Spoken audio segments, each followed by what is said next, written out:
Ha ha ha, we have it. All watched the fading light with crushed looks. Flying Cloud Manor's hundreds of Genesis stage experts, with a Sword King and the Sage of the Empire, found themselves utterly helpless in stopping one small thief. The news was hard to swallow to anyone and the mood was bleak. But not for all, evident by that bright laughter. With twitching faces and angry glares, they knew the laughter wasn't mocking them, but it still felt like scorn in their ears. So they turned towards the culprit, one of the 10 array masters. Totally oblivious of the hatred he gathered, the array master looked positively radiant at his discovery, skipping like a child to Bailey Jingwei. Prime Minister, we got it. The intricacy of the star array is obvious now. Bailey Jingwei frowned and didn't speak, but seeing their innocent smiles made him shake his head. Prime Minister, the Big Dipper flinging array isn't just a short teleportation array but also a gathering array. He had been moving 7 times, 6 times between Dubhe and Alcade while the last transfer unleashed all the power the array gathered. It is just a minor teleportation array but acts like a major one. Using the connection between the North Star and the Big Dipper, he formed a large transfer. That's why he said the focus wasn't on the stars but on the Big Dipper, which is none other than a hint at North Star. By flinging he meant by using all the star power in the Big Dipper through the North Star. Bailey Jingwei's disappointed face didn't even register to the ecstatic array master, growing more and more exuberant. The sudden venue of research he discovered was too much excitement for him to bear. The star array is truly wondrous. I did say you must have the skills to do it and power. Without it, it wouldn't get you far. I just didn't imagine he'd used 7 stars power into 1. That's why there was such a great surge right at the end. But too much power would damage a minor array such as this, which is why it only works once. See for yourself. The array formation is ruined. The array master went to the bush and after a bit of searching he came out with sacred stone fragments, shouting, "See? It's exactly as we deducted. The power overwhelmed the array and ruined it. Ha ha ha." The other 9 array masters broke out in laughter alongside him. This proved their conjecture was without a doubt correct. Bailey Jingwei was drained of the energy to even cuss at them. He just sighed and flew back to the manor. Dan Qingshin went after him. The array masters were stumped. Is Prime Minister mad at us? He was so eager to know just a minute ago. It's too late. Shangguan Feiyun sighed. He's gone now, so what's the point of explaining? Humph. Some array grandmasters you are. Shangguan Feiyun left as well with the guards. Some even shot them some looks of disdain. Bookworms only like to show off. The 10 were left baffled and clueless. Too late? Sure it is late but not too late. The guy might have escaped but getting this long-lost star array is invaluable. Do you have any idea what it's worth? Humph. What does a dumb Philistine even know? The array master mocked them. They're gone, so let's research the array the man set up, careful not to damage it further. This is a star array we're talking about. Those uncultured swines have no idea what they're dealing with here.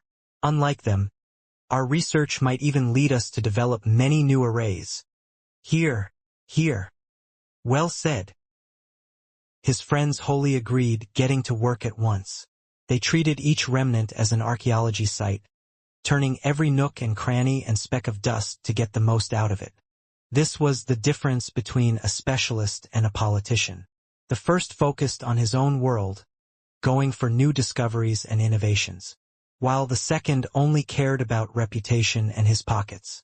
These 2 groups had no tangent whatsoever while also shunning each other. The politician laughed at the specialist for being pedantic, while the specialist disdained a politician's sophistry. When a politician became a specialist, he'd show no result. If a specialist changed sides, his life would be ruined, always pulled in all directions and blocked from committing himself to his research. There would be no progress as well.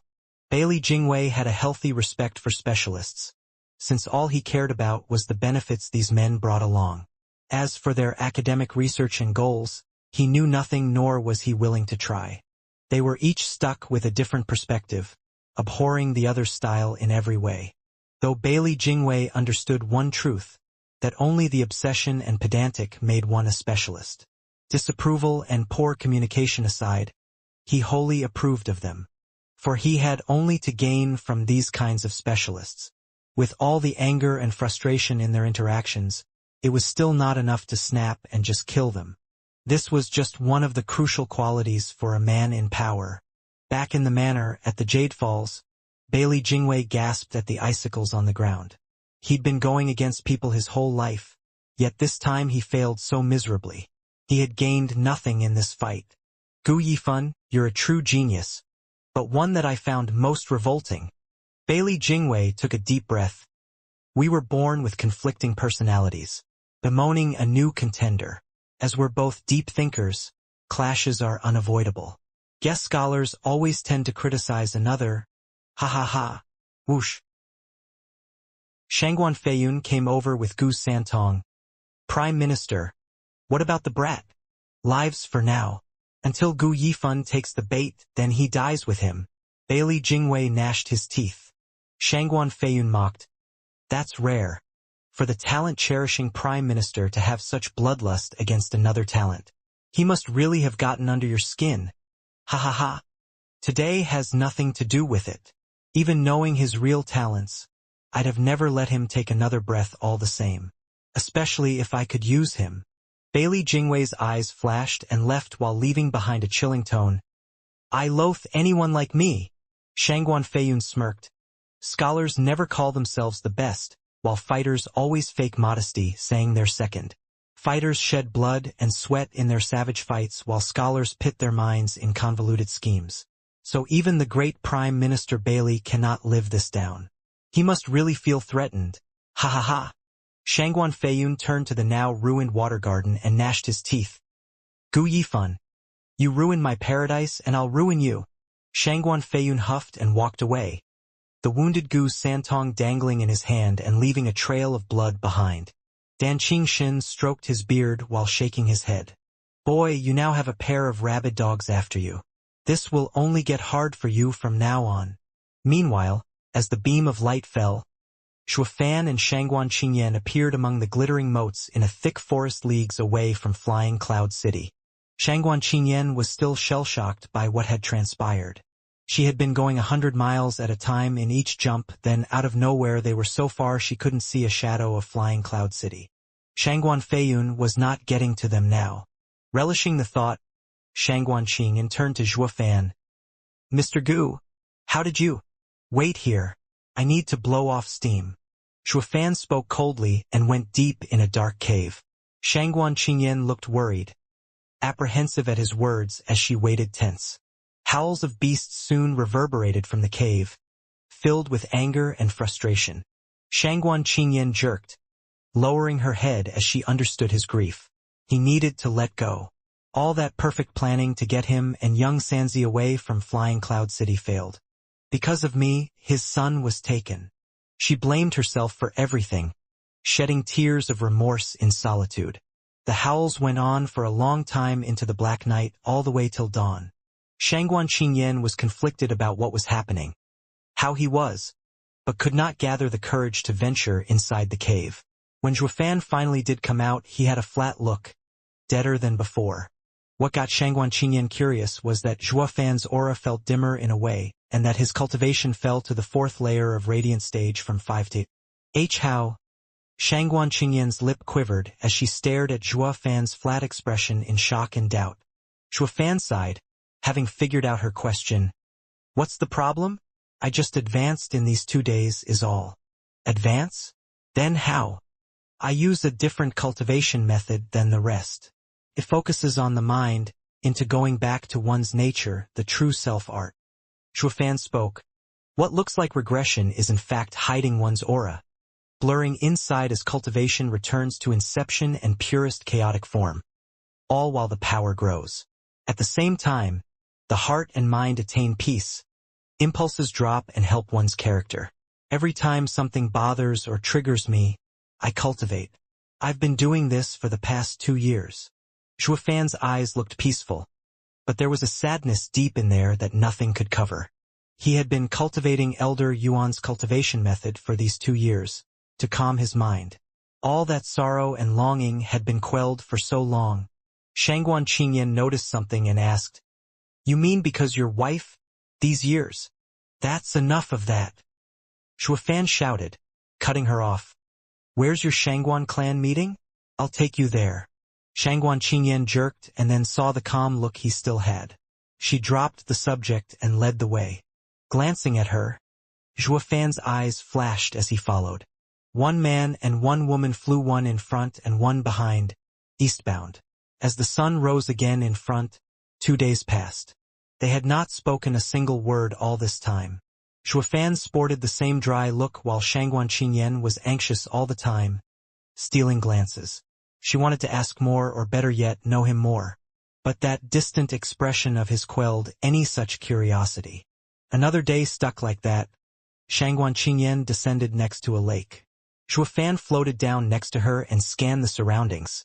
"Is this where the Shangguan clan is retreating?" "Quite hidden." "How did you know?" "I didn't tell you." Shangguan Qingyan gasped. Shuafan shook his head. "Did you forget I dabble in arrays? The barrier around the lake is invisible to the average eye, but it can't hide from mine. If it wouldn't be bad manners barging in, I would have popped it already." She batted her big purty eyes, once again stunned. Even as Shuafan gave her a funny look, she still didn't react, just staring at him like a statue. "Is there anything else you can do that I don't know about?" "Aplenty, but why should I tell you? Just ring the doorbell already." Shuafan sighed and shook his head. He flicked her head, jerking it and making her pout in pain. She wasn't really angry, just blushing. With a bright smile, she made a sign to open the barrier but didn't finish as someone shouted, "Who's there?" 2 youths in white pooped in front in high alert. "It's me. Can't you see it?" Stucking out her chin, Shangguan Qingyan declared. The 2 paused, then exploded. "Young miss, you're back. Clan head has been so worried about you." Shangguan Qingyan nodded with a smile. "Hold up. Gu Yifan, you dare show your face here? Die!" The 2 finally noticed Shuafan and their bloodlust exploded, backed by their soul harmony stage Cultivation. Shangguan Qingyan panicked and wanted to stop them. "What are you doing?" "Young miss, clan head and the venerables told us Gu Yifan was a spy. All our losses are due to him. Now we'll have our revenge for our kin." The 2 spat, advising Shangguan Qingyan, "Young miss, step aside. Don't let his pretty words fool you. He has got to die." The 2's savage looks had her tense. She stood before them still, defending Shuafan. "As long as I'm here, no one will harm a hair on Mr. Gu's body. Young miss." The 2 regarded Shangguan Qingyan's determination and sighed in defeat and pain. Shangguan Qingyan looked behind her and whispered, "Leave quickly, before Dad comes out. Now, while I can still protect you. Once everyone is here, I won't be able to do anything. No one asked you to. I came just to see your dad. Now move along and lead me to him," Shuafan stated. Shangguan Qingyan glared hard at him. "Is this the time to show your brave side? You had so many of our clan killed. My dad is the head and won't just let you go. Are you that intent on dying? All the more reason the young miss of the Shangguan clan should call out her daddy to punish this criminal and get retribution. Well, what are you standing around for? Why you?" Shangguan Qingyan was stunned, and then she cursed. "Can't you see I'm helping you? Why do you insist on walking to your death? If you die, what will I tell young Sanzi?" Shuafan's tone was cold. "None of your concern. I came here for your dad. If you won't lead me, then I'll just barge in by myself." Shuafan was getting ready to make good on his words. Shangguan Qingyan hastily stopped him while grumbling. "Barging in will only make it worse. Fine then, have it your way. I'll go tell him you're here. Maybe I can." Shangguan Qingyan shook her head, feeling that her request would most likely land on deaf ears.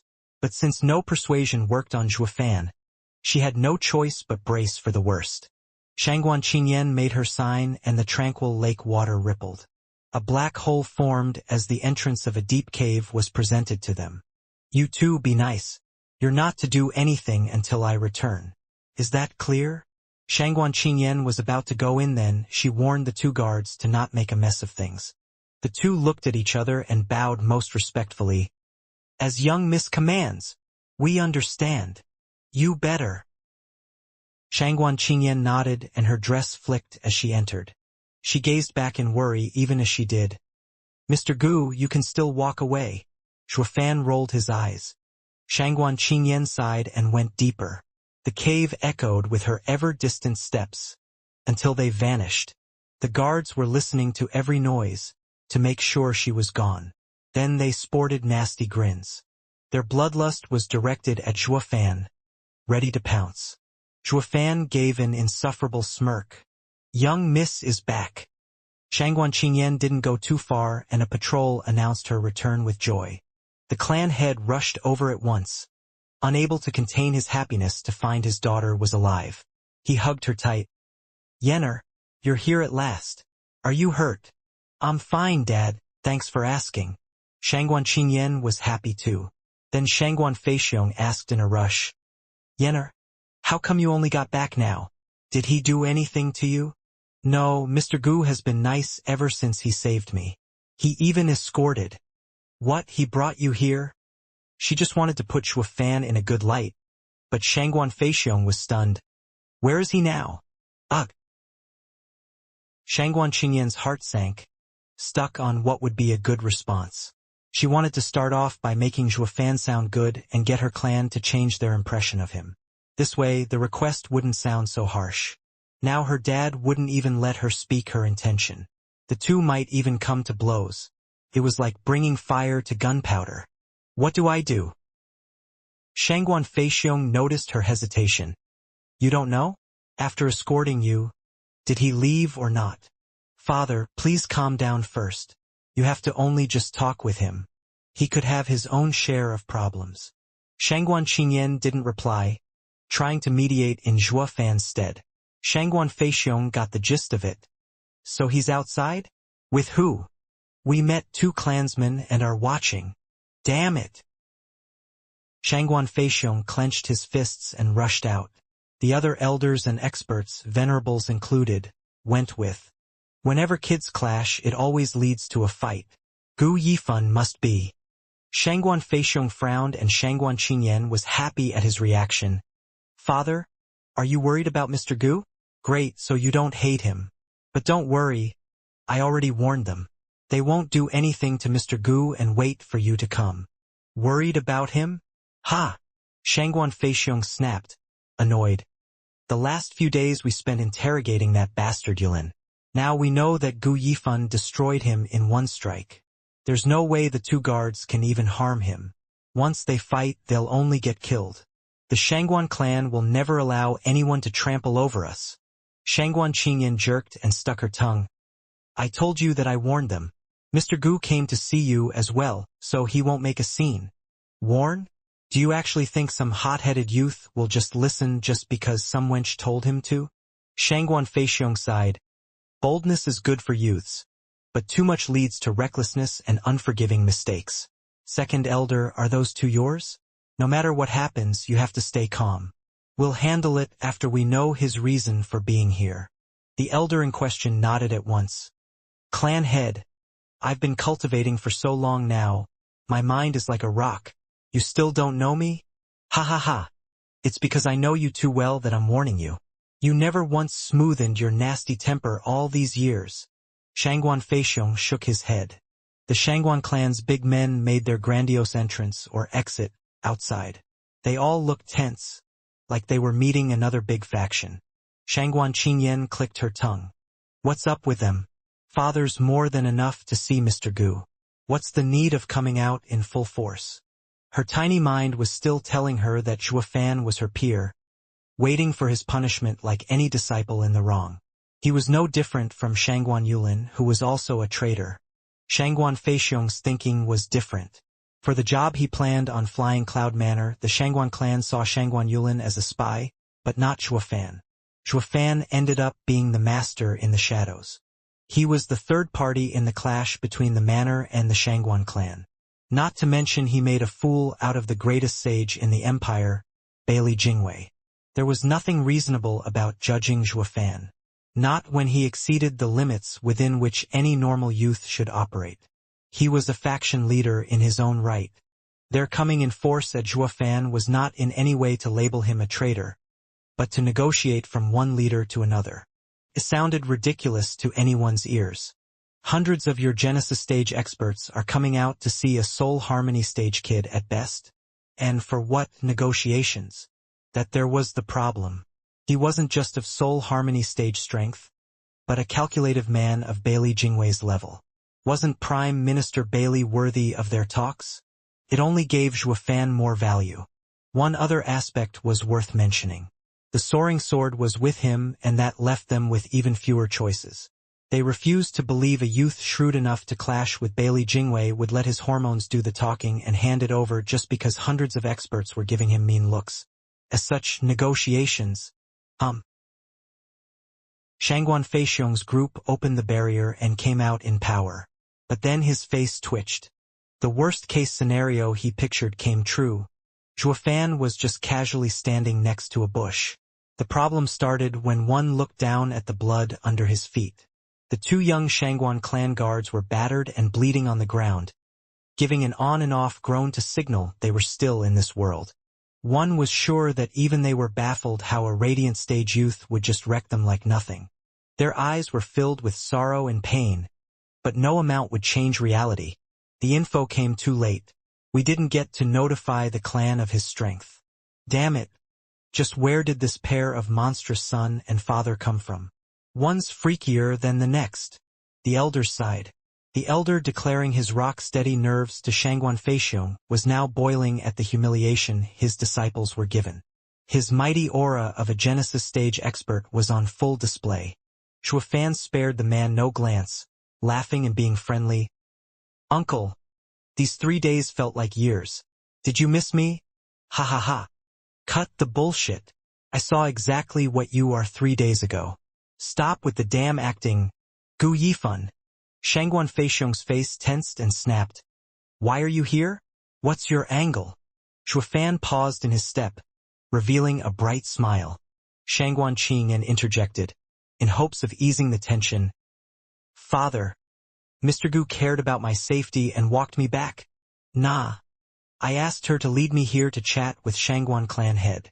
Zhuofan didn't let her sugarcoat it and cut her good intentions short. With his words, his tone grew colder as well. Shangguan clan head. I have an offer for you. Interested? Shangguan Feixiong stared at the cold and savage face. Speak. Then I'll be blunt. Zhuofan began. For the sake of your precious daughter, my son was captured by Shangguan Feiyun. As the Shangguan clan is a clan devoted to righteousness, wouldn't it be natural for you to return the favor and help me save my son? Shangguan Qingyan shook. Mr. Gu is risking so much for his son. He came to see Dad for this. Yeah, for me, young Sanzi. This doesn't concern you. Leave. Shangguan Feixiong cut her off, staring hard at Zhuofan. Ha ha ha. Save my daughter? You two used her as bait to control my clan. We've danced to your tune for the better half of a month and cost the lives of so many of my people. If I could, I would give up my daughter in exchange for their lives. Now you want us to take such a high risk for saving my daughter? Whatever for. Shangguan Qingyan shook, gasping at her father's words. Her heart was in pain, hanging her head and shedding tears in distress.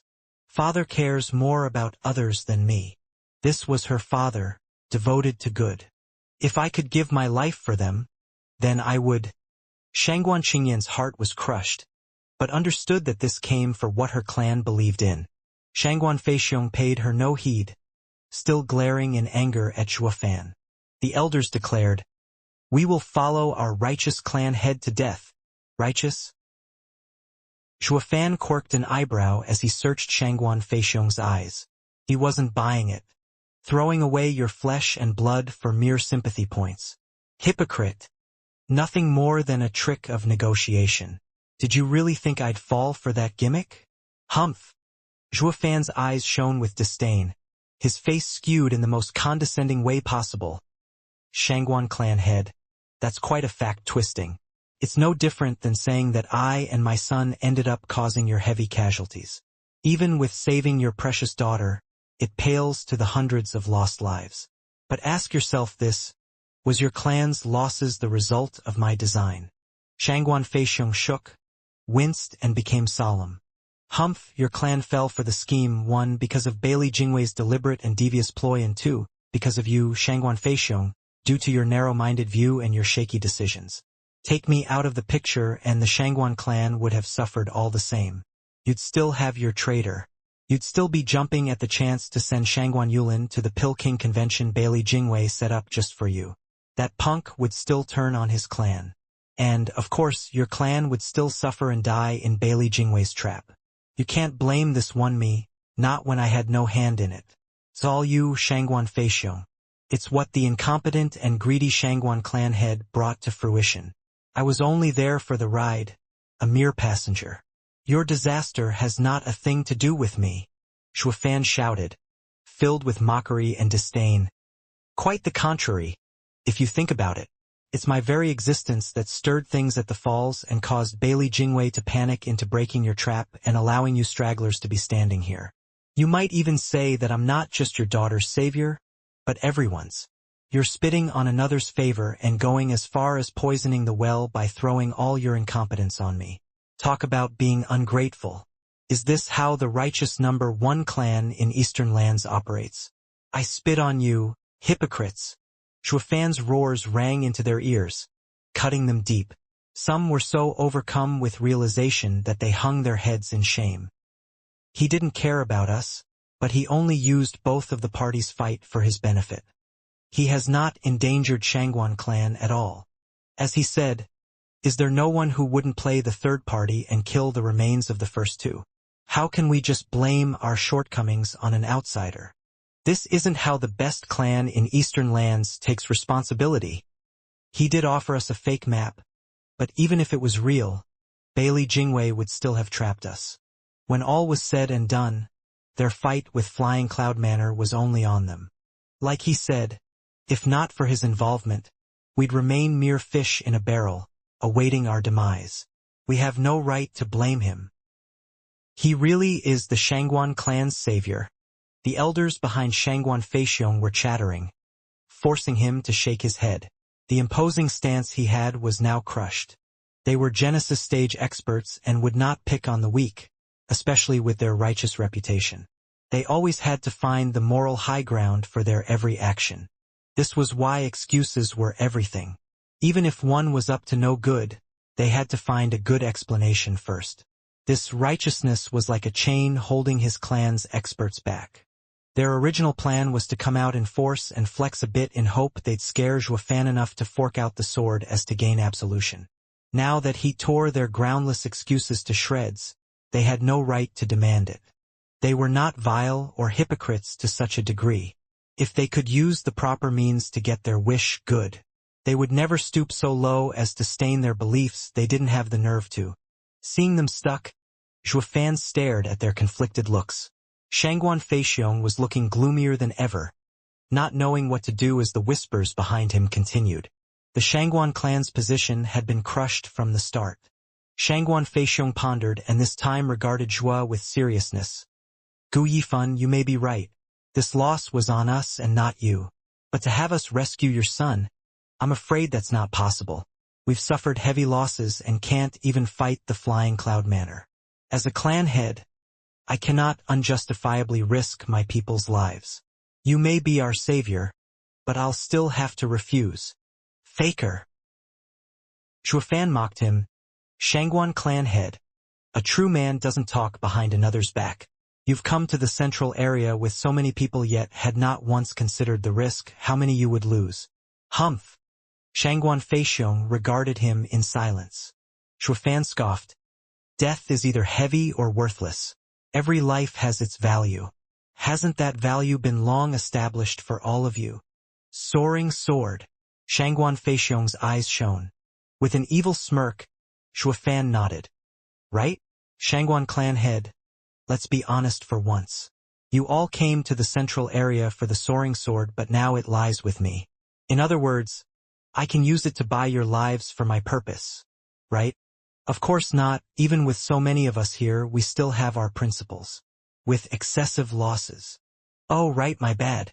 I wasn't talking about all of you, just a few experts. I mean, there's no point in using some weak fools like these two here.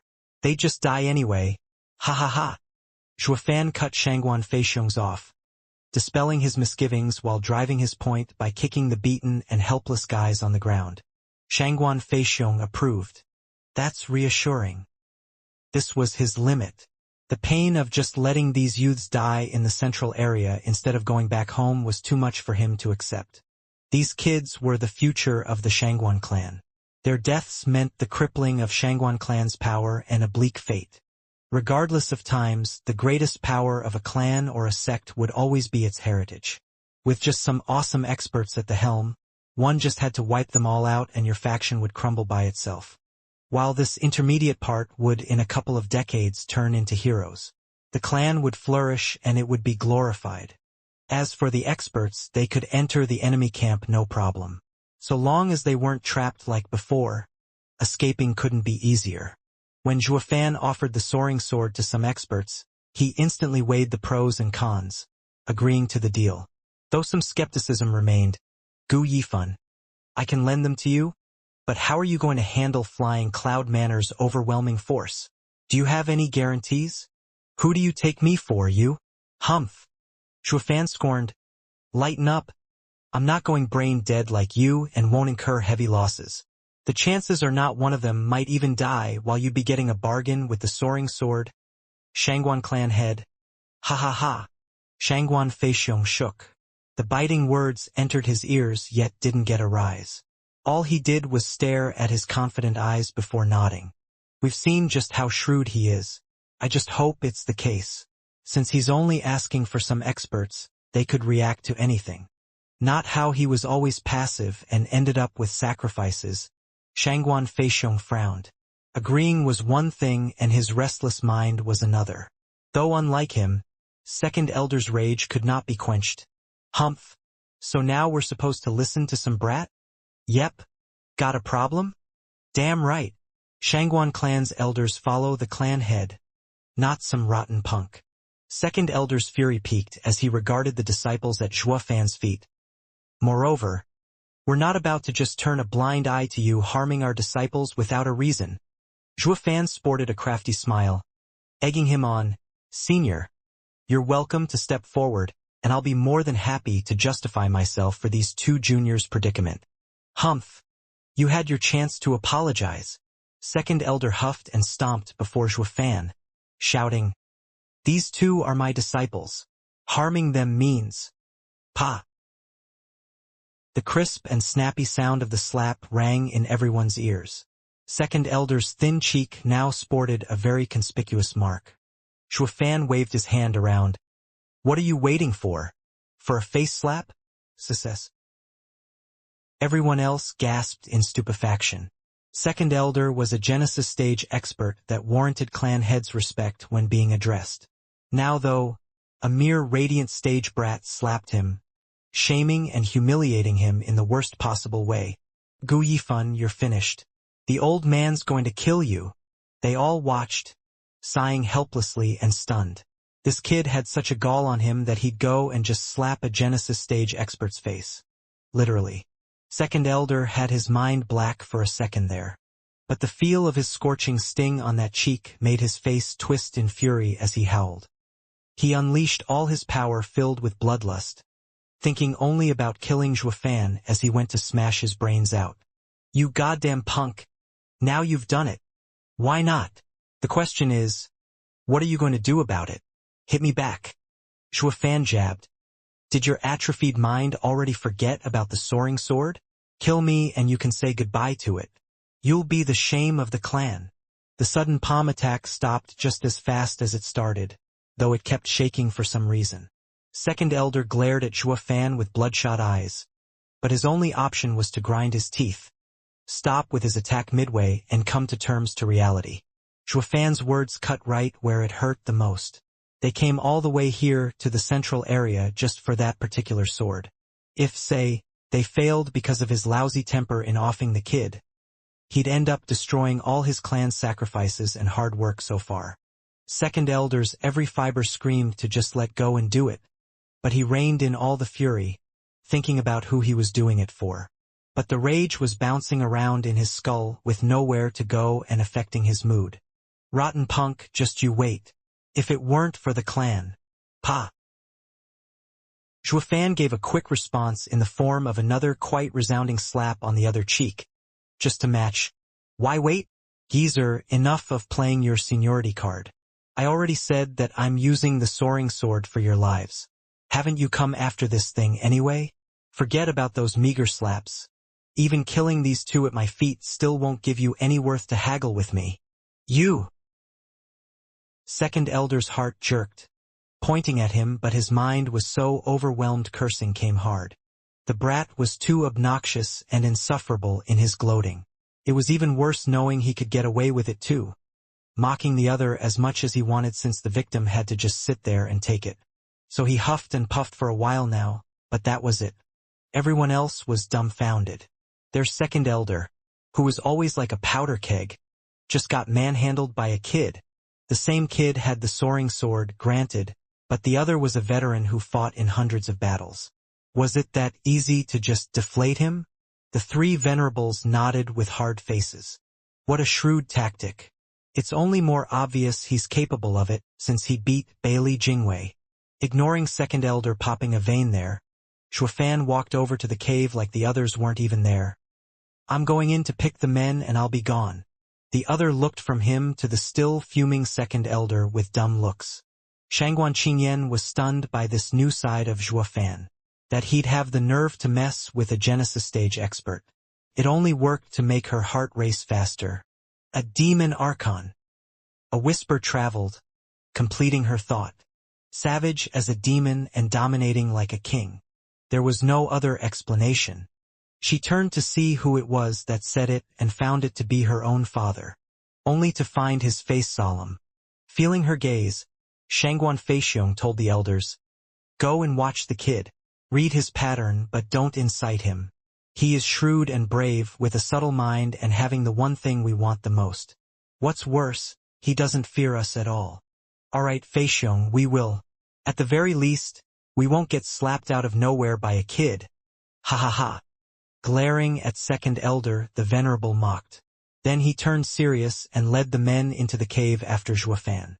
For all intents and purposes, the kid was just that, a junior. But his twisted mind and subtleties left these men of power seeing him as nothing less than a fearsome character, their equal. As for second elder, he got coaxed by other elders to come along. Recalling at the last minute there were two disciples Zhuofan thrashed and picked them up to heal them. The place was soon left to Shangguan Feixiong and his daughter. He called to her as she was leaving, "Hold on, Yenner." "What is it, father?" Shangguan Qingyan asked. Shangguan Feixiong paused in hesitation, but spoke honestly, "Yenner, now that we're alone, I want to apologize." "Apologize?" "Yeah." Shangguan Feixiong sighed. "Yenna, your mom passed away early, and I have remarried many times to cultivate our art. But you're the only daughter I ever had, and no one can replace you in my heart. I have said those words of exchanging your life with others, but it was only part of the plan, not actually feasible. What parent on this heaven's green earth would have the heart to give his child away? Even for 10 or 100, no one will." Shangguan Qingyan shook and her eyes shone with hope. Shangguan Feixiong sighed. "I only said it to chip away at Gu Yifun's stance in the negotiations and take the initiative.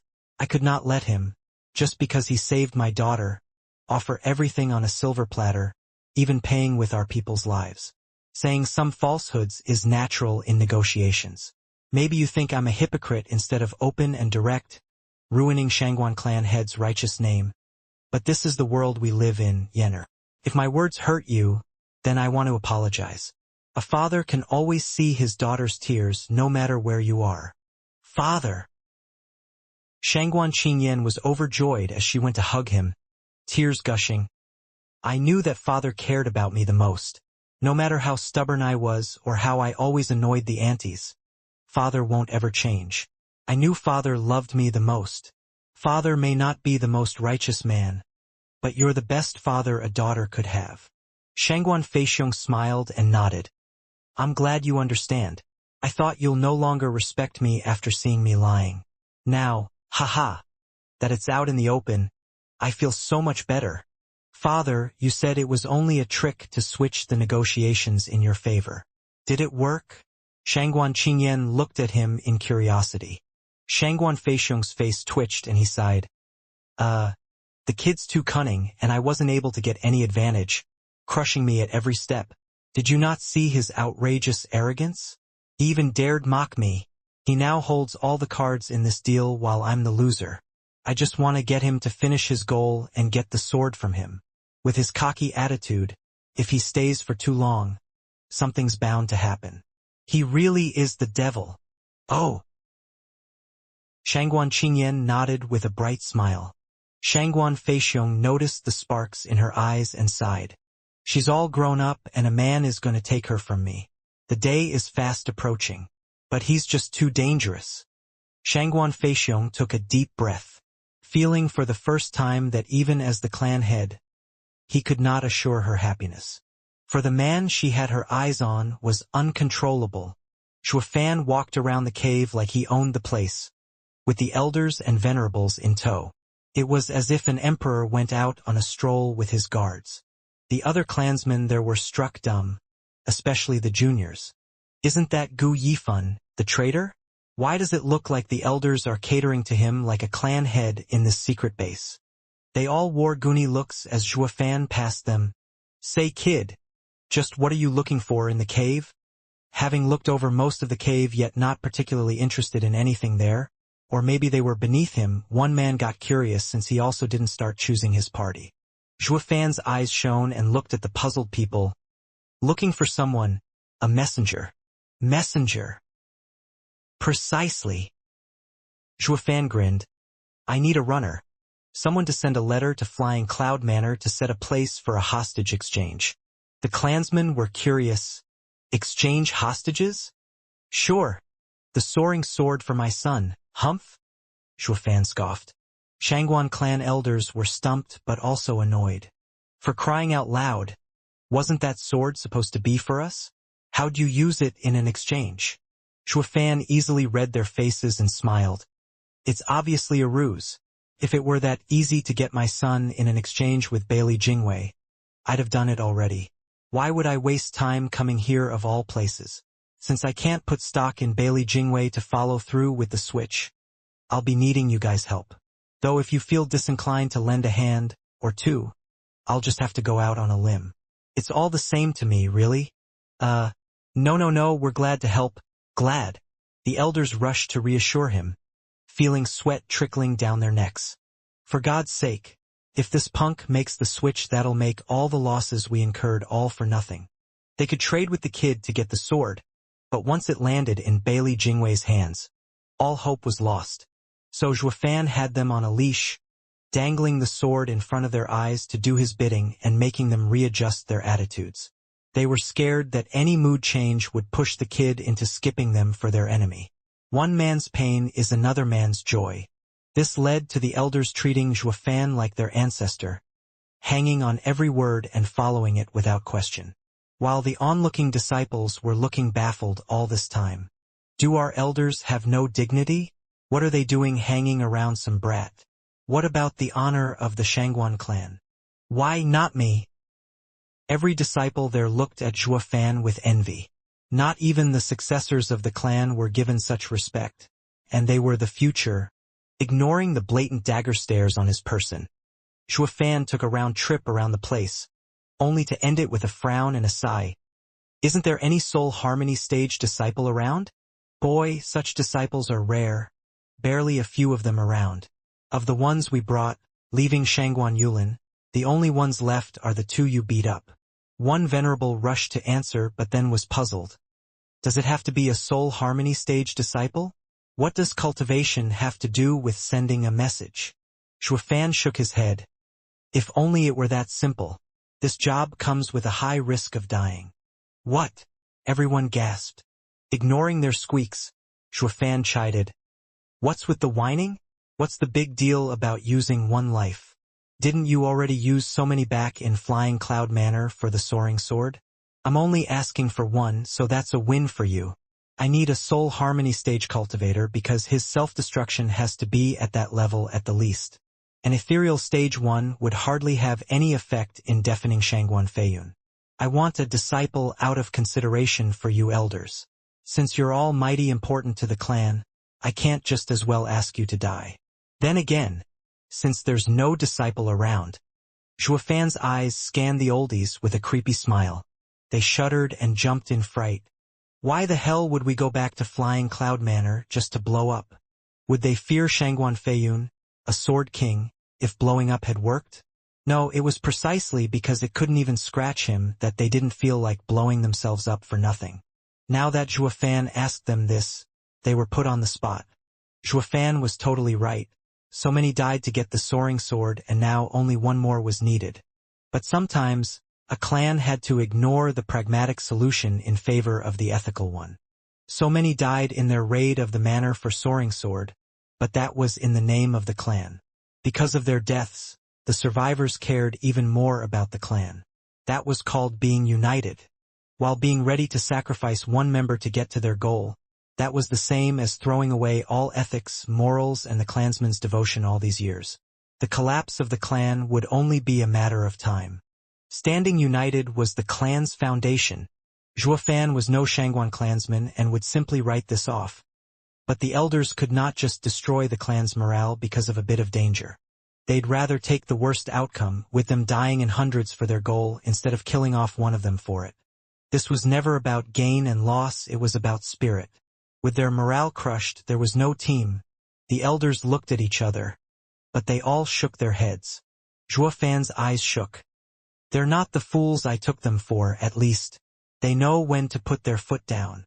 But I need a man for my dastardly plan. Since Shangguan clan is out, what now? Zhuofan sunk into deep thought. Ah! A cry echoed throughout the cave, like a squealing pig. It was oddly familiar to Zhuofan. Who's whining like that? Humph! Who else but Shangguan Yulin, the traitor? One venerable spat in disgust. Zhuofan lit up and a broad smile crept on his face. People, is this condemned traitor still considered one of you? Could you lend him to me? Though I don't plan on returning him. Well. They looked at each other and then sported smirks. A venerable laughed. Sure, please do. We were still uncertain if we should go for death penalty or torture him first for his heavy crimes. Since Mr. Gu wants him, I believe using his life for the divine sword is enough to absolve him. That'd be so great. What do you guys think? Ha ha ha. The others laughed along with knowing looks. Alas, the poor Shangguan Yulin had once again hit rock bottom, in the hands of the devilish Zhuofan. Now that's fate, or maybe a nightmare. Zhuofan snickered along with the other elders, the sound bouncing off the walls and making it even creepier. A sudden chill crawled down everyone's spine, feeling like demons were cackling in their ears. Ack! In a closed room, Shangguan Yulin was having the torture of his life. He was deformed in the process, hung to a stone pole and sealed of his cultivation. An elder with black beard clamped his shoulder and sent Yuan Qi inside him without qualms, so that his bones would creak and his tendons would snap in the most gruesome way possible. Hence the agonizing cries. The elder demanded, "What else did you tell Shangguan Feiyun? Talk. Does he know about this place?" Sixth elder, have mercy. Sobbing from all the pain, Shangguan Yulin wailed. Sirs asked me 1,000 times already. I already told you, Shangguan Feiyun only wanted to kill the experts, not to eliminate you completely. He doesn't know of this place. He still wanted me to get back to Eastern lands as a spy. He didn't even ask about our meeting place. Please, have mercy. Sixth elder huffed and ramped up the pain. So you want to go back as a spy, is it? No matter how many times I hear it, it still fills me with absolute rage, making me wish I could skin you alive. Screw you. You don't care, but I am being asked the same thing over and odash. Ack. Mercy, I was wrong. Sixth elder. Spare me. I want to see my uncle. Uncle, save me. Shangguan Yulin once again howled in pain and tears. The heavy stone door opened with a creak in his most desperate need, and a familiar and most unwelcome laughter reached him. Ha ha ha. Easy with the cries, your uncle can't save you now. But your master might have something that does. Startled, the two inside looked to see Zhuo Fan walk in with a wide smile. His ridiculing words mocking Shangguan Yulin's wretched situation. Ji Gu Yi Fun? Shangguan Yulin's pulse quickened. His eyes widened. His face bore shock. What is going on here? What's this traitor doing here? And, more importantly, what got him so confident to come here? Since every Shangguan clansman saw him as a traitor, it made not 1 ounce of sense for him to just waltz in here. Questions upon questions filled Shangguan Yulin's mind.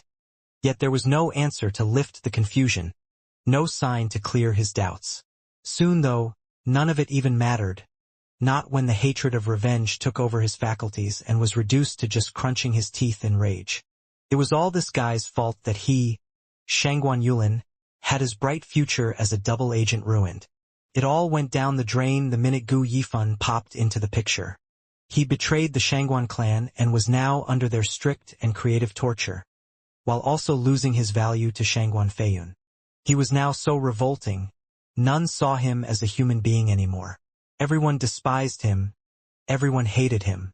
What was worse, he now had no future, all because of this demon, Gu Yifan. Shangguan Yulin's fury only grew as all his failures came to mind. Looking at the insufferable smug face and that demeaning smile, he'd want for nothing more than to tear him apart piece by bloody piece. The thing that took the last straw was that the punk faked being some big-shot demonic cultivator to toy with him and even had to knock his head on the floor for that. It was a humiliation this young master could never ever accept. What emperor would prostrate to a filthy flea-ridden beggar? Anyone would be better than this freak. Everyone had their limits, whether aware of it or not.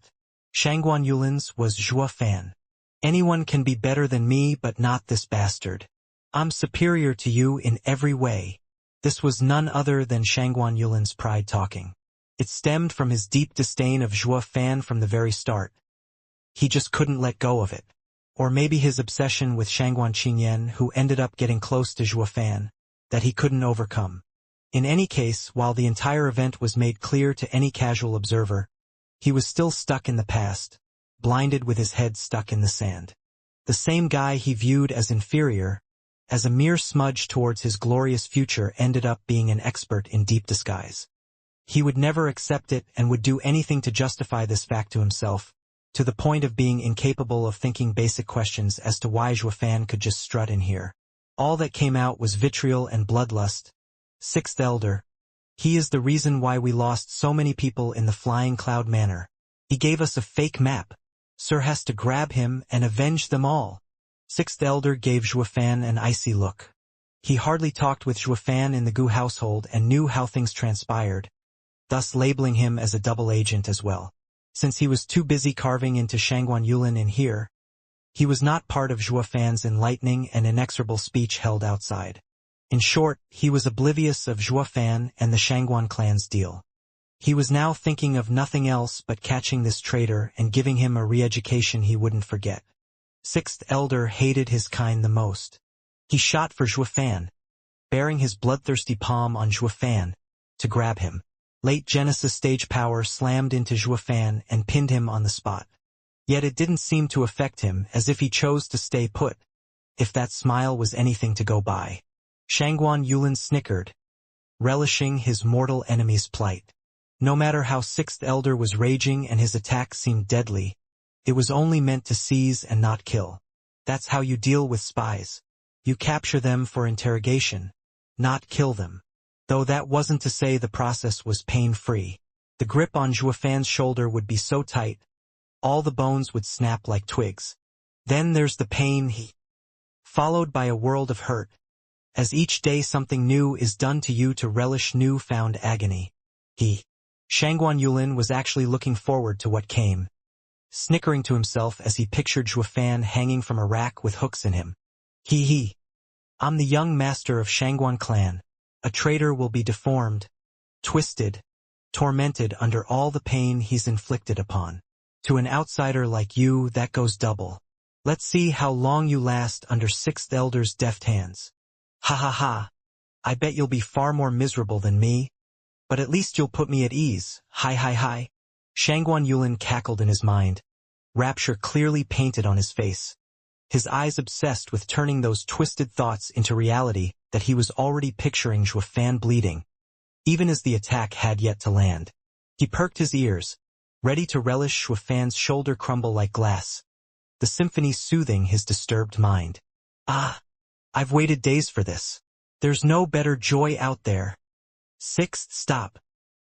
An aged hand came out of the darkness and grabbed Sixth Elder's cruel hand before it even reached its target. Sixth Elder started and found one of Shangguan clan's 3 venerables next to him and the many other elders coming in. Sixth Elder shook. Mr. Gu is a guest and needs to be treated with respect. The venerable gave him a look and pulled Sixth Elder to the side to whisper in his ear. Sixth Elder jerked, bobbed his head and returned to Zhuo Fan with new eyes. I ask Mr. Gu's forgiveness for my earlier ignorant transgression. Dong. While the cave was awfully peaceful, the same didn't apply to Shangguan Yulin's mind, feeling like bombs went off constantly. Gone from his elated state of hoping to see Zhuo Fan suffer, Shangguan Yulin's mind was broken. What the hell? Why are the elders treating him like some prized pony? They weren't like this even around Uncle. There's no fault in ignorance. I may not be much, but at least I'm kind, ha ha ha. Zhuo Fan never registered Shangguan Yulin's shocked eyes, closing in with his chest held high, putting on some mighty airs while taking a look around. My, what base chambers. There's not even a chair around. Since Mr. Gu says it must, then it has to have one. One elder shouted, Guard, get Mr. Gu a laurel chair. What do you mean we don't have one? Get clan heads from the meeting hall if you have to. Yes, sir. A reply came from outside and in no time flat, a disciple brought the chair behind Zhuo Fan for him to rest his laurels. But not before the thoughtful disciple gave it a good cleaning with his sleeve. Mr. Gu, please, Since there isn't. Why bother? I'm not one to nitpick, ha ha ha. With a smug grin, Zhuo Fan faked modesty as he made himself most comfortable in the prized chair. But this wasn't the end of it, not by far. Zhuo Fan gave a disapproving look around, like something was missing, and coughed. Catching his drift, one elder shouted, Get a table and tea. Damn fools, are you blind? How could you forget about the rest when you brought the chair? Yes, elder. 2 disciples were quick to arrive, gently placing a table next to Zhuo Fan. The other carefully placed the tea for their prized guest. Grinning from ear to ear, Zhuo Fan leaned into the chair, the clan head's chair, like a boss. He then made a show of picking his cup and sipping once with one of the most exaggerated expressions of joy ever. This is the life. Shangguan Yulin, dangling from his pole, twitched, his broken heart now in pieces. His greatest hope these past torturous days was to see Zhuo Fan go through the same agony. What the hell? Why is showing off? What's with the elders? Why are they serving him like their ancestor, if not better? Have you no dignity, old coots? Shangguan Yulin howled in his mind, but Zhuo Fan's taunting face made him gnash his teeth in fury. Gu Yifan, did heaven place you on this earth just so you can torture me? Ugh! With the fragrant tea safely in his belly, Zhuo Fan casually held the cup with a relishing sigh as he smiled and gestured at Shangguan Yulin. In a damp and dark hole such as this, some hot tea feels like heaven. Ain't that so, guys? Ha ha ha. Yeah. Mr. Gu knows how to enjoy life. Ha ha ha. The elders went into a constant praising spree, all while sporting wide smiles. Zhuo Fan could pretty much say anything and they'd still accept it. Shangguan Yulin's face twitched from anguish. It cut so deep that death was starting to look oddly inviting. Then it dawned on him. Zhuo Fan was putting this overblown display after all those days spent under the knife and now actually turned out to be the worst torture of his life. In the words of Confucius, with socialism, fear not scarcity but inequality, not poverty but instability. The reverse applied just as well. In these two's case, the pain was amplified greatly when one was having the time of his life. While if the other had suffered, then no matter the torture received, it would never strip away the joy he felt if he got to see the other suffer. This was divergence, this was human nature. But to a most ambitious young man that had struggled all his life, he could never bear to watch another enjoying the dreams he yearned for. Xuefan was basking in the elder's attention and praises, wallowing in more respect than a clan head would receive. What made it worse? It was none other than Xuefan who was reaping the rewards. The one guy he despised with all his being. It translated into more than just bruised ego for the young lad. It was crushed, along with his heart. Why? We're both spies for Shangguan Feiyun, so why do you hail him and not me? I'm still a young master of Shangguan Feiyun. He's just an outsider. Why are you treating him so? Shangguan Yulin's heart was consumed with jealousy, tinting his suffering in a harsher light. Xuefan's eyes shone. That ought to do for foreplay. He regarded the elders. Seniors, please give us the room. I wish to have a private word with my disciple. Would it be possible? Sure. Sure. We're here to fulfill all of Mr. Gu's requests. Ha ha ha. The venerables saluted and led the men out. Then we'll be taking our leave. Mr. Gu, if there's anything at all, just ask.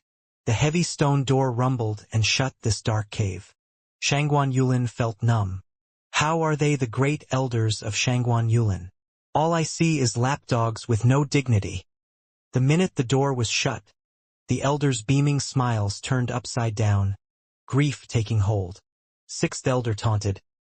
Brothers big and small, who knew you had such nasty sides to you, ha ha ha. Just don't. The punk wanted us to play along. That's the only reason we'd gone through such indignity. The elder who asked for a chair and table rolled his eyes, certain he'd never hear the end of this from his brothers since he hated this disgraceful crap the most. The others' teasing glances proved it. One venerable waved and became serious. That's enough banter. This is a crucial matter. Using an already compromised spy to send a message is dangerous enough and might lead to unforeseen mistakes. Understanding this is the most important. The boy is adept in mind games, and the faster we get our pawn, Shangguan Yulin, to fall in line the better. We'll lose everything if he unravels on his way there. Gu Yifan is shrewd and daring, never leaving anything to chance. We've seen it for ourselves. How can he fail when he played Bailey Jingwei as well? Although, he did that from the shadows and held the advantage of being overlooked. Now that he's going against Bailey Jingwei in the open, with his son on the line, he's bound to be doubly careful. What's so bad about using some of our integrity in exchange for the soaring sword? Another venerable spoke up. The men nodded, no longer depressed by the demeaning act they were forced to perform. After the elders left, Xuefan was left alone with Shangguan Yulin in the dark cave. He placed the cup down gently and stood. Aren't you curious about how they're hanging on my every word? Shangguan Yulin rolled his eyes. Screw you. Go ahead, you bastard. Keep pretending till you get sick of it. You're a prisoner here, and so am I. We're both traitors to the clan, so you shouldn't hate me. I'll be honest, we're both the same. Xuefan sighed, his eyes taking a forlorn tint. Out of consideration to young Sanzi, I only wanted to take Shangguan Qingyan back to the clan and then leave, but they just grabbed me after being found out. I'm just as trapped as you are at this point. Shangguan Yulin glared and mocked. Trapped? From this angle you're more like a king. All the elders are kissing your feet, almost throwing yener at you and the clan head spot. What's there not to like about that? Clan head? Ha ha ha. I'm not their kin and have priors. My track record isn't exactly spotless. You think they'll put someone like me at the helm? Xuefan raised an eyebrow. You're overthinking things. And besides, the only reason they show respect is so they can get the one thing they want the most. Shangguan Yulin gasped. Soaring sword. Yes, that thing. Xuefan's eyes shone. I have possession of the soaring sword and they have to play ball. All while attempting to string me to let it slip where the divine sword is at. Even honey trap is considered. What? Slow your roll, they haven't cracked me yet. Shangguan Yulin tensed in reflex. Of the Shangguan clansmen coming to the central area, there was just one girl included. The honey trap could only mean. Shangguan Yulin's mind did not finish the thought as Xuefan came to reassure him. Then he snickered. My nerves are of steel, though I don't think they'll last much longer. You know it too, that Yenner. Shut your mouth. You can't call her like that. Shangguan Yulin cursed. Shuofan waved him off, having found his leverage on the punk, and went on the offensive. It's not my fault. Those guys keep getting us together.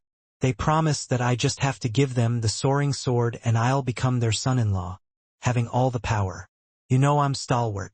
The thought of my son in the hands of Shangguan Feiyun is what kept me from refusing for so long. I still wish to use the sword to get my son back. Off you go, then. Why the hell are you rambling about Yenner to me? Don't you think I'd have done it by now if I could? Dumbass. Would those bastards outside ever allow me to go through with it? Shuofan sneered. The oldies were just outside, ears glued to the door and boiling mad. Bastards? He knows we're here listening yet has the nerve to call us names. Shangguan Feixiong and Shangguan Qingyan just came over and listened in. The minute Shuofan's words about hooking them up were heard, Shangguan Qingyan went beet red, her eyes furious, though for no particular reason. She had a bashful smile as well. She knew it was all part of Shuofan's plan. Shangguan Yulin's brows shook at the mere mention of Shangguan Qingyan. Then what do you want? I'm under constant watch but only kept here. I am confined to this cave like a prisoner. Shuofan's eyes shone. That's why I need someone to send Flying Cloud Manor a message, to set up an exchange place. The minute I get a breather, I'll rush to get my son back. As for my trail, I'm sure the people of the manor are more than happy to settle them.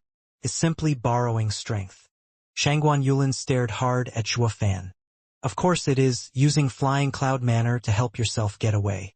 This, in turn, let him see Shuofan's point and smirked. You mean to have me go? Exactly. I did say we're the same, you and I. We can't stay with the Shangguan clan and you need a new home. No? That makes you the only one I can trust since our goals align. Since we both want to leave, you won't sell me out. Grinning, Shuofan said, since I have the soaring sword, Shangguan clan sees me as precious. They won't just let me go, but they're happy to fulfill all my wishes.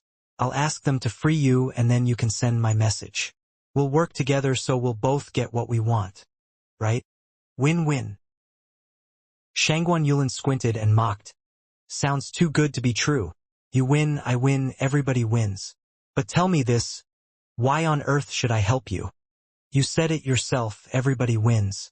Or do you plan on spending the rest of your life in Shangguan clan's torture chamber, spending every second of it in unadulterated agony?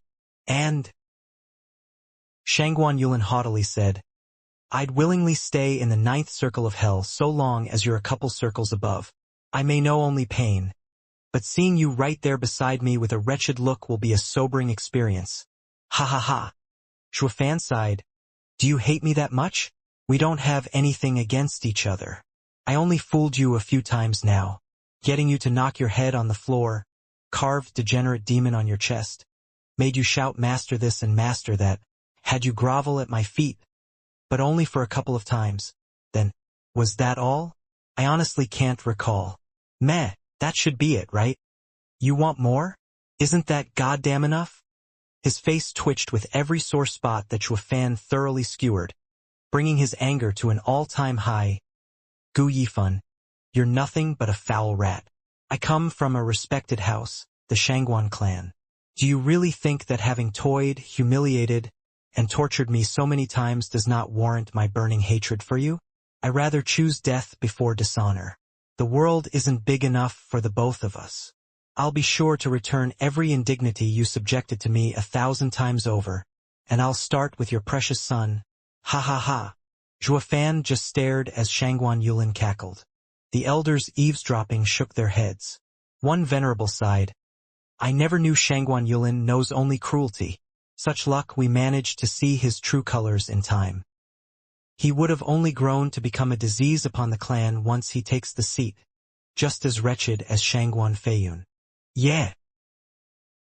Shangguan Feixiong sighed, feeling regret. Yulin was a good seed among the disciples, only to find out he had a twisted mind. One venerable was not so quick to agree. Although Shangguan Yulin is vile, he has his reasons. It was that endless humiliation that brought him so low. Tell me, would any of you be able to take the high road and have a clear conscience when Gu Yifan toyed with you? That had them all second-guessing their rash nods. Ha ha ha, maybe we couldn't. This just goes to show what a real player this guy is. Shangguan Qingyan giggled and Shangguan Feixiong glared. A man is never to be demeaned. Dignity is most important to a practitioner. Gu Yifan is even more twisted, having humiliated and played Shangguan Yulin like a fiddle. So why are you laughing? Shangguan Qingyan covered her mouth before any laughter slipped again. She knew this wasn't right, but just picturing Shangguan Yulin banging his head on the ground before Zhuofan's feet was most hilarious. Has her proper and handsome cousin ever gone through such low times? Mr. Gu is such a bad guy. Her mind was saying something while her curving lips betrayed her true feelings. Shangguan Feixiong sighed and shook his head. So you won't help me? Zhuofan asked earnestly after he waited for Shangguan Yulin's cackle to die out. Though the guy didn't know when to quit. Help you? Maybe in another life, ha ha ha. Even as I'll be cooked alive. I'd still laugh just thinking of the grief of losing your son. Hi hi hi. Such pain is definitely there. Zhuofan sighed but then smiled. Though it's bound to last 5 years, 100 tops. With our long lives, it's like a drop in the bucket. It'll pass anyway. Having descendants and spending time with them will be sure to numb the pain. Shangguan Yulin shook. Time with descendants? Well, you can't expect me never to move on. He's only a son. Zhuofan put on an evil smirk. Speaking of, the chance of a house filled with children is right now knocking on my door. Your uncle and elders are begging me to take the apple of their eyes. All for a measly soaring sword. So you can keep your help and I just have to accept the loss of a son to move on and make some more. I'll go to Yenna right now. Get the buns in the oven so they can't weasel out. It'll make giving the soaring sword all the more a sound decision. Your uncle can't have his little girl turn a widow so fast either. As for you, my good disciple, whether stuck in hell or pushing through it, remains to be seen if you'll see me wallow in misery over the loss of my son or bask in the laughter of my kin. Ha ha ha. Zhuofan walked to the door having finished his piece. Shangguan Yulin was left stumped. How could I forget? He doesn't actually need to get his son. Not when there's another choice with an endless future waiting. His son might die, but he'll have a pretty wife and be surrounded by kids. And I, nothing more than a patsy, fated to die either way. Seeing him smile from hell will only pour acid on my wounds. How can I have such rotten luck? Any choice will get me killed, while his choices all promise a nice and cozy future. And by not saving his poor son, he'd become Shangguan clan's son-in-law, rising higher. It was something this young master with an if you're there to suffer along mentality could not accept. So Shangguan Yulin cried out, Wait! Back up! I agree. How can I not? All I'm asking is that you keep your distance from Yenner. Zhuofan paused and looked back with a devious smile. Finally fell for it, bastard. Amazing! A venerable praised. The kid's mind games are ridiculously good, toying with Yulin's feelings and thoughts. He has the other's state of mind under control, ergo his desires. What do you guys think now of the previous indignity? It was because of that little show we put on that Shangguan Yulin believes we value the soaring sword so much that we would listen to Gu Yifan. Especially about using Yenner as leverage. That hit him right where it hurt. They all bobbed their heads like wise men, with another venerable turning to Shangguan Feixiong. Feixiong, take notes. This is the kind of mentality you should have as a clan head, as the leader of Eastern lands. Me, learn from him? Shangguan Feixiong went red in the face. Gu Yifan is just a junior, and, the way I see it, you're the youth in his 20s here with how naive you are, while he's the real monster living through ages with his cunningness. Smiling, the venerable said, Don't you see? Even old guys like us are learning from him. The venerable pointed and Shangguan Feixiong was shocked to see his oldies taking out jade slips and recording. Shangguan Feixiong's face twitched. That is called taking notes. Shangguan Feixiong was this close to spewing blood from the shock. These millennia-old geezers were as shameless as rash teenagers. Where's your self-respect? Shangguan Qingyan was the only one angry. stomping away through them. Don't just write everything. It's nothing but empty words.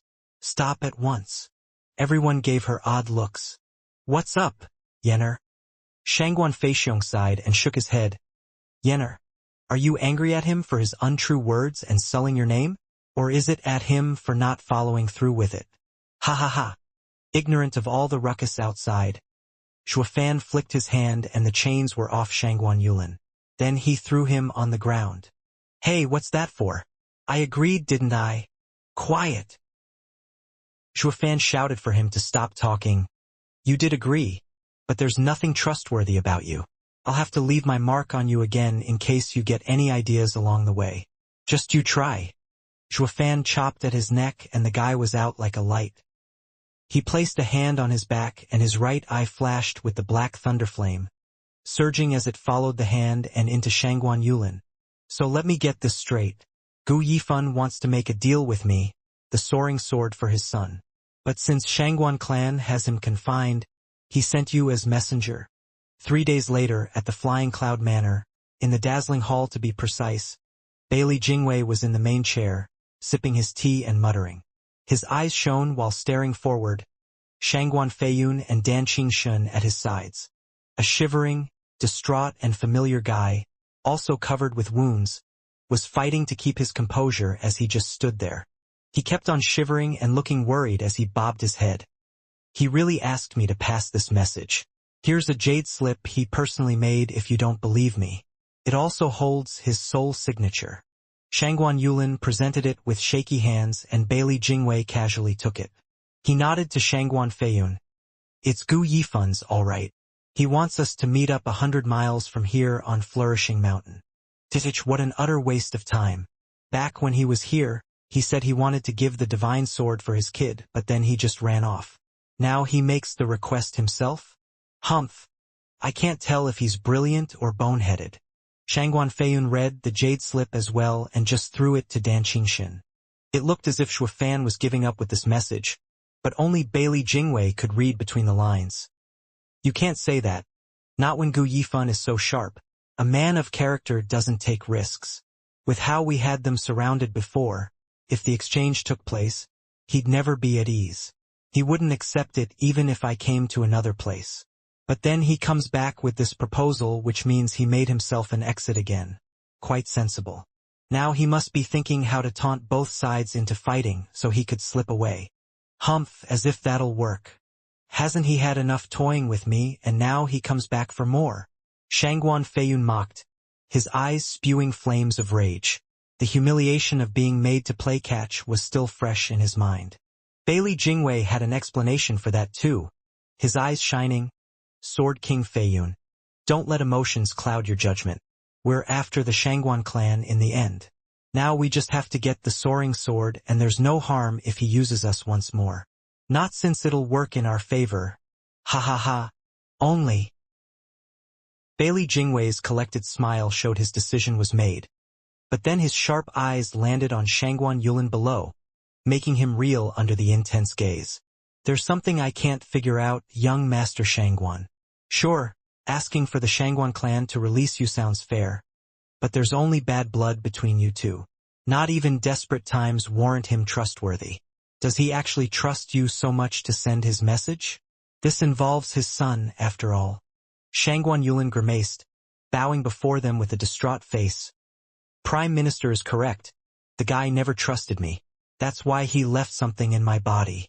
Look! Shangguan Yulin showed his arm. The trio's eyes twitched at once, their heartbeats spiking. Shangguan Yulin's arm had something foul and vile wiggling under his skin, like hundreds of worms fighting to come out. Shangguan Feiyun yanked his wrist and checked with his yuan qi, but the discovery had him gasping. Damn! You're a nest for worms now? Shangguan Feiyun's face shook hard, pointing at him. This guy has thousands of bloody worms borrowed inside him that just won't die. Not even my yuan qi had any effect on them. This is freaky. The other two regarded him gravely. Once the disgusting arm was back under wraps, Shangguan Yulin's pale face looked astonished. Prime Minister, now you see why he let me come? He knocked me out throughout the process. only for me to wake up and realize my body was swarming with these putrid maggots. He told me they're bloodworms, like marrow-burrowing maggots. Only he or my body's destruction will release me of these things. But giving up my body will mean a decrease in cultivation and halt in progress. He only had me deliver a message, something I found wholly beneath the worth of ruining my future. Now if you agree, I still have to get back with the answer. He only gave me 10 days before the worms act up and feast on my blood essence. That'll ruin my body. Bailey Jingwei nodded at Shangguan Yulin's whining like an old biddy, his doubts removed and now believing in the letter. Who'd have thought an alchemist like Gu Yifan would be capable of such nasty business? Shangguan Feiyun huffed. Bailey Jingwei nodded. All men of renown have walked over thousands of corpses to get where they are since time immemorial.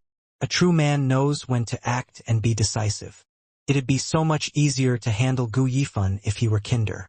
At least we didn't need to be so wary of him. Young Master Yulin, there's just something that evades my understanding. I hope you can clear it up for me. Bailey Jingwei began. Since Shangguan clan let you go, they must have gotten ready for it. I'm sorry to say, but they switched places the moment you left, since no one trusts you and all. So then, how are you going to get back to Gu Yifan? Shangguan Yulin bowed. Prime Minister, I cannot find him, but we have a meeting spot where he can find me. He just has to pick up the reply. I'll leave him there and he'll release control of the bloodworms. As for removing them, that will have to wait for after the exchange takes place. That's quite cautious of him. Unafraid you might botch it, and even giving you a sliver of hope so you'd follow through. A truly pragmatic man who knows when to act in his benefit. His methods are terribly effective. Bailey Jingwei turned to his left and right. Sword Kings? Do you have any questions? Shangguan Feiyun and Dan Qingshan shook their heads, speaking at once. Prime Minister's decision is enough. We have nothing to add. Great, that settles it then. Regardless of the Soaring Sword's location, and whether Gu Yifan's intentions are real in this exchange, I still want to try, ha ha ha.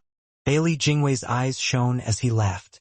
He took out a jade slip and put something in it before giving it to Shangguan Yulin. Young master, here's my reply. Take it to Gu Yifan. I accept his offer and will meet in half a month. Shangguan Yulin gave a deep bow as he took it, though he looked hesitant standing in the same spot. Bailey Jingwei asked, Aren't you on the clock? What's holding you back from finishing your mission? Prime Minister, well, Gu Yifan has another matter for sending me. Its conclusion will decide whether Prime Minister's reply feels honest to him or not, if he would come or not. And what's that? Bailey Jingwei followed. Shangguan Yulin began, Prime Minister, I would like to see if his son is safe. Absurd. A felon like him will get his son only when he gives the soaring sword. Why on earth will I reveal his location to that bastard beforehand? You take me for a 3-year-old, using slick words to get me to spill his location so you could bust him out. Shangguan Feiyun snapped in rage. Shangguan Yulin sighed. Uncle Feiyun, please don't be angry with me. I don't want to see the brat either. But that's what Gu Yifan said. If his son is dead, then the soaring sword exchange will go to the dogs. God damn it. Who are you calling a dog? No, uncle, that's not me, but Gu Yifan's words. Shangguan Feiyun exploded in rage and power, making Shangguan Yulin shudder and turn frantic in explaining himself. Curse you, Gu Yifan. You have me go send a message and even mock the other. Now my head is on the line while you're just laid back home. The only reason I'm doing this job for you is because of those damn bloodworms. All he could do now was brace. Uncle, please calm down. It's quite normal for a father to miss his son after such a long time and be concerned about him, ha ha ha. Shangguan Feiyun sighed and nodded. Bailey Jingwei's eyes shone, never leaving Shangguan Yulin out of sight as his lips curled dangerously. Then you can go and tell him his son is safe and sound, treated like a prince.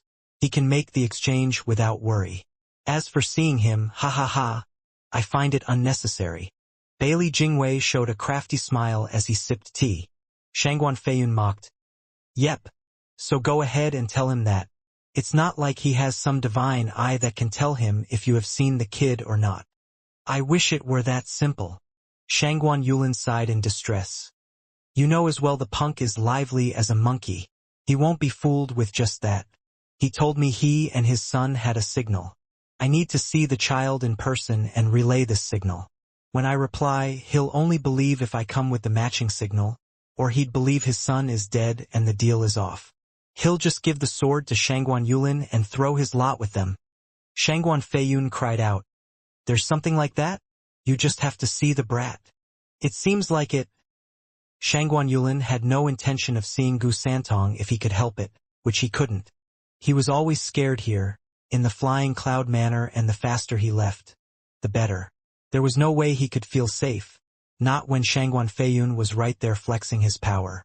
Shangguan Feiyun frowned and turned to Bailey Jingwei, but the man was deep in thought. Shangguan Yulin's heart sank, having a really bad feeling. Why, you didn't actually kill him, did you? Don't you want the soaring sword? If Gu Yifan doesn't get confirmation, then there's no deal. You won't get the sword and my body will be ruined. How could you just kill him? You could at least wait to get the divine sword. Prime Minister, you're a man of wisdom, so how? Silence. Shangguan Feiyun glared. Enough of your chattering. He's not dead. Oh, so he's alive. Then why are you so sensitive to the topic? Just let me see the brat and don't make it harder on me. I almost had a heart attack thinking I'd see a corpse. Sighing, Shangguan Yulin unclenched, regarding them with renewed hope and waiting for an answer. Bailey Jingwei glanced over and nodded. Fine. I'll take you to the boy, though it's up to luck if you can squeeze even a word out of him. What does that mean? What did you do? Did you beat him to an inch of his life and now he can't even speak? Shangguan Yulin cried out. Seeing their eyes had him trembling in fear. These savages won't spare even a child. How brutal! Not like Shangguan Yulin was any better. At the very least he would not start tormenting women and children. He was the young master of a renowned clan and had to act like it, knowing how far to take his cruelty. But these men... Shangguan Feiyun snapped at him. What's with that look? Are you thinking we did this to him? You call a monster like that a child? That's... This way, young Master Shangguan. Bailey Jingwei interrupted, standing up and leading the way with the Sword Kings by his side. Shangguan Yulin scratched his head as he went along. The four passed through many places before arriving at a rock garden. Shangguan Feiyun made a sign and the space warped to reveal a dark hole. The four went down the dark abyss, then lights came to life. As they descended, 2 rows of Soul Harmony and Genesis stage guards welcomed them, standing there like statues, 50 in total. Their auras had Shangguan Yulin scared silly. Flying Cloud Manor's secret jail is under such a tight guard. Yet all this secret place had locked up was none other than a child. This went to show just how wary Bailey Jingwei and the Sword Kings were of him, or maybe Gu Yifan. The four reached the end, but it was beyond the gloomy and damp hell Shangguan Yulin pictured. Instead he saw silk and lights, a carved table and a granite chair. Quite fancy. The bed in particular caught eyes with its carved and intricate jade supports buffed to a shine. You call this a jail cell? More like a king's chambers. Shangguan Feiyun patted his shoulder and pointed at the pale and resting child on the bed. Here's the brat you wanted to see. Does it look like I touched him? He's Gu Yifan's son? Shangguan Yulin cheered. He's still alive. Young Sanzi. In the Flying Cloud City, in a dark corner bordering the manor, a sitting shadow made signs as it cried out. He slipped into Flying Cloud City, right behind Shangguan Yulin, and lay in ambush. Out of anyone's perception, the swarming maggots in Shangguan Yulin's belly withdrew to reveal a scarlet image of an infant. The idea behind dumping so many bloodworms into Shangguan Yulin was not to threaten him into submission. He had other ways to do that. The bloodworms worked to those below the ethereal stage since it tortured one's body. But it hardly posed a threat to a cultivator's soul. The other would just have to take the consequence of ruining his body, and you had no way of using him after. Zhuofan stuffed him with bloodworms to hide the blood infant's scent. Zhuofan had him knocked unconscious to blind him of the process and just what else was hidden in there. Blood infant was one, bloodworms were another, while also sealing the guy's senses. So when Shangguan Feiyun came to check, he'd only see the bloodworms, unaware of the blood infant lurking beneath. It was the perfect way to get Shangguan Yulin to help him find young Sanzi. All of it was set up to find young Sanzi as soon as possible. Any rescue attempt could only start when the target's location was confirmed. Zhuo Fan's brow shook, seeing through blood infant's eyes the frail child behind the silk covers. His fists clenched, his heart shuddered in pain. But calm soon returned. It was not the time for action, but patience. Shangguan Yulin approached Gu Santong's side and checked his vitals. He turned to Shangguan Feiyun in shock. How is he? He's weakened by severe blood loss. Shangguan Feiyun rolled his eyes. Shangguan Yulin checked again and noticed Gu Santong's damaged arm. Even with the bandages to staunch the bleeding, blood was seeping still, following the arm and dripping into a bowl. Startled, Shangguan Yulin asked, "Are you letting out blood? Why?" "Bullshit." Shangguan Feiyun cursed. "I'm no saint, but never this vile as to bleed out a child. I never once tortured him and even used my personal training room to heal him. And you're asking if I bled him? This is your personal room? What else, a prison?" Shangguan Yulin huffed and glared at him, turning to Gu Santong. "The kid is weird. I planned on using him to threaten that Gu guy after my blade hurt him, so I had my alchemists heal him. But the odd thing is that no medicine can halt the bleeding.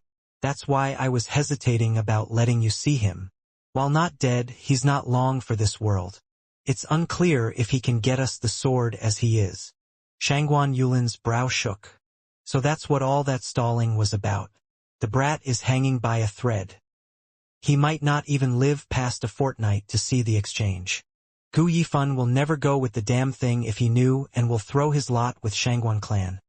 Raising a family, but without his son. Zhuo Fan was overwhelmed at the truth about his condition. Worried and flustered. Young Sanzi can't heal? Why? Checking Gu Santong's pulse, Bailey Jingwei turned to the others with a shake of his head. No change. His wound didn't mend at all and his blood kept flowing. He'll soon die like this. Sword King Feiyun, you really went all out back then. How's it my fault? Shangguan Feiyun sighed. I've just been wounded myself and the rage made it hard to control my power. But I didn't try to kill him either, trying to heal him afterward. How was I to know he's weird? Any other guy would be on their feet right about now. But look at him. He's only getting worse. Shangguan Feiyun was perplexed at this outcome. Bailey Jingwei shook his head and smiled. Ha ha ha. Never mind. What's done is done. The issue now is Gu Yifan wanting his son's response for the deal. How is he going to reply like this? Maybe, young Master Shangguan, will you give it a try? Maybe a father's love is so great that it may rouse the son. Bailey Jingwei chuckled. I guess I'll give it a go. Shangguan Yulin had no hesitation. Not when this involved his future. He had to get an answer out of the brat one way or another. The other option would be Gu Yifan thinking his son was gone and the deal was off, and so was his body. His cultivation would drop, and the worst part was the punk was going to become Shangguan clan's son-in-law. Yenner, my dear Yenner. I'll never let that bastard lay a hand on you. Howling inside to psych himself up, Shangguan Yulin went to Gu Santong and showed a more hideous grimace than when crying as he cooed. Young Sanzi, wake up, your father sent me. Come on, wake up. Young Sanzi was as still as a corpse, blood dripping down his arm. Shangguan Yulin was panicking, sweat trickling down forehead. Zhuo Fan's brow shook. He was in the dark about young Sanzi's critical condition and had to wait until he saved the child before addressing it. But from how things looked, his life was on the line. Zhuo Fan gnashed his teeth and his fists tensed, only to slump back in helplessness. Goddamn brat.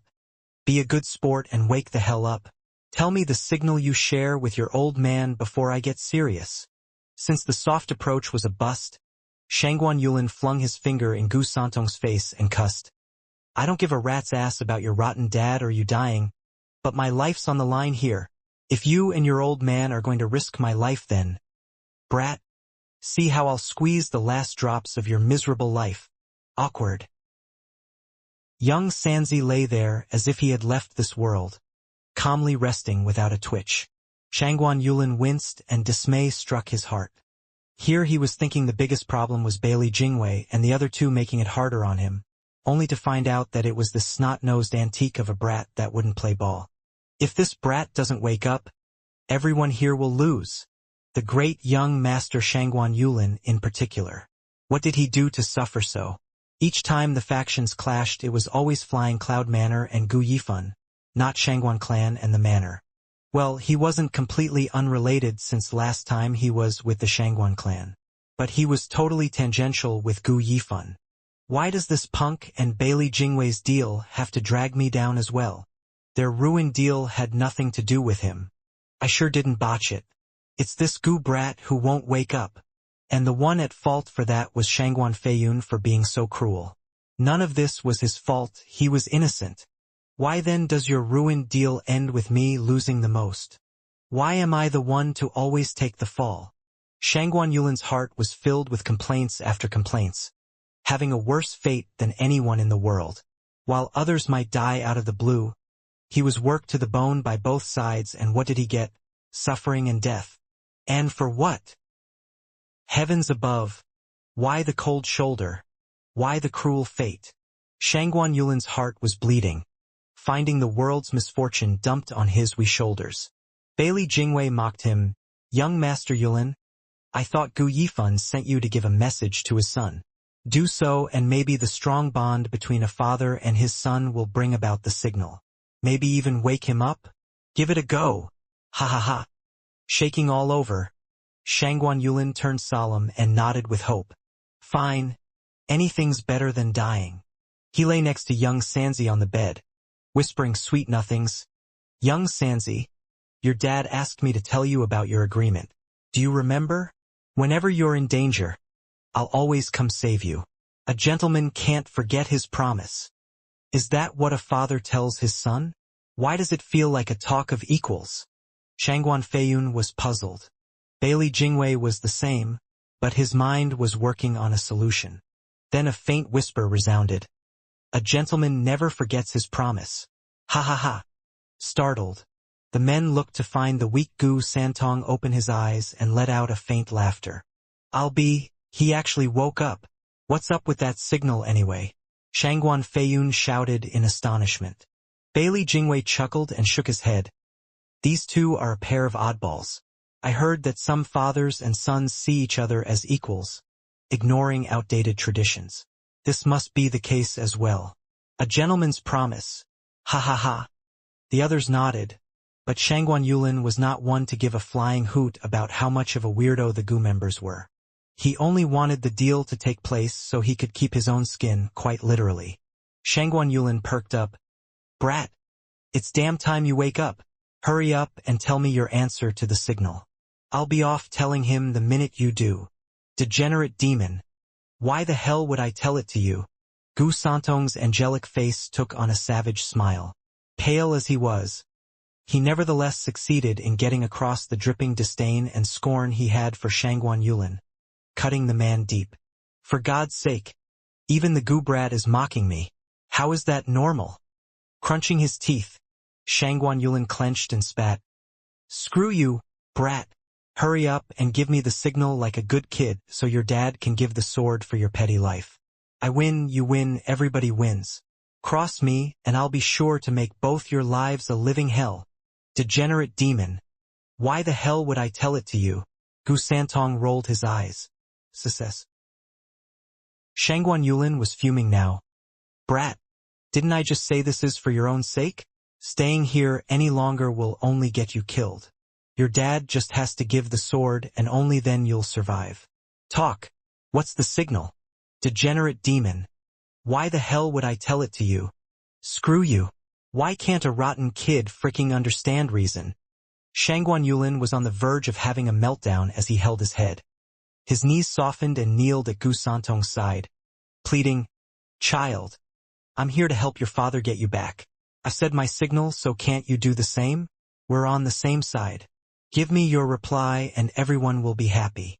Gu Santong gave him a long look, then sported a wicked smile. Degenerate demon. Why the hell would I tell it to you? Shangguan Yulin's face twitched hard. His body shook, and his mouth bled. Turned out that Gu Santong's repeated onslaught had popped a vein in him. Young Master Yulin, pardon the interruption. Bailey Jingwei intervened. Is it possible that the reply is, degenerate demon? Why the hell would I tell it to you? Shangguan Yulin's eyes blanked out, dumbstruck. Then he turned to Gu Santong's cute and mocking smile. The wounded brat couldn't be more obvious in his scorn. I already told you the signal. But who was the deaf one here? Shangguan Yulin's face twitched, his heart cracking like glass, tears seeping from the seams. These two are toying with me. They're getting their kicks until I die. Gu Yifan and his son sure know how to have fun. It's such a weird signal that it makes no damn sense. Shangguan Feiyun shook his head at the twitching, crushed and seething Shangguan Yulin. Bailey Jingwei was just as clueless, so he just shook away the thoughts. It's how oddities are, or maybe it's just a way to obfuscate others from randomly guessing the signal. There's no point reading into it. At least we now know his response and can make the deal. Young Master Shangguan, you should be going. Weren't you on the clock? Bailey Jingwei smiled at the depressed Shangguan Yulin with the intention of kicking him out. Shangguan Yulin got his meaning of sealing the deal fast, so he stood up and bowed to them. Then I shall go to Gu Yifan with the reply. I shall be the first to congratulate Prime Minister getting the soaring sword from the punk. Why thank you, young master. Bailey Jingwei smiled, as did the other two. While this guy had lost all his value, he was still smooth. Such flattery was neither forced nor overblown. Said just right to make others feel good. Maybe he's still of some use after all, ha ha ha. With that done, they all went out of the cave, giving no attention to the weakened Gu Santong on the bed. Gu Santong eyed them and smiled. He let out a breath and closed his eyes, though muttering, Dad's coming to save me, ha ha ha. But did he get what I meant? Thump. Bailey Jingwei and the two Sword Kings led Shangguan Yulin outside, being nice and friendly with him, like he was a real guest of honor. He was cautious as he walked, the rows of powerful guards giving him a bad feeling every time their aura flared. Staying just one extra second in this accursed place felt as if his life would be over. The peculiar thing was, the closer he was to the exit, the more pronounced it was. Shangguan Yulin shivered out of nowhere and halted. They had only reached half-point of the tunnel and still had a way to go. Shangguan Feiyun paused, giving him an odd look. What is it? Why did you stop? Shangguan Yulin just stood there, frozen in panic with horror in his eyes. He did all he could to move his jaw, but it felt he had lost control. Shangguan Feiyun scanned him since he was acting even weirder. What's he playing at? Shangguan Yulin gave them some hopeful looks, trying to convey something. Impossible in a gloomy place such as this, and the others walked over. Just as Shangguan Yulin was feeling terror, 100 miles away, in a dark corner outside the manor, someone was using those same eyes as he waited for the target to approach. Squinting, Zhuofan was like a patient hunter on the prowl. He made a sign to nail Shangguan Yulin on the spot, while using the blood infant's eyes to see Shangguan Yulin taking slow steps towards him. The closer it got, the colder his gaze was. Boom! The instant Shangguan Feiyun reached Shangguan Yulin, Zhuofan's hands shifted. Who? Shangguan Feiyun's senses flared with grave danger coming from within Shangguan Yulin, something he hadn't felt in ages. Though sensing did not equal reacting. Shangguan Yulin's sudden explosion as a soul harmony expert swept everything in its path. Most of it focused on Shangguan Feiyun in front.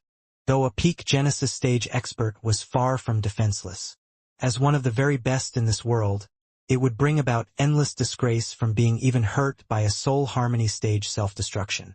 On the instant the explosion was triggered, Shangguan Feiyun's strong Yuan Qi was unleashed to shield him from the blast and leave him untouched. It did not go as well for the guards though. Sure, they copied him to resist the blast, but the worst off among them were the Soul Harmony stage guards. In a narrow place like this, with no place to hide, they could only rely on their Yuan Qi. Survival and death came to one simple fact, whether they were just a bit stronger than the suicide bomber or weaker. Some would come out with heavy injuries while some never got up again. In but a blink of the 50 guards in the tunnel, a dozen fell victims, and that was ignoring the many others who were now too weak to fight. It went to show just how devastating a blowout of a soul harmony stage cultivator could be. It had to be, or no one would be doing it. But this was just the start. As everyone rejoiced the worst had passed, black thunderflames shot from the center of the blast. It was Zhua Fan's third trump card he stashed in Shangguan Yulin, the apocalyptic thunderflame. Not even the likes of Sword King Feiyun saw this one coming. It was common knowledge that a self-detonation used one's yuan qi, something a Genesis stage expert had to spare just based on the difference in stages. But when the black thunderflame was included, one with the power of total destruction, it was fundamentally a universal killer, all ending up suffering the same miserable fate until its power ran out. Like a claw from hell, the black thunderflame shot like lightning in all directions. Anything it touched, be it flesh or hard bedrock, all burned, wiped out of existence. The Genesis stage guards hardly registered when the black thunderflame touched their yuan qi shields, and only heard as it sizzled and was eaten away. The flames then crept on them, swallowing each one as it devoured. It was so deadly.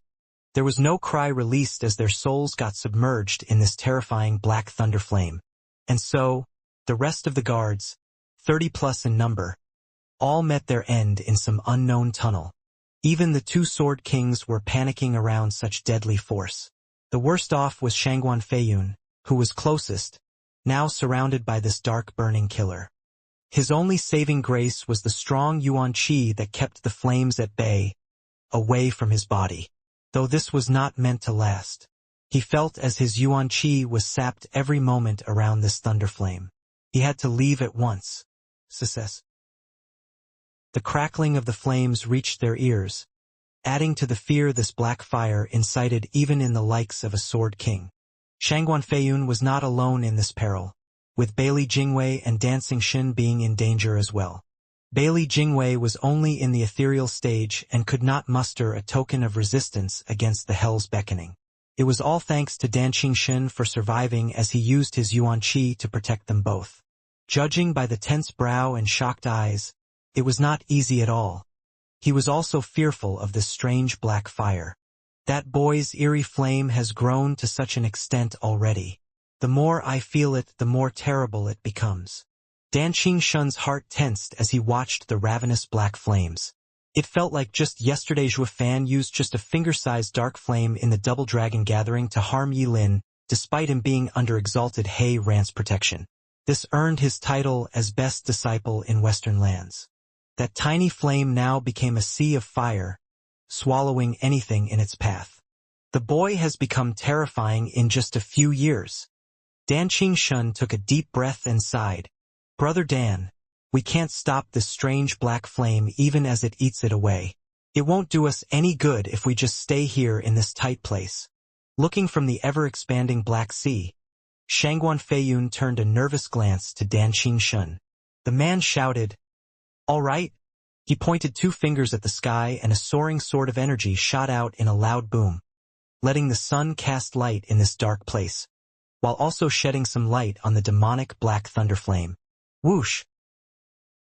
Looking at the clear sky with a stray cloud here and there, Dancing Shin hoisted Bailey Jingwei on his shoulder and flew away from the black flame. As the flames latched on his yuan qi shield and crept all over it, Dancing Shin shook once and sent his shield away from himself, letting the flames chip away at it from a safe distance, disappearing once their meal was finished. Whoosh! Shangguan Feiyun and a few strong Genesis stage guards arrived, shedding the terrifying flames in the same manner Dancing Shin did. They were at last out of danger and could breathe easier. These mighty and respected Genesis stage experts had just escaped a brush with death, something that hardly happened to them. The more they watched the thunder flames swallow the manor, the deeper their fear ran. What the hell is this? Why is it so horrible? Of the 50 or so guards in the tunnel, only 5 escaped. It was testament to the warranted fear they had for the black thunder flame, and of its destruction. The flames kept spreading, eating and destroying all of the manor, and they were powerless to stop it. Shangguan Feiyun stood there stunned. his face grave from the dangerous experience.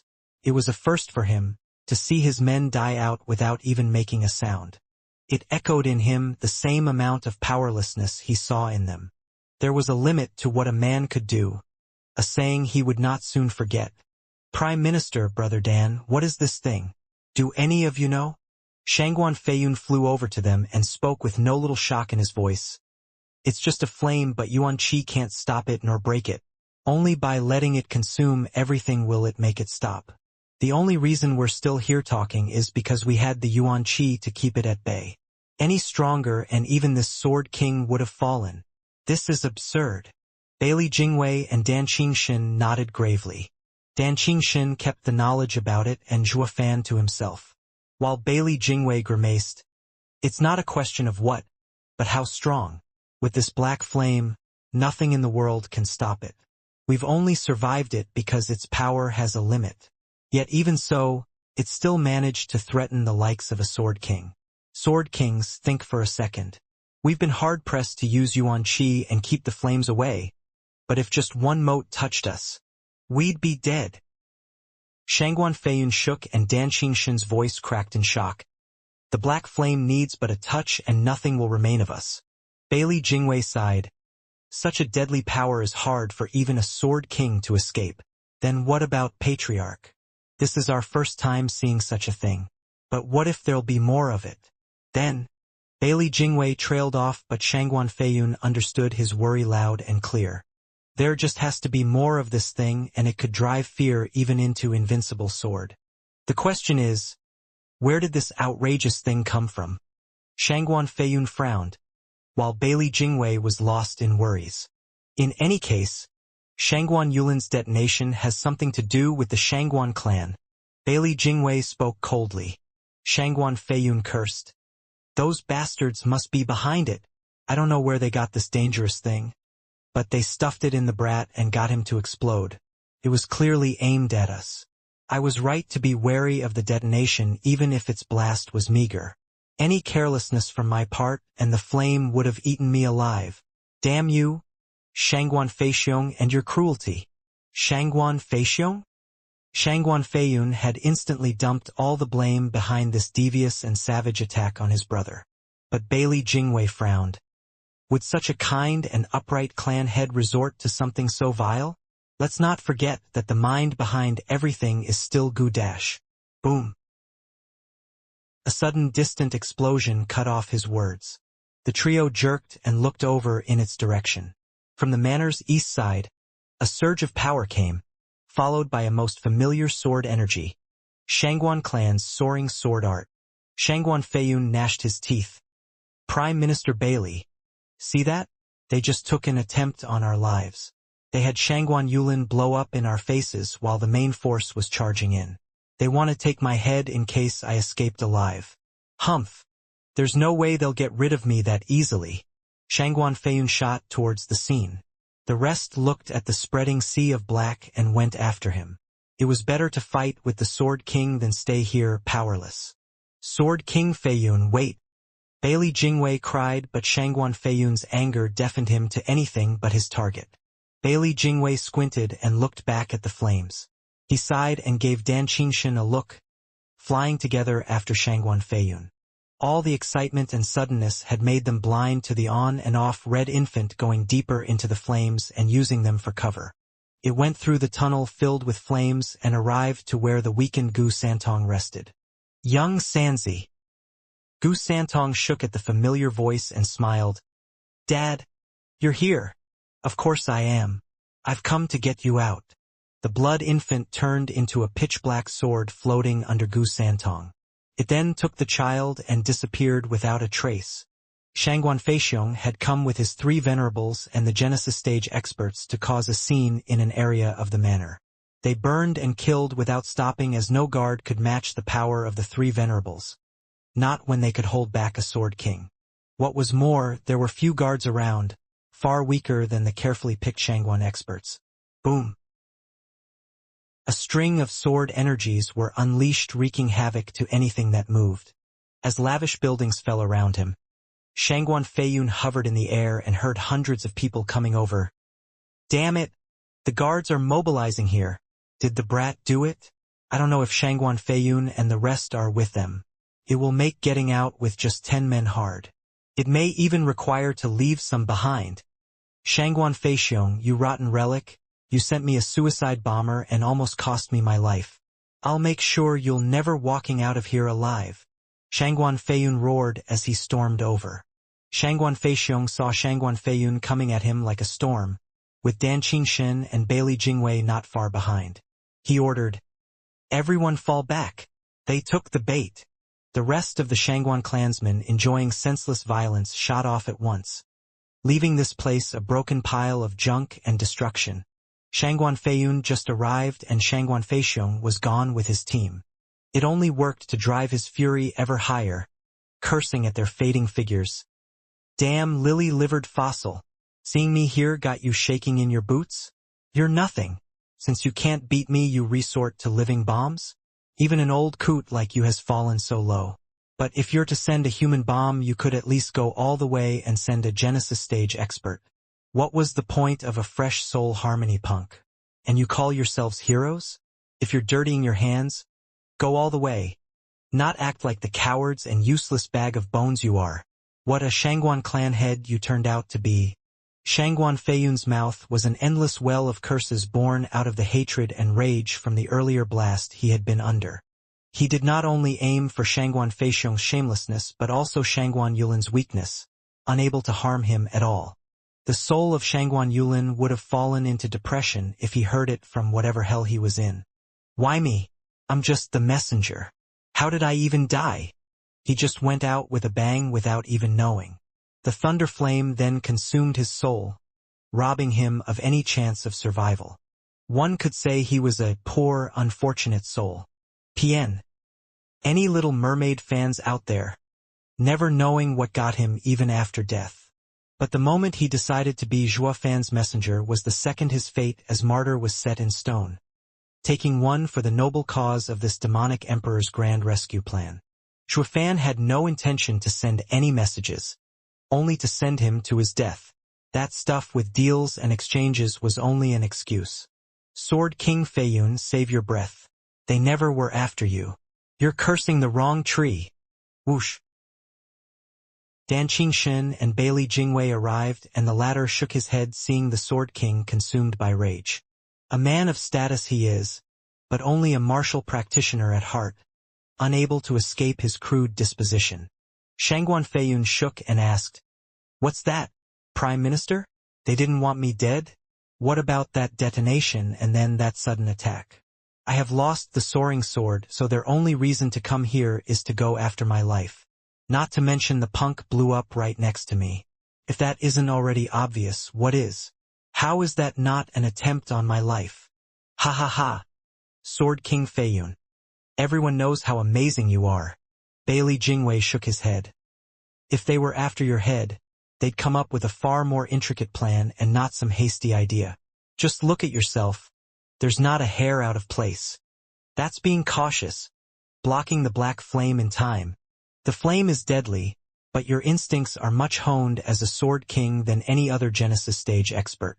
Not even a Soul Harmony Kid's detonation can escape your senses. It's easy to tell from the sudden surge that a detonation was coming as well. The only way the ambush would have worked was if they used one in the same stage." Bailey Jingwei gave a wry smile. "Sword King, you need to think about it. What kind of a ambush points to using a tactic that guarantees not to take the target down?"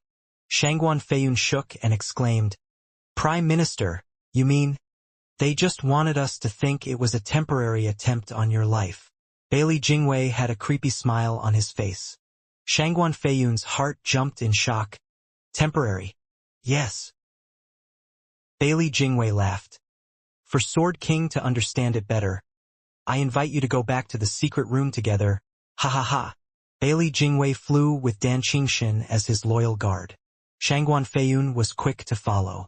Back at the tunnel of the sea of black flames, only a few motes remained here and there. Shangguan Feiyun waved his sleeve and sent the still burning rocks in the tunnel away. This cleared the way for the trio. The tunnel was just as narrow, just that its length was now cut in half, making it easy for them to reach the room. Dan Qingxin and Shangguan Feiyun gasped to see the bed empty. Sensing the cold sheets, they knew the child was long gone. Shangguan Feiyun cried out, "Where is he? When did he leave?" Rescued while the attacking Shangguan clan drew our attention. Bailey Jingwei analyzed. Shangguan Feiyun shuddered and gasped, "Prime Minister, you knew?" "From the very start." Bailey Jingwei's eyes shone and smirked. "Our opponent wasn't the Shangguan clan but Gu Yifan." Shangguan Feiyun cried out, "Him? How did he do it? Didn't we agree on an exchange?" "Why? We did agree, but do you trust ourselves to let the father and son go free after we got the soaring sword?" Bailey Jingwei shook his head. "If I don't trust the deal, then you can be sure Gu Yifan won't either. The soaring sword is his leverage. Once removed, nothing can stop us from killing him. How far do you think a Radiant Stage father can run with his injured son? It makes sense he'd need Shangguan clan's cover. But would they help him without the soaring sword? From the start, he never planned on following through on the deal, only after taking our bargaining chip." Bailey Jingwei looked around the empty room and chuckled. "I have yet to figure out how he slipped in and succeeded in taking his son through the chaos. But the minute Shangguan Yulin demanded to see the child, I knew he planned a rescue. The rest were a series of plans. Shangguan Yulin's detonation, then the Black Flame's invasion of the tunnel, all a show of strength to unbalance our state of mind. Anxiety causes men to be irrational and fall for his trap. That's why I said, Sword King Feiyun, that the attempt on you was temporary. If you had calmed down and discovered the child was missing, you'd see the target wasn't you to begin with." Shangguan Feiyun's brow shook, looking tense at Bailey Jingwei and nodding. "Everything makes sense now." Next came Shangguan Feixiong, leaving as quickly as they attacked, to lure us away. This was all to enrage and strike at your name, so Sword King Feiyun would believe this was an attempt on yourself, so you'd strike in anger and away from here. Then there's the Black Flame covering the tunnel. With the guards fearful of it, the only sensible thing for them was to follow you. Bailey Jingwei smiled as he unraveled the mystery. This gave him the opening to slip in when no one was around and save the child. He had Shangguan Yulin deliver a message, so he'd ingrain in our minds that we'd make the exchange in 2 weeks, and anything that happened within this time was out of his hands. This led to us immediately believing it to be the Shangguan clan behind Shangguan Yulin's detonation, while excluding him as being part of the equation. Ha ha ha! Gu Yifan makes us feel a swirl of emotions all at the same time. Truly amazing how his schemes are so meticulous. I've traveled the 5 lands for years but not once met with such a thorny opponent. Just thinking about holding his head fills me with a sense of achievement. Bailey Jingwei cackled. Shangguan Feiyun nodded, feeling his back soaked. He's fast, precise and deadly, stooping to any low. A more twisted mind on this earth is hard to come by. Then there's the fact he had the Shangguan clan's 10 experts work with him to get his son, with no casualties. At least he's not part of the Shangguan clan, or it would have turned dire. This is the core of every manipulator, not personal strength, but turning every pawn around him into a deadly weapon.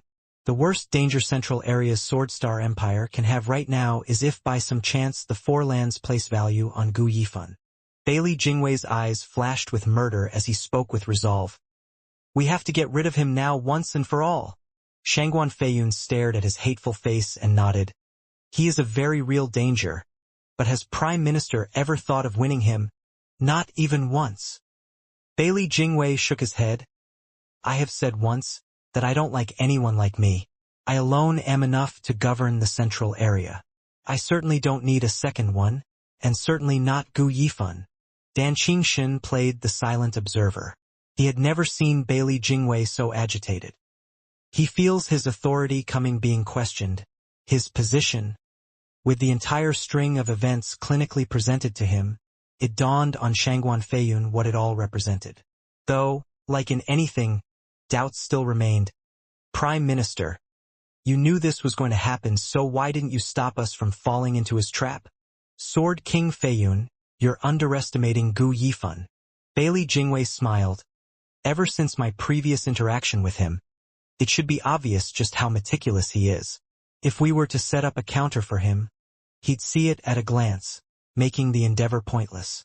I want not just the sword, but his life as well. Now that such a cunning devil finally walked into our domain, I would shame his kind intentions and heaven's gift letting this chance slip. Now won't I? Humph. Shangguan Feiyun nodded after a pause. Prime Minister is right. You can't bring a small hook to catch such a big fish. He's unlike that simple-minded Shangguan Feixiong. But does this mean Prime Minister knows where he's going after saving the brat? Brother Feiyun, don't you find the question redundant? Just look at Prime Minister brimming with confidence. Ha ha ha. Dan Qingshan smiled and turned to Bailey Jingwei. I dare venture a guess that Prime Minister Bailey already has everything under his control. Bailey Jingwei couldn't stop himself from laughing. Dragon-cleaving Sword King is truly a close friend. Yes, I have everything ready. Then where is he? Shangguan Feiyun asked eagerly. Bailey Jingwei waved his hand, his eyes shining as he spoke. Humph. The punk's key to his joint tactics was speed. From the moment Shangguan Yulin detonated to Shangguan Yulin's strike, they all happened at perfect timing and speed. It was enough for just one aspect to be offbeat by one step and it would have ended in disaster. Speed also dictates the rushed actions he took, resorting to haste and leaving many oversights unattended. This joint tactics demanded that of him to not be as cautious. Now all he's doing is being on the run as far away as possible, with little attention to anything else.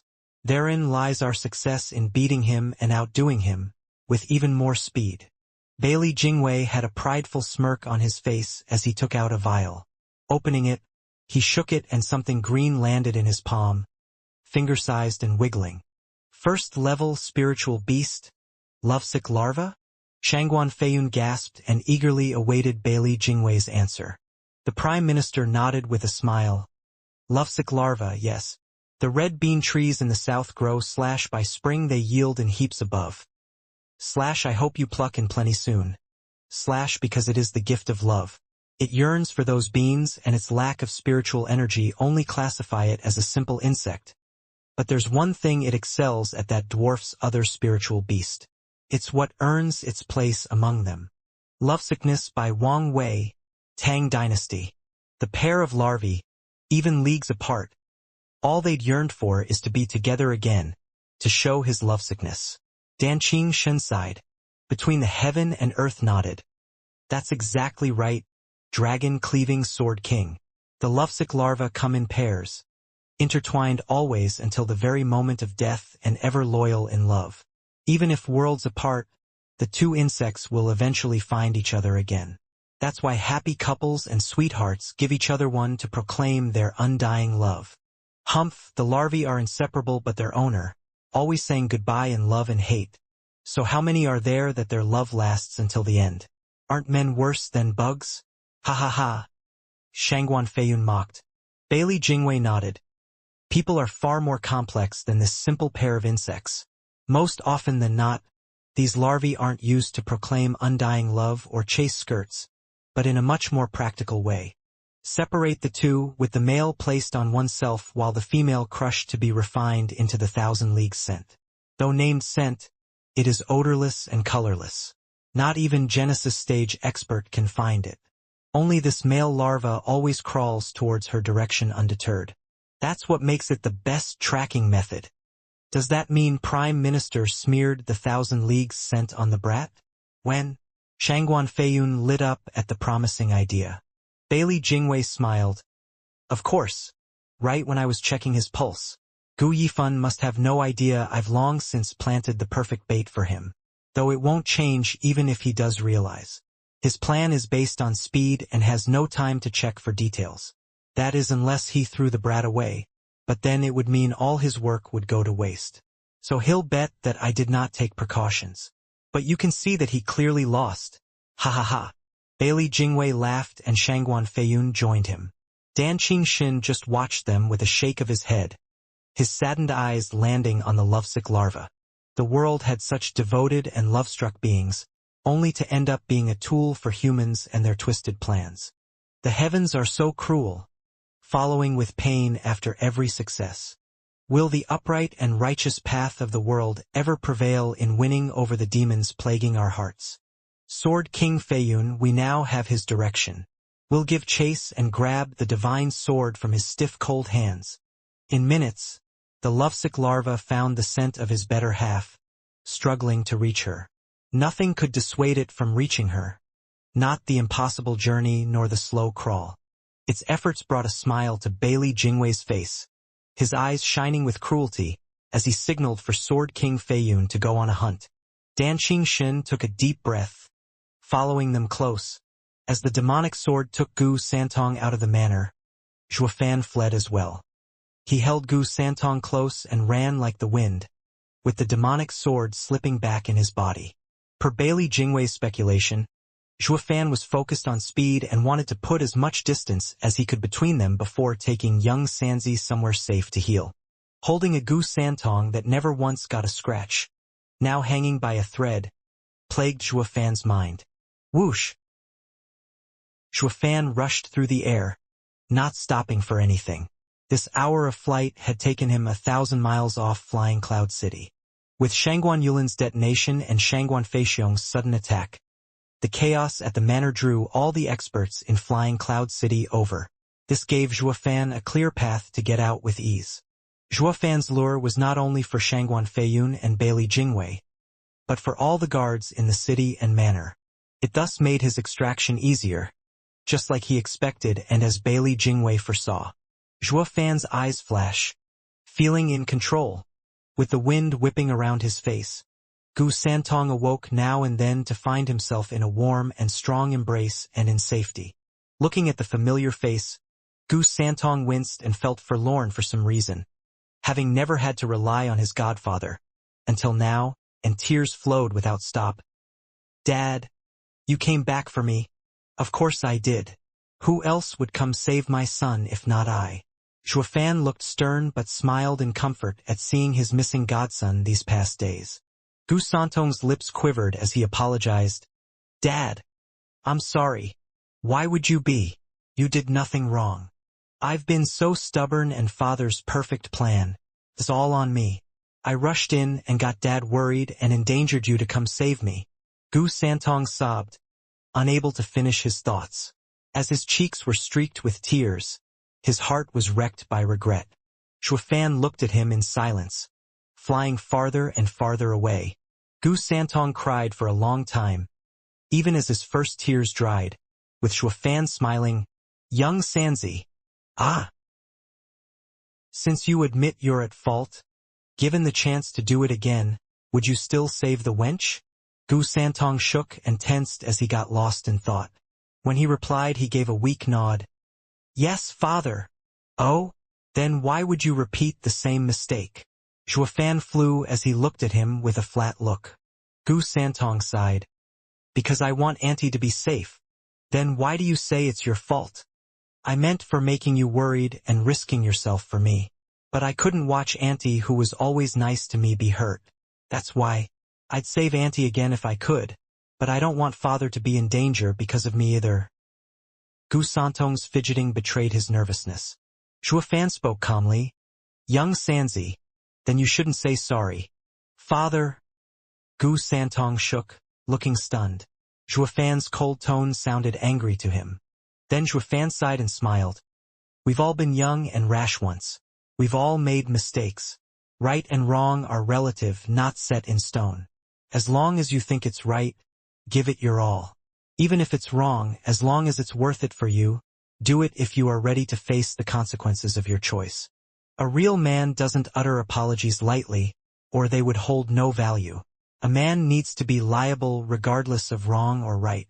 Since you saved the wench, you need to be responsible for what follows, including having me spare the effort to save you, even my life. No, Dad. I never wanted you. Zhuofan's words sounded like his will, and Gu Santong was only getting frightened as he cried. Zhuofan chuckled. Think thrice before acting, young Sanzi. You're not the same as before. Your every move has ramifications. Since you couldn't let the wench get hurt, does that mean I could leave you be? I'm your dad. Gu Santong's lip trembled, overwhelmed by his love. This was a father, one who would accept him as he was in his entirety. Gu Santong experienced for the first time Zhuofan's endless love he had for his son, feeling this father reliable. It had always been the case of Zhuofan being the weaker one and needed his help, accepting every time because of the fondness of having a dad. Only now, when he was in trouble, he felt his father's arms protecting him. Zhuofan had become his everything, not just a mere godfather, but a true father, one such as he could always lean on. Also, is there anything a father and son can't talk about? If you wanted to save the girl, you could have just told me and I would have. Zhuofan continued. Although, my attention has been lapsing that day from always focusing on sealing the falls and never noticing your changes. It's my fault and I should be the one to apologize. Zhuofan sighed with guilt. Gu Santong's regret only grew at his words. No, it's all on me. I always thought Dad's attention was only on the whirlwind tunnel, ignoring everything else. All plans were coming to a head all at once and did not want to say anything, fearing you might yell at me. Zhuofan shook and regarded Gu Santong's gloomy face. My own son thinks I'm so cold and unreasonable? That might have been before. Young Xianxia, listen closely, all-encompassing love. We are family. What you like I'll make all efforts to like as well. Trust me from now on. Zhuofan was resolute as he stared at Gu Santong. Looking deep in his father's eyes, Gu Santong bobbed his head, finally showing his usually bright smile. Zhuofan smiled back in relief. As the father and son grew closer as family, a cackle from behind startled them. Ha ha ha. Got you now, Gu Yifan. Try and escape this time. Zhuofan's eyes hardened and looked back with a sinking feeling. Those rotten bastards caught up too fast. Whoosh.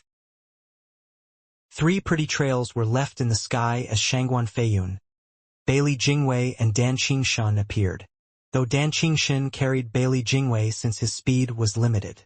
The wisest man in the empire and 2 sword kings were hot on Zhuofan's tail. Their power slammed into him and made him gasp, his frown deepening. How did they get here so soon? It's like they knew our heading. Gu Santong cried out. Zhuofan stomped harder with Gu Santong in his arms. It's obvious they've done something to you, so these dogs could sniff you out. I drew them. Gu Santong's eyes shook, feeling ashamed. Dad, forgive me. Young Xianxia, what did I say? A man shouldn't always apologize. Then Zhuofan smirked. Besides, it's all within my calculations. Truly. Trust your dad. Whoosh. Zhuofan sped up, his eyes flashing with cold determination. It was not like sword kings were hot on his tail, but mere wild dogs. The odds were, hardly anyone in the whole central area actually got away from any of these 3 big shots. But Zhuofan was confident in his skills, going fast while holding his happy son. Shangguan Feiyun cussed. He just won't give up. Does he really think he can escape from the likes of us? Then again, it's not like we'll show mercy even if he stops. Ha ha ha. Gu Yifan must be removed. Bailey Jingwei gave a vile snicker, looking at the larva in his hand crawling for Zhuofan, and mocked. His son has 1,000 leagues sent on him, and not even a teleportation array can throw us off. The more frantic he is in his run, the worse his already dying son will be. Let's see how he'll deal with that. Ha ha ha. Prime Minister Bailey, you might find torturing him fun, but I'm done waiting. Shangguan Feiyun swiped his fingers at Zhuofan. Gu Yifan, hand over the soaring sword and I'll spare you, or else. Whoosh. A sword wave in the form of soaring sword shot for Zhuofan, its sharp edge making his spine tingle, like death was crawling up his back. He reacted by leaning out of the attack's direction. Whoosh. The sharp edge glanced by his cheek, leaving behind a trail of blood. It exploded in a distant mountain range, leveling everything for 100 miles.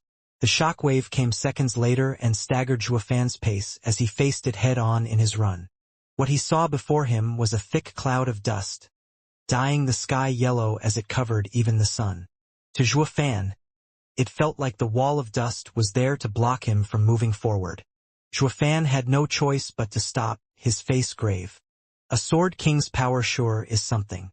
One strike was all that was needed to block him. His only choice now was to go all out. Squinting, Xue Fan twisted around and let the black thunder flame flash in his left eye while his right eye shone in golden halos. Ready to stake it all. Shangguan Feiyun stopped 1,000 meters away with a sardonic smile. Why? Grandmaster Gu. Tired of running, perhaps? When a fight's unavoidable, no amount of running will change things. Xue Fan smirked back, his one last hurrah before dying. Quite heroic, one might say. Shangguan Feiyun grinned. Fight? Grandmaster Gu, you alright there? Why would you fight me? Do you even have the strength? Ha ha ha. Regardless if I have or not, I won't just let you take me without a struggle. Xue Fan huffed and held Gu Yifan tighter. Besides, my name might even travel to every corner. Talking about my honorable death fighting a sword king. What's the difference from all others you killed, you ask? I, Gu Yifan, have become a 11th grade alchemist at such a young age. A heaven's favorite, one might say. I shall never go down without a few ripples. Ha ha ha. Shangguan Feiyun eyed him as his cocky words stabbed his ears. He turned to Bailey Jingwei and mocked. I say, Gu Yifan just doesn't know when to quit. Even in death he wants to be on top, remembered through the ages. Youngsters are filled with ambition. There's nothing odd about that. Between dying nameless like mowed grass and going down with dignity with their names spread throughout the world, anyone would always choose the latter. Bailey Jingwei smiled. Grandmaster Gu, you very much know I have a soft spot for talents. You more than qualify to be one. So give us the soaring sword, and why not think about giving your service to the Emperor? Bailey Jingwei sounded sincere, but all Xue Fan did was mock him for it. Prime Minister Bailey does like talents, but in my short year in the central area, I've not once heard of any notable brilliant people in Prime Minister service. Could it be that the wide and expansive central area has none? Or is it likelier that Prime Minister's wisdom outshines everyone else's? That doesn't sound right either. With Sir's virtuous nature, how can you do that? It's better to say that Sir had been at odds with them when... Shangguan Feiyun hid a snicker while peeking over at Bailey Jingwei. Gu Yifan sure is a genius. He's like a god or something to figure it all out. Bailey Jingwei loved his talents, but to a point. He could employ all of them under his wing, but there was just one type that he abhorred the most, those like him, good in politics. He'd strike hard and fast out of fear of being replaced. This empire was just not big enough for two prime ministers. Bailey Jingwei would have happily welcomed Gu Yifan into his fold, so long as he was but an outstanding alchemist and only that. But late events showed time and time again what a twisted and calculative mind he had. Not unlike Bailey Jingwei. By bringing him to the empire, the prime minister's post might just slip from under him. Gu Yifan had to die here and now beyond any shadow of a doubt. Stealing the soaring sword had nothing to do with it, but just because Bailey Jingwei found him an eyesore. Grandmaster Gu has some good eyes, ha ha ha. Bailey Jingwei's face twitched. Since Grandmaster Gu insists on this action, I won't dissuade you any longer. While I understand you don't care about yourself, but what about the other life involved? Grandmaster Gu just has to give us the soaring sword and I promise your son's safety. Xue Fan turned to Gu Santong, seeing the determination in his eyes, and chuckled. Prime Minister, there's no need to toy with me. My son is just like me, and I'm sure you've already seen this. Rooting out the weeds isn't uncommon. None of you would be so willing to let your enemy's son live. Now would you? Ha ha ha. Prime Minister should save his breath. The both of us will live or die together in this fight. Xue Fan used his belt to tie Gu Santong close to him, filled with the will to die. His son was no different. Shangguan Feiyun was touched by their determination. They were sure to become great in the future. A shame it will be cut short today. Since Grandmaster Gu can't see reason, I'll oblige. Lacking the appreciation a fellow warrior would have of another's valor, Bailey Jingwei signaled Shangguan Feiyun. Shangguan Feiyun, send them off. Shangguan Feiyun nodded and swiped with his fingers, unleashing a terrible energy rumbling forward, giving the feeling the world might collapse. Xue Fan's brow shook, watching the fingers intently as sweat trickled down his brow. He wouldn't last 5 moves against Sword King Feiyun. But then again, he wasn't in it to win, but to survive. Therein lay the slim chance at life. He was now following the plan he made, but each step was accompanied by mortal danger. One slip and nothing would remain of him. He found the best solution was to get a mortal wound and then escape, since anyone would disregard a dying person. Waves of power came from those 2 fingers, shaking the world around them. Shuafan's right eye flashed in golden halos, ready to act even as sweat poured from his brow. Shangguan Feiyun's sword had such power and speed that not even shift might get him out of the woods. The only hope of survival was to use it the instant the attack was released.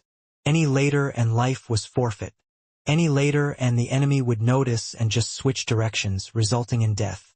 Life and death hung on that one tiny window. There was no room for errors.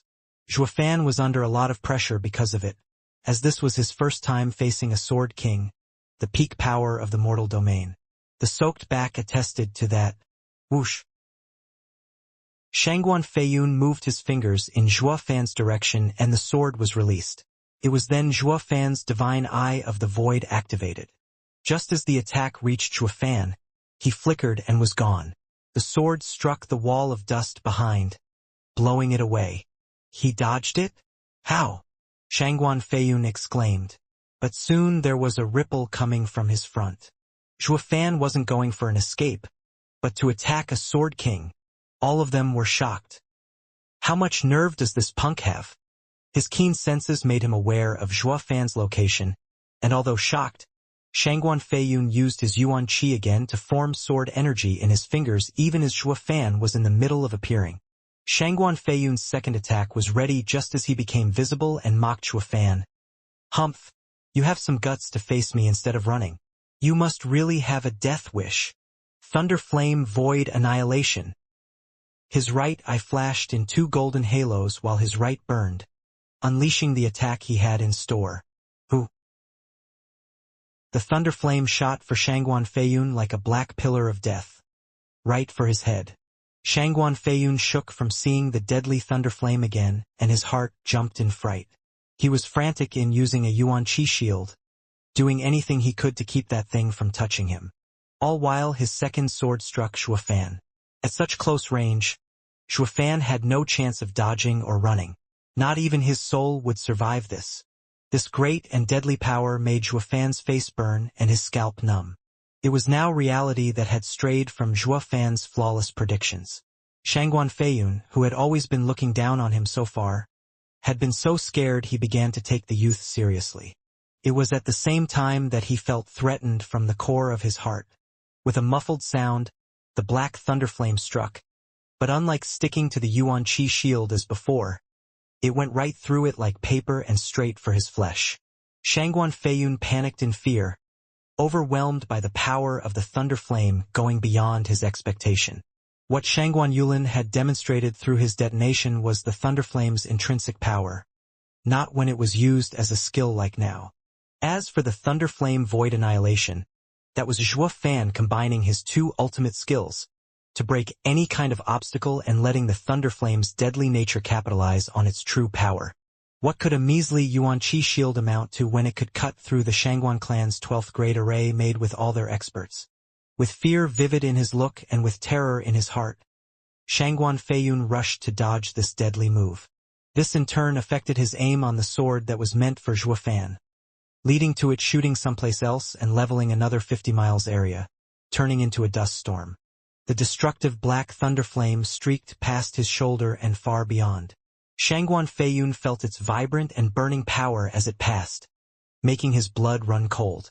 The amount of times the great best in eastern lands, now a sword king, felt such unfiltered terror from his incredibly close brush with death could be counted on one hand.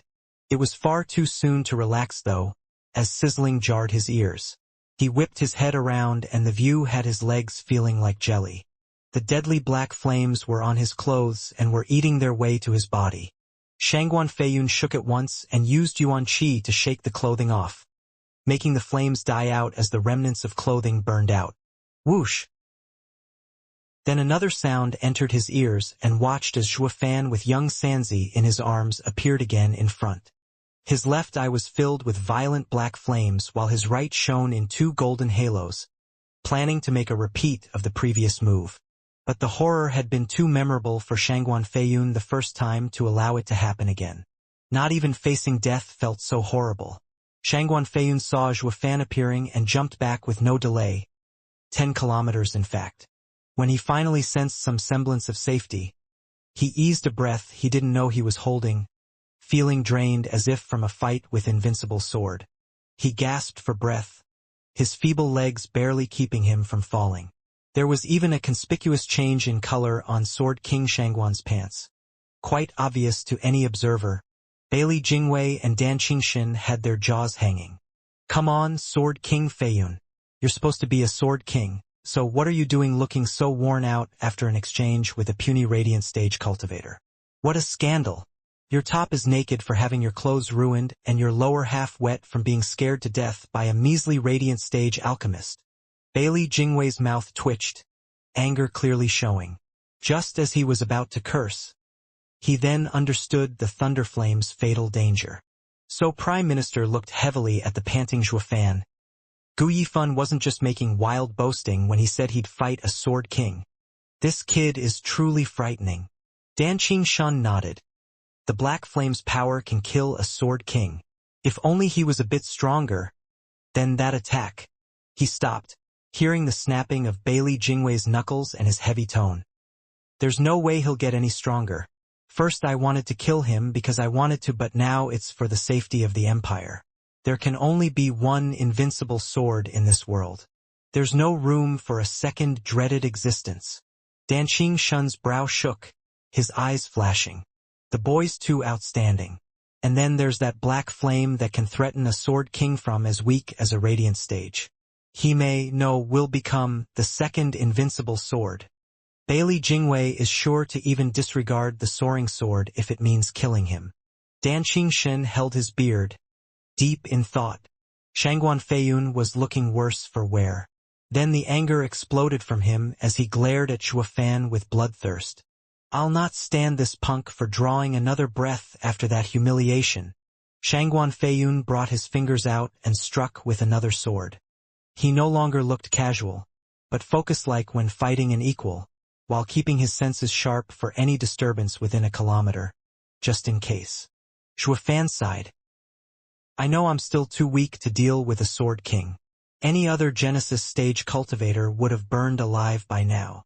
After attacking a Sword King, if the first time failed, the second time would never present itself. Though it all fell within his parameters, thus taking the sensible option and bolting. Bailey Jingwei and Dan Qingxin did not follow, knowing Zhuofan was Shangguan Feiyun's prey. He was not about to let this guy escape. Hehehe. It's a bit late for that. Shangguan Feiyun snickered out of reflex, his fingers shining as he unleashed a world-shaking surge of power. No matter how far Zhuofan got, it would still kill him. This was the terrible power of a Sword King. Zhuofan could shake him with his earlier display of Thunderflame, but that was all he could muster. Shangguan Feiyun was more clear on this than any as he spoke after calming down. Humph, Gu Yifan. I got to hand it to you. You're a real genius. You've excelled in strength and in alchemy. That flame of yours had me running scared there, and given time, you might kill me one day, becoming the next overlord to this world. Too bad you showed yourself so soon and you won't get the chance. I'll make sure of it. That black flame is only useful if it touches me. Gu Yifan, you have no chance now. Shangguan Feiyun swiped his fingers and the soaring sword art was deployed in the form of a third sword, straight for Zhuofan and his son. Whoosh. The edge was behind him in a flash. Zhuofan looked back in shock and used the 5 shining halos in his right eye. Divine Eye of the Void's 5th stage, Thunderflame Wall times 5. The black Thunderflame appeared once more, forming 5 layers in total, to block the incoming sword. Shangguan Feiyun gaped, not expecting Zhuofan to come up with that. Using the strange black flame as defense. It would have worked wonders if it were anyone else than a Sword King. Boom! The walls disintegrated in a flash, turning into motes of black fire as they faded in the air. Zhuofan shook and spat blood from the strong aftershock. Both of his eyes were also bleeding. As for the sword energy, it still went for Zhuofan. Ha ha ha! Gu Yifan. Even with that oddity helping you, with your power, you have no. Shangguan Feiyun cackled victoriously.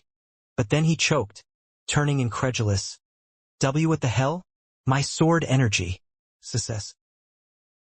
The sizzling was the only prevalent sound around, stinging Shangguan Feiyun ears, as he watched his ultimate sword skill going through Zhuofan's walls of thunder flame, only to be eaten away by the same fire. By the time the fire died out, the sword energy was a quarter weaker. It was still strong, yes, but it was without a doubt cut down to size. If before the sword came from Shangguan Feiyun, now it looked to be resembling any average Genesis expert sword attack. Sure, it'd be a peak one, but the gap was huge all the same. Central area spread beyond anyone could imagine and was teeming with peak Genesis experts. Despite that there were only 9 Sword Kings, that was because they were a cut above the masses. Shangguan Feiyun's casual sword strike had crushed 30 Genesis stage guards a while back. Dan Xingshen's sword was the same, putting most of the Shangguan clan's experts in a pickle. This was the power of a Sword King, unlike any other peak Genesis expert, able to take on 5 of them with ease. Even with the mortal domain's limit stuck at peak Genesis stage, these 9 Sword Kings stood above all others. If not for the mortal domain's limit, these would have long since become saints, at the same level as the experts in the sacred domain, if not higher. They might even shake some monsters out there. This peak worldly power had just been cut down to size by Zhuofan's thunderflame, turning into something common and weaker. The shock was palpable to the trio watching, and so it was for Zhuofan too. He was the one on the receiving end in this fight, yet none underestimated him. Shangguan Feiyun's eyes shook. The black flame ate at my sword energy so quickly. This is insane. How the hell does such a thing even exist? The other two sighed. Their fear of Zhuofan was not for his strength, but because of the apocalyptic thunder flame. The flame was too destructive, burning anything and everything in creation. Not even martial arts could survive it. Such a thing had never happened ever. It was only a question of quantity in the black flame's case. With enough of it, any cultivator would be erased from this world. Their Yuan Qi shields would be eaten and their martial arts would fare no better. It wasn't a leap in logic to assume spiritual items would end up the same. This thunder flame was like hellfire, bringing eternal and absolute doom. If word got out, Zhuofan would become this entire world's enemy. Wielding the thunder flame was like having a weapon of mass destruction. The trio tensed as they watched Zhuofan, each with their own thoughts. Zhuofan was bleeding from his eyes, but not enough to shake his calm, even finding time to smirk. By cutting the sword energy down to size, he could now handle it. Zhuofan ignored his damaged eye and had his right eye shine in 2 golden halos while his left flickered with the thunder flame, unleashing thunder flame void annihilation once more at the soaring sword art. The flames struck the sword, but they were once more dispersed as it went after Zhuofan still. Zhuofan suffered from it as well, with a splitting headache and spitting blood even as his eyes bled more. None of it mattered though, since he had the pride to grin. In the moment of clashing, even as his attack failed, the Thunderflame's character was unstoppable. And with void annihilation to complement it, it sent the flames right into the heart of the sword energy. This in turn made the deadly sword weaker and weaker. By the times the flames died, the sword energy was at a fresh Genesis stage cultivator's level. Shangguan Feiyun was dumbstruck. In 2 moves, this great Sword King's prideful sword art was reduced so much that that was all the damage it could actually do after the other tried to stop it. Any meager Genesis stage cultivator could easily flick it away, something that bruised Shangguan Feiyun's ego. At least Gu Yifan was just a radiant stage cultivator, and even this much was enough. If Sword King Feiyun couldn't kill a guy in even 3 moves, he might as well just kill himself. Sure, the other was just a radiant stage cultivator, but a Sword King still had his pride. Zhuofan had other plans in mind, besides giving his life to heal this Sword King's hurt ego. Grinning, Zhuofan showed confidence against the cut-down sword attack from a Sword King, and used Divine Eye of the Void's 4th stage. Thunderflame Domain. Boom! 1,000 meters around him, the space hummed, with the black thunderflame spreading everywhere with each vibration. The sword energy did not disintegrate under the vibrations, instead it slowed down, while being drastically weakened from the thunderflame. This was Zhuo Fan's method of dealing with the deadly sword energy, chipping it away until it was easy for his wounded self to take it. Of course, it was not enough to halt the sword energy completely, as it finally reached Zhuo Fan. But through the many trials, it was now at the power of mid-soul harmony stage, more than enough for Zhuo Fan to handle. Grinning, Zhuo Fan had his scarlet right hand lifted in complete confidence. So much for a Sword King's power. I can still take it. Zhuo Fan had forgotten about one crucial fact about this sword, something that made it pierce his almighty right hand even weakened as it was. Blood spilled all over and Zhuo Fan's smugness turned to shock. How? Why can't the Qilin arm stop even a soul harmony expert sword? Did I miscalculate? Spewing blood again, Zhuo Fan held Gu Santong close as he fell to the ground with a bang. Resting in his crater, his blood stained the earth around him. Dad, Dad, Gu Santong cried, his weary eyes tearing up. Zhuo Fan gasped. Young Sanzi, I've forgotten to take something into account, but to think it led to such a heavy wound. Now I can't even use the dragon breath pill. Dad, are we going to die? Gu Santong was just as powerless. Zhuo Fan rubbed his head. Are you afraid? No. Then leave it to luck. Zhuo Fan's eyes shone. Our lives are now in his hands, as long as he remembers the deal. Gu Santong gave an understanding nod. Zhuo Fan's wretched state was all due to forgetting an important detail. One that led to the weakened sword energy reducing him to this. To the other three, the outcome was beyond their imagination. Shangguan Feiyun was the most shocked. There has never been anyone in this world I can't kill after 3 strikes besides the other Sword Kings and invincible sword. Gu Yifan, since you're first, let me end you with the 4th sword. Shangguan Feiyun aimed the fingers at the wounded and unmoving man in that crater, filled with the intent to end this. There was hatred and resentment, but most of all, humiliation. His quarry was now defenseless, yet he was the one feeling defeated. The great Sword King had failed to kill a Radiant Stage alchemist in 3 strikes, the same way a buffed man couldn't squash an ant with his fist. People would disregard the ant's strength and mock instead the weakness of the man. Shangguan Feiyun's next sword held all his bloodthirst. The most dangerous one, the damaged Zhuo Fan was going to face. It was within his calculation, but deviated somewhat.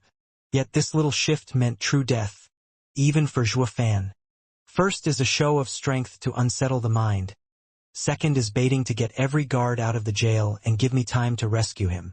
The whole guards throughout the city will be drawn as well, making our escape all the much easier. The plan does sound solid, but will they fall for it so easily? Shangguan Yulin hates Shangguan clan head to the marrow, thus making Shangguan Yulin detonate himself in his face, and with you raiding the manor, his mind will jump to conclusions I wanted out of rage. He'll believe beyond any shadow of a doubt that clan head is behind this. While I'll also scare the guards with this attack, making them feel safe only around Shangguan Feiyun, thus leaving the jail free to rescue him. This plan has a very good chance of duping Shangguan Feiyun, but that might not go the same for the wisest man in the empire, Bailey Jingwei. His reputation precedes him, and it's guaranteed he'll see through it. But no matter how shrewd he is, he has one glaring flaw I can exploit. What? Untold greed, ha ha ha. Though it's not really a glaring weakness, since any highly skilled manipulator will feel greater desire in always wanting things to go his way. The Pill King convention is the perfect example. He knew where all of you were hiding and laid a bait for the perfect trap to catch all of you. He is a man with a clear objective and great patience. So no matter what doubts he might have about anything, he won't act on them, but instead seek to outdo me in the same field by using this alluring bait. In that case, we should outdo him as well by following his plan of saving young Sanzi from the manor. Then what? Hunting me down to the ends of the world. I reckon they'd catch up in an hour or 2. Escaping again will be even harder. Won't they just kill you? Yeah, only with death staring you in the face will you see the light of tomorrow. This is the only way for the two of us to escape Bailey Jingwei's hunt and leave the central area. Shangguan clan head should just forget about it since I have my own plans. Boom. Heavy rumbling came from afar, with a cloud of dust rising in the horizon. So high it covered the sun and the blue sky. Shangguan Feixiong's team was hovering high in the air, as he recalled Zhuo Fan's foolproof plan back in the cave. His eyes were fixed on the source of those loud sounds, his gaze heavy. He sighed. Everything went exactly as the kid speculated. Bailey Jingwei and the other two went after the kid to catch him. He's got valor and smarts, anticipating the enemy's moves. Even Bailey Jingwei. One venerable shook his head in worry. Just what could the kid do to escape from two sword kings and a prime minister? The rest were heavy frowns. Yeah, what can he do? There were so many of us and not even we could save anyone from the two sword kings. There's no point worrying. He said he had a way and that's that. Shangguan Feixiong sighed. It's quite amazing how everyone started caring about him in just a few days. Ha ha ha. One venerable huffed. Who is? We're only lamenting the death of such a genius. And who are we going to take it out on if he dies without giving us the sword? Ha ha ha. Venerable can relax in this case. He said back in the cave that he'll hand it over once he escapes with his son. I had already sent men over to wait. Once Bailey Jingwei and the others leave, we'll look for the kid to hand it over. Feixiong, are you just going to believe his words? He's too cunning. Another venerable chuckled. Shangguan Feixiong showed a look of glee, nodding determined. I do. Because he swore on his son. I don't believe any parent would toy with their children. He will keep his word. The others shook and nodded. And if he dies, there's a chance his plan will fall through. He'll still leave us with a trail, so we can find the divine sword. Shangguan Feixiong looked at the disturbance once more with shaky eyes. Even if they die, he'll keep his words, only wishing to give the two of them proper burial, to give his son his blessing. The men looked at the clan head and then nodded in silence. Gu Yifun's mind was more twisted than a gnarled root. But one thing they could all swear on was his undying love for his son. Shangguan Feiyun's fourth sword unleashed a terrible aura, making the air shimmer around it. Zhuo Fan stared back with a grin, in utter calm. As he waited, he chuckled at some point, closing his eyes and resigning himself to fate.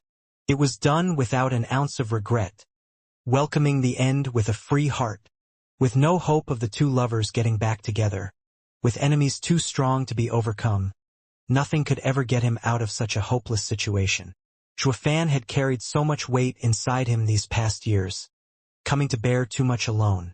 Even with the faint glimmer of hope presented to him, it felt always out of reach, always unattainable.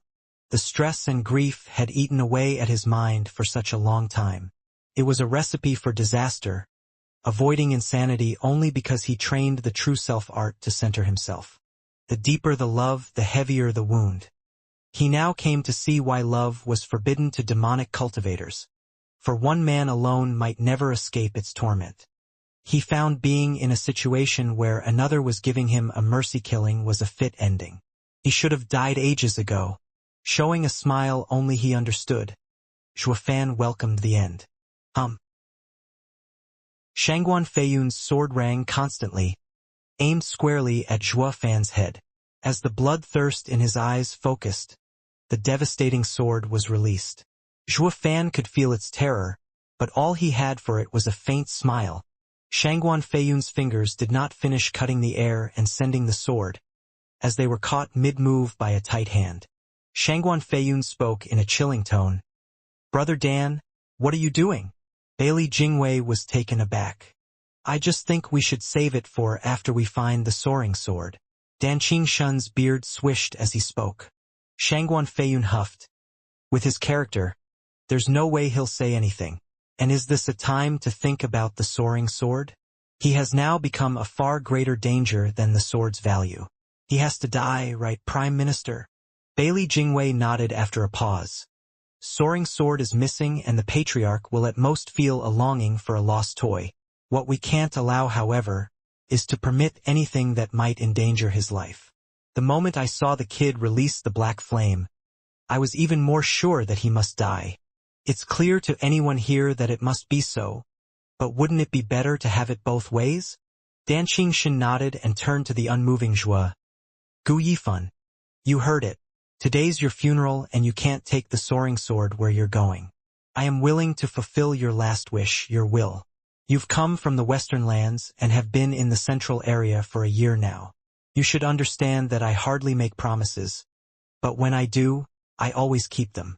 Now tell me your dying wish. Zhua Fan looked him in the eye with a smile. Ha ha ha. Let my son go. Impossible. Bailey Jingwei denied it on the spot. Gu Yifan, you yourself said something about weeding out the remains. We'll never allow this threat to live. Zhua Fan chuckled. Then there's nothing else. Damn rotten dying brat. Since you love death so much, have it all. Shangguan Feiyun's fingers cut the air again. Zhua Fan's eyes lit up and waved him off. Hold up. There's one other, however. It just came to me. Then go ahead, say it. Dan Xianxia frowned. Looking from him to Shangguan Feiyun. Zhua Fan smirked. I only wish for Dragon-Cleaving Sword King to be the one ending me. Why?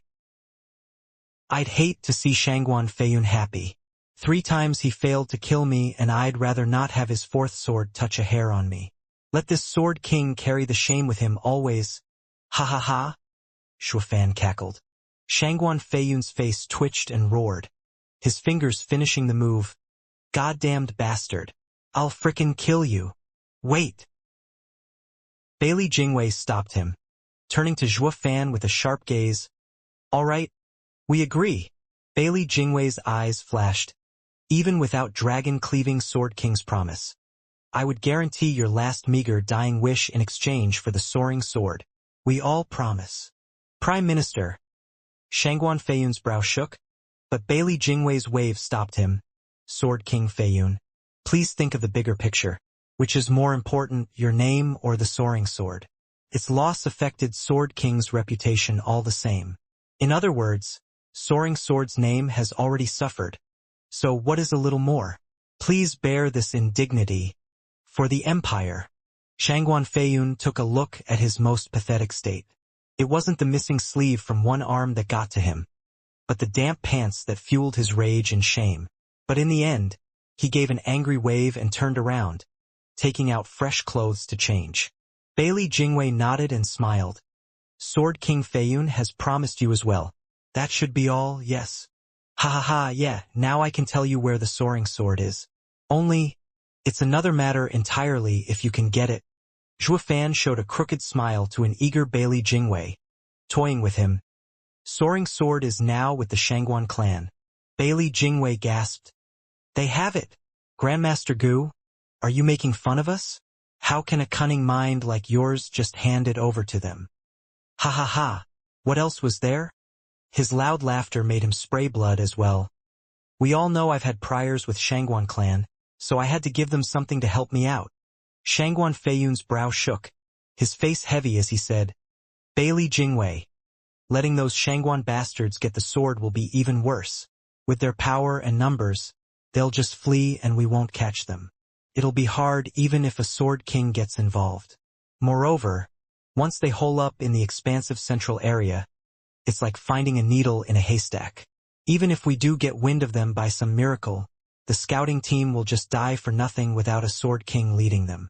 This is really getting out of hand. Bailey Jingwei squinted, his face grave. But he did not once let his eyes stray from Zhua Fan. Grandmaster Gu, stop with the games. You're on your deathbed. You said you had priors with them and they won't believe you. But this goes both ways. Do you trust them? You'd have gotten the short end of the stick if you'd have just handed them the sword. They'd have just taken it out on you to vent for their losses. For a smart guy like you, such an obvious mistake is impossible. Humph, Grandmaster Gu. Don't take us up for idiots. Bailey Jingwei huffed, his eyes sharp. Shangguan Feiyun's face twitched. Who is Bailey Jingwei calling an idiot? Humph. Damn that Prime Minister, acting like the only wise guy in the world. Prime Minister, would you say I'm in a position to insult you? Ha ha ha. Zhuofan shook his head. But yes, neither I nor Shangguan clan trust each other, so the handing of the sword is done at the right time so that we'd work out together against the enemy. Once the deal is done, neither will mind the other. Bailey Jingwei's eyes shook. You mean, you are our enemy? All three of you? Ha ha ha. Zhuofan chuckled as he explained. I used them to lure you all away and rescue young Xianxia, then handed over the sword to the clansmen following behind me. This was the only way to make both sides agree. We knew that fighting would be bad as it would draw the guards over, leading to them losing the sword and us getting captured. So even with the mistrust between us, the timing called for us to overlook all our past problems and think of the bigger picture. Wouldn't you say so, Prime Minister Bailey? Bailey Jingwei shook all over, believing Zhuofan's perfectly strung arguments. Shangguan Feiyun asked, Prime Minister, can we believe him? We don't have a choice. Bailey Jingwei was tense. We were clear on the hostility between him and the Shangguan clan, and working together was out of the question.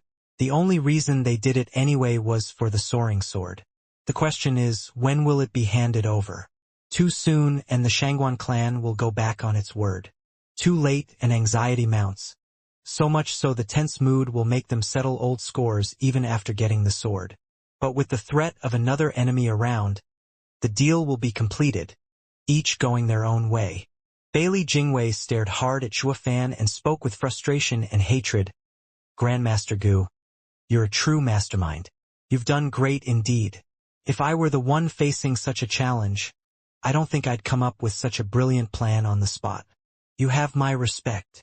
Ha ha ha. Why thank you for the honor, Prime Minister. Zhuofan waved his flattery away. Bailey Jingwei read the mockery in his eyes and turned to Dan Qingshun in anger. Dragon-cleaving Sword King, fulfill Grandmaster Gu's will and send them off. Right. Dan Qingshun drew 2 fingers and a deadly power surged in their tips, followed by a dragon roar and the space shimmering around him. Cold eyes gazed upon the feeble Zhuofan and Dan Qingshun raised his hand. Zhuofan stared back with a broad smile. Whoosh. A sword of the same level as Shangguan Feiyun's was unleashed upon Zhuofan. Along with thousands of dragon roars, the sword energy surged as it fell on him. Following the devastating explosion, hundreds of miles around Zhuofan and his son were leveled. There was nothing there than a wasteland and thick dust that dyed the world yellow. Once the breeze scattered it away, there was no trace of anything left behind. Everything was gone, buried with the sand. The entire landscape had been reformed into this desolation. Bailey Jingwei sighed at the destruction. It is finished. Such an alchemical genius of his generation found his bones resting along his sons in this sand burial. What a pity. Prime Minister, isn't it a bit late for that? Shangguan Feiyun glanced over. Hypocrite much? Bailey Jingwei said, cherishing talent is one thing, but seeing my opponent gone brought me such relief. Dragon-cleaving Sword King Feiyun. Let's go. We need to hurry back and send word to every corner of the central area. We have to track down the Shangguan clan and stop them from getting the sword out of the central area. Easier said than done. Shangguan Feiyun shook his head. I'll say it again. They only need to hide, and even a Sword King will hardly have a better chance of finding them, let alone the rest. The chances of getting the soaring sword back are less than 10%. Bailey Jingwei sighed. We'll do our part, while the rest is up to fate. In any case, this has been our failure. Bailey Jingwei flew for Flying Cloud City. Shangguan Feiyun shook, balling his fists and stealing his gaze. Bailey Jingwei isn't the only one culpable. With the Shangguan clan escaping and the soaring sword gone, Shangguan Feiyun was liable as well. Gu Yifan might have lost in the last fight, as a mere Radiant Stage cultivator. He had avoided 3 sword skills from a Sword King and even talked his way out of being executed by the 4th strike at his weakest. It was Shangguan Feiyun's worst defeat. Gu Yifan and Shangguan Feiyun neither won nor lost. But Zhuofan's last will and the mockery it contained was something Shangguan Feiyun would never forget. The shame and anger were ready to explode. It was the same as saying Shangguan Feiyun had no hand in his death. Shangguan Feiyun's face twisted, a vein popping on his forehead. From being utterly humiliated by a nobody, now he had no one to take it out on, for the culprit died laughing at him. Shangguan Feiyun stomped in rage and flew behind Bailey Jingwei. Danqing Shun was the only one remaining, looking where Zhuofan once was with a vague smile. Gu Yifan, young Sanzi, where are you? 6 hours later, in the area where a brutal cleansing had taken place, where not even a blade of grass grew, a pure and naive girl was shouting. The frail lass cried at the silent heavens as a gale blew across this desolation. Her tone was filled with worry, her cracking voice showing signs of breaking down crying. There were a dozen more youths looking around and shouting with her.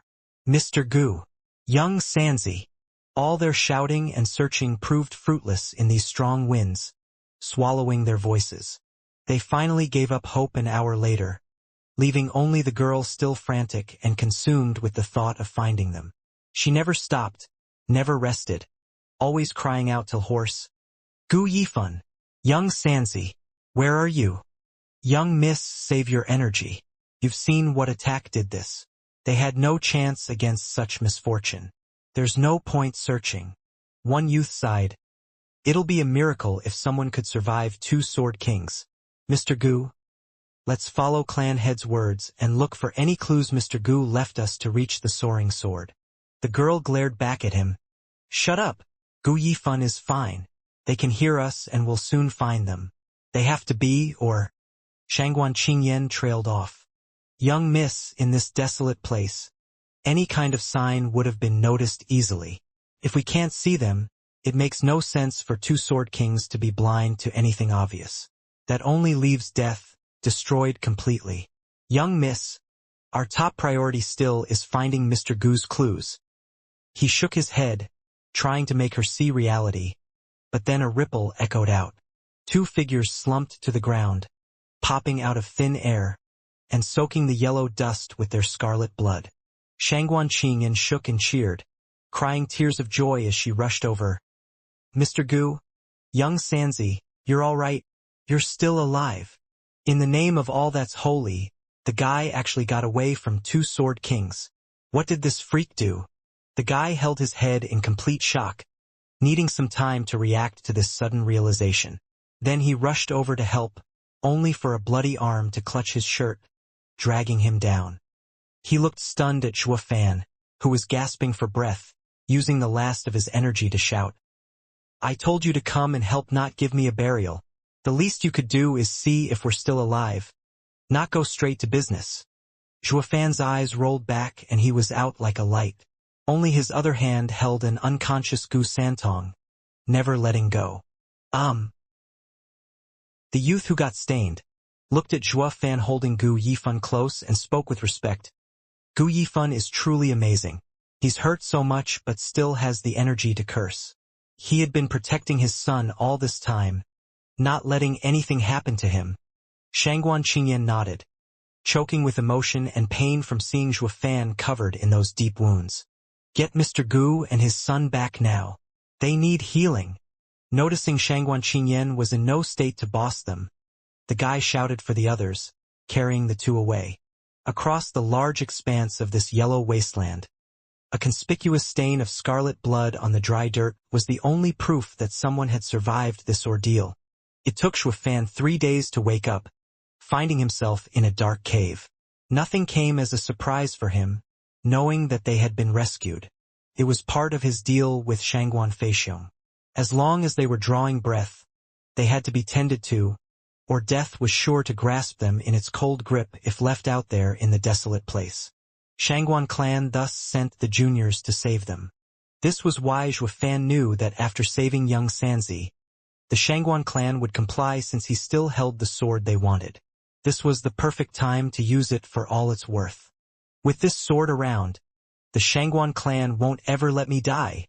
If the chances were death would have come instead, he'd have set the sword out of his ring for Shangguan clan to take. He didn't need it where he was going.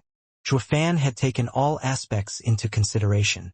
On one hand, he had bluffed Bailey Jingwei into leaving, and on the other, he had Shangguan clan eating out of his palm. The thought brought an insidious smile to Fan's lips, resting as he was on the cold, hard bed. Ha ha ha, at the end of it all, be it Flying Cloud Manor or Shangguan clan, all dance to my tune. I have turned despair into hope once more. Cackling like mad, Fan stood up, only to feel a sudden pain stab at his mind. The agony coming from every part of his body made him grit his teeth. Damn that Danqing Shen! Couldn't he have taken it easier? Then again, being ruthless was the only way of fooling Shangguan Feiyun's senses and intuition. A faint and childish voice came. Dad, you told him to, and now you're blaming him for it. If the old man knew you're cursing him, he'd wished he'd killed you instead. Fan raised an eyebrow, smiling. Young Sanzi, you knew? Of course. Gu Santong just woke up, still pale but quite happy. Is there anything I don't know about you? Ever since you had Shangguan Yulin sent to give me some nonsense signal, I knew that it wasn't meant for me. We never had private code phrases. What's that stuff about a gentleman's promise and wanting to save me anyway? I knew then, and there it was for that old guy's ears. Too bad Bailey Jingwei and Shangguan Feiyun had no clue whatsoever. Ha ha ha. Fan nodded. Yep, the signal was for Danqing Shen, though I was still skeptical if he'd help or not. The most uncertain part of my plan was whether the old guy would play ball for the greatest deceptive outcome ever. His sword was savage and powerful, but scattered on impact, shaking the space around and hiding us from Shangguan Feiyun's senses. I used this chance to activate Divine Eye of the Void 6th stage, Void Domain, and hid us in a pocket space. It also helped cement the idea of our demise to Bailey Jingwei and leave the area. And what if the old guy didn't help us? Gu Santong asked. Fan shook his head. The idea was to make an opening for Danqing Shen to strike by becoming heavily wounded in 3 clashes with Shangguan Feiyun. Next was up to him. If he was going to help, he was sure to speak up. If not, I'd have no choice but to resort to a dragon breath pill. But then everything went south when Shangguan Feiyun struck me so hard that I couldn't even move, making throwing the dragon breath pill useless. There was only one way of getting out of there alive. Thank God the old guy was still nice. I finally get it now. There's no man proposes, God deposes. Not when you have enough friends. More friends means more lives, Why all the hassle, Dad? Just throw him a dragon breath pill to his face and be done. Young Sanzi, we only have 2 of them. Fan rolled his eyes. It's easy to kill them all with one. But then what? With a prime minister and a sword king dead, the Sword Star Empire will then send the other 7 sword kings after us. That'll be the end of us. Even with 1 dragon breath pill left, can we get them all? Young Sanzi, no matter what a man does, even if it's wrong, he has to suffer the consequences. Using the dragon breath pill will end with us being hunted down and killed. We're not the Shangguan clan, we have no one to shield us. The Central Area's Genesis stage experts can't handle them even if found. We, on the other hand, are finished.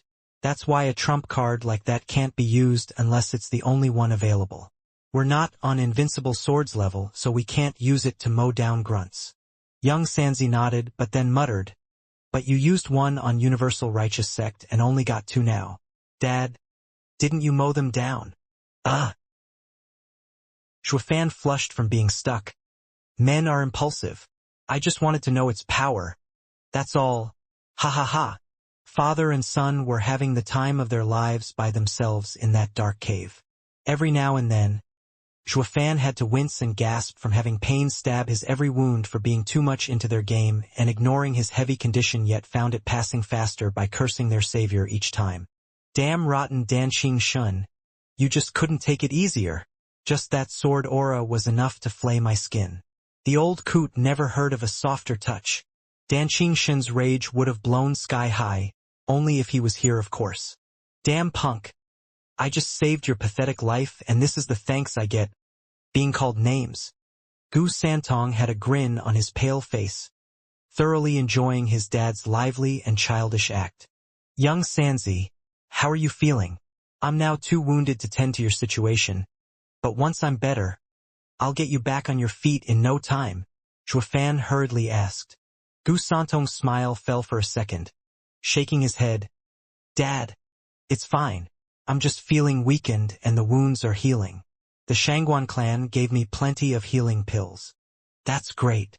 Even their poor pills, unlike mine, can help your wounds, ha ha ha. Zhuofan chuckled at ease. Gu Santong's smile soon turned upside down, taken by melancholy. Zhuofan could tell that it was different with the other hand as the blood was still seeping out despite the tight wrap around it. Rumble. The stone door opened, breaking the heavy silence. Shangguan Qingyan and the same youth Zhuofan grabbed back in the wasteland entered. The girl saw them waking up and cheered. You're up. Thanks for the save. Zhuofan smiled. Shangguan Qingyan smiled back, coming over to him and looking concerned. Mr. Gu, your body is a wreck. Are you sure it's fine? We've used many pills and while your other wounds healed. You don't have to worry about it. I'm an alchemist too. As long as my soul is fine, the flesh can be mended. Zhuofan's hand shone and a vial came out, taking out a green pill. The thick aroma was intoxicating, making the other clansmen cry out. By God, using a 10th grade pill just for some flesh wounds? An alchemist is a different breed than our clan. Ha ha ha, it's only for the common ones, while young Sanzi will need a more particular solution. That's why I need to get back in shape to make him the right pill. Zhuofan ate the pill and used the returning dragon's roar. As dragons roared about, Zhuofan was brimming with vitality. The returning dragon's roar was the best thing when it came to patching up the body. A shame it didn't work on souls as well. With the healing pill complementing the returning dragon's roar, the two watched in shock as Zhuofan's wounds barely closed at all. Zhuofan then felt a stabbing pain from every inch of his body. Zhuofan looked down with a frown. What's with these weird wounds that can't heal? They feel the same as the one vaulting sword gave me back in Double Dragon Manor. The Shangguan clansman chuckled. Mr. Gu, you must have been hit by Dragon-Cleaving Sword King's dragon-cleaving art. Despite the difference between his sword art and ours, they both come from insights in a divine sword. Wounds inflicted by such weapons will be hard to heal. I still thought you'd need 10 more days before you could stand. It's a miracle you are doing this now. An 11th grade alchemist sure heals fast. Ha ha ha. Wounds from those sword arts heal slowly? Zhuofan soon came to his own conclusion as to why. The wound vaulting sword inflicted back then took ages to heal too. Since Danqing Shun's art came from the vaulting sword, which hurt him. Does that mean the sword art captured the divine sword's essence? Regardless of doubts, this was the conclusion he came to. Common folk being around a sacred weapon for long enough, they'd have its sword energy used for their cultivation, facilitating not only their training in a godlike sword art, but also unleashing greater power when using it. It was top-notch regardless of the stage it was used in. Is it maybe the power of the sword sovereign? Deep in thought, the casual movement of his right reminded him of the pain and winced.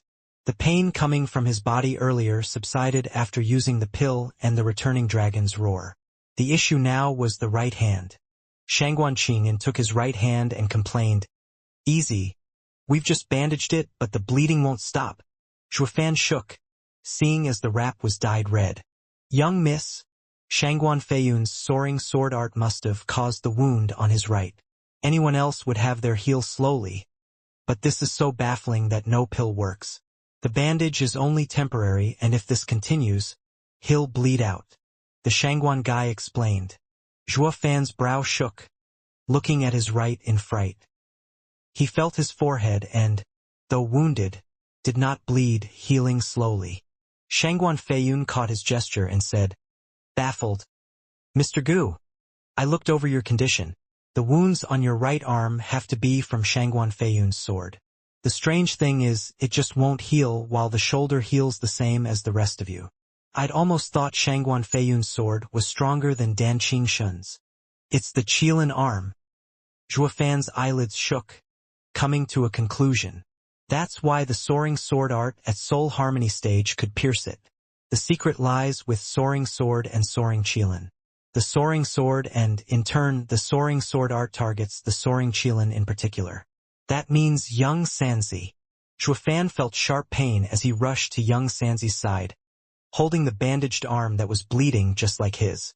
Shangguan Qingyan gasped, hurrying to change the binding. Young Xianxia is bleeding again. We have to stop it. Young miss, that's only a symptom. They are both so strange, unable to heal the areas struck by the soaring sword art. The Shangguan guy shook his head. Shangguan Qingyan wouldn't give up, looking after young Xianxia with teary eyes. Even if it doesn't heal, we have to do all we can. Having not even reached the ethereal stage, they'll die for good and won't come back. Young Xianxia, why didn't you tell me? Shuofan balled his fists and clenched his teeth. Being in the ethereal stage, Shuofan would have halted cultivation at worst, but he'd live. Young Xianxia was a sacred beast by comparison, with their body and soul as one. When one died, the other followed, and there was nothing to bring him back. Young Xianxia's bleeding condition was potentially deadly. Young Xianxia teared up, his pale lips trembling. Dad, I felt ever since the soaring sword art hurt me that I met my bane. I can barely hold on. I didn't want to worry you. Why didn't you say anything? I'm your dad. I'm supposed to worry. Shuofan gnashed his teeth, taking out a vial from his ring and revealed 2 11th grade pills. Under the Shangguan guy's gasp, Shuofan took one and gave young Xianxia the other. Listen, this is from when I refined to save Shangguan Qingyan. She had been hurt by the soaring sword art as well. It worked on her, and now we'll see if it works on us as well. If all else fails, I'll take you back to Western lands. Western lands. Gu Santong jumped. Shuofan nodded with resolve. We'll ask those old coots to save you. They have to know a way. So just hold on, young Xianxia. With the ingestion of the pill, Shuofan and Gu Santong flashed green, meditating to work its power to heal their wounds through their body, especially that bleeding arm. The green energy gathered on the wound, but that was it. It just could not go deeper and work its magic as something was keeping it away, soon fading out. With a soaked brow, Shuofan gnashed his teeth and his nails dug into his palms. Shangguan Qingyan was looking very worried from the side. With a ripple, Shuofan resorted to force, using Yuan Qi and the healing energy to slam into the wound. All he hit was a wall. But as he kept pushing, the green energy seeped ever so slowing into the wound and began to heal it.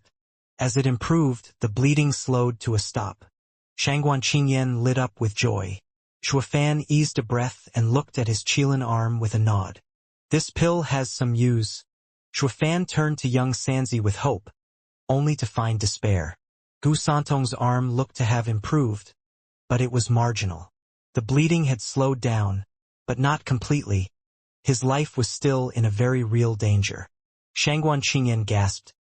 Mr. Gu, you managed to heal, so why is young Xianxia? Shuofan was in a constant frown, feeling bleak inside as the worst case crept among his thoughts. The soaring sword art may be Qilin's bane. The two conflicting energies can't be resolved with pills alone. I fear that only a sacred beast can heal another sacred beast. I can only take him to Kunping and Dragon Ancestor in Western lands. The question is if I'll reach them in time. I only have a Qilin arm, and since the rest of me is human, the soaring sword art isn't so harsh on me. Just who can save you? Shuofan has made up his mind, holding Gu Santong in his arms and walking out. Mr. Gu, where are you going? Shangguan Qingyan asked, taken aback. Shuofan spoke. To Western lands to save him. Only Western lands has someone that can heal him. Western lands. Shangguan Qingyan muttered. But Mr. Gu, you're still hurt. Let us take you. No time. Shuofan gnashed his teeth. And staying with you will only get more dangerous. It's better if I go alone with young Xianxia. Shuofan had pointed out to Bailey Jingwei that the Shangguan clan had the soaring sword. Regardless of ever being able to stop them and get it back, Bailey Jingwei would still take precautions. The Shangguan clan was bound to be running around the central area for the next while and might even resort to fighting central area's experts a few times. The two were too hurt, with the son in critical condition, to join the chaos. It would only make it worse. Zhuofan barely got away from Bailey Jingwei, so why would he go looking for more trouble? Zhuofan had come to a firm decision to leave the Shangguan clan. Shangguan Qingyan watched his straight back and sighed. She wanted him to stay, but she knew he'd do anything to save young Sanzi. There was nothing she could say to keep them here. The roller coaster of emotions she was feeling had her forget why the Shangguan clan saved them in the first place. It was all to finish the last part of their deal. So while her love-addled brain refused to work, the Shangguan guy next to her had no such handicap, crying out, "Mr. Gu, we won't keep you if you want to leave, but you have to first give the divine sword you promised us." Whoosh! A clank cut him off as a scarlet sword stabbed into the bedrock. Zhuofan had then vanished with Gu Santong. "It's good that we got the sword, or I don't know how I could have explained this to clan head, ha ha ha." The guy held the sword in pride and said, "Young miss, we should go see clan head." Shangguan Qingyan was too overwhelmed to register his words, still staring in empty space, where Zhuofan had been standing. He didn't even say goodbye, not so much as look at her. 3 days later found the Shangguan clan's 300 meditating in a quiet forest in white robes. Shangguan Feixiong was frowning with worry, letting heavy breaths yet never speaking up. "Pa!" A thick hand grabbed his shoulder, startling him. "Hi, Venerable. What can I do for you?" "It's nothing, but seeing you eaten up inside these days. Are you worried?" The old man smiled. Shangguan Feixiong nodded. "Despite lacking danger, it's the junior's first mission. I just can't rest easy knowing the kid didn't want me to send some experts instead of youngsters. The kid is sharp. With our experts around him, he figured they'd settle the score. Ha ha ha." High Venerable shook his head. "Feixiong, you believed him when he swore on his son, so why the needless worry?" "I do believe him, but no one says incidents can't happen." Whoosh! The sudden sound reached his ears and his eyes lit up. He saw dozens of figures in the air, the juniors he sent for Zhuofan. In the lead was the apple of his eye, Shangguan Qingyan. Shangguan Feixiong's worries over these days finally eased. The rest of the experts gathered around the juniors, eager to know the result. Shangguan Feixiong rushed to Shangguan Qingyan to ask, "How did it go? Did you get the soaring sword?" Shangguan Qingyan sighed and left with a lowered head. The rest felt uneasy. Why is young Miss so glum? Did the kid die and leave no trace of the soaring sword? Why then did they took so long to come back? Clan head, here is the soaring sword. The guy who was with Shangguan Qingyan around Zhuofan bowed and presented the scarlet longsword. Ha ha ha lit up and touched the blade. Ha ha ha. It really is the soaring sword. Our mission is a success and we can go home to Eastern lands. Everyone cheered and jumped in joy. Then what's with that girl having a long face? I thought you failed for a second there, ha ha ha. Shangguan Feixiong eased a breath and glanced at his daughter looking depressed by a pond. The Shangguan guy bowed again. I believe it's because of Mr. Gu, that young miss. He explained everything that transpired and everyone looked stunned. You're saying he's alive? Shangguan Feixiong's eyes shook. He actually came out alive from not just 2 sword kings but the prime minister of this empire? They were aware of Zhuofan's plan and how reality followed its every step. But to actually achieve the last and hardest part alive was inconceivable. They found it far more believable for Zhuofan to die and leave clues for the divine sword instead. This made the news of Zhuofan's flawless execution of the plan a total shock. The guy paused, seeing everyone wearing dumb looks, and bowed again. Clan head, Gu Yifan is wise and brave, a real hero. When we found him, he was still protecting his son despite the heavy wounds. His character isn't the issue here, but being a miracle worker is. Shangguan Feixiong's face twitched and sighed. A single sword king has enough power to do everything he wants. 2 of them around, they are invincible. Then there's Bailey Jingwei, the wisest in the Sword Star Empire. His intellect alone could make him a sword king if it was strength instead. Yet none of them, despite covering every aspect, could stop a radiant stage from toying with them and come out alive. Shangguan Feixiong sighed, actually relating to them. Since when could the opponent we feared so much could be controlled so easily? What's worse, can't any of the experts of our best clan in the Eastern Lands match to one Radiant Stage Kid? Ha ha ha. What an utterly ridiculous joke. The cruel irony is even more obvious from how we lost so many people with our plan, while the kid easily got the sword without losing anything. Ha ha ha. Shangguan Feixiong shook his head hard, in defeat. The precious divine sword they all wanted so much all this time was now in their hands, but it felt flat, dull, giving them no sense of achievement whatsoever. It was because of the circumstances of the retrieval. The soaring sword wasn't recovered through their blood and sweat, but a kid did it and sold it off to them. They not once won against Shangguan Feiyun. It was the kid all along who did everything, fighting, toying, and surviving. Shangguan Feiyun was the Shangguan clan's biggest traitor, but the victory belonged to a kid's resourcefulness. None of them were better than a meager radiant kid. Clan head's desolate figure holding the divine sword killed everyone else's joy. They felt nothing from it, not when another scored a win and just handed it over. It was a subtle contrast between taking and receiving the win that made all the effort worthwhile. By taking it yourself, you proved that you had the ability to do it, while having someone just hand it over was a humiliation. It proved the other guy was better than you, being thrown to the side by the enemy and focusing on the better adversary. Such a win felt empty to them, having no value. They believed Shangguan Feiyun's group, when they fought, did not show any regard to them, always thinking about Gu Yifan. Shangguan clan? They're nothing. Gu Yifan, a Radiant Stage kid, came around out of nowhere and robbed the Shangguan clan of their honor. Sure, he got the soaring sword for them, but they didn't look quite as thankful. The three venerables knew their feelings and chuckled. Feixiong, the soaring sword is back where it belongs. We now should focus on leaving the central area. Name, reputation, glory, they come and go many times in life. As a clan head, I know none of these are important before the clan's righteousness. We're lucky to have suffered a few losses this time, ending with our win.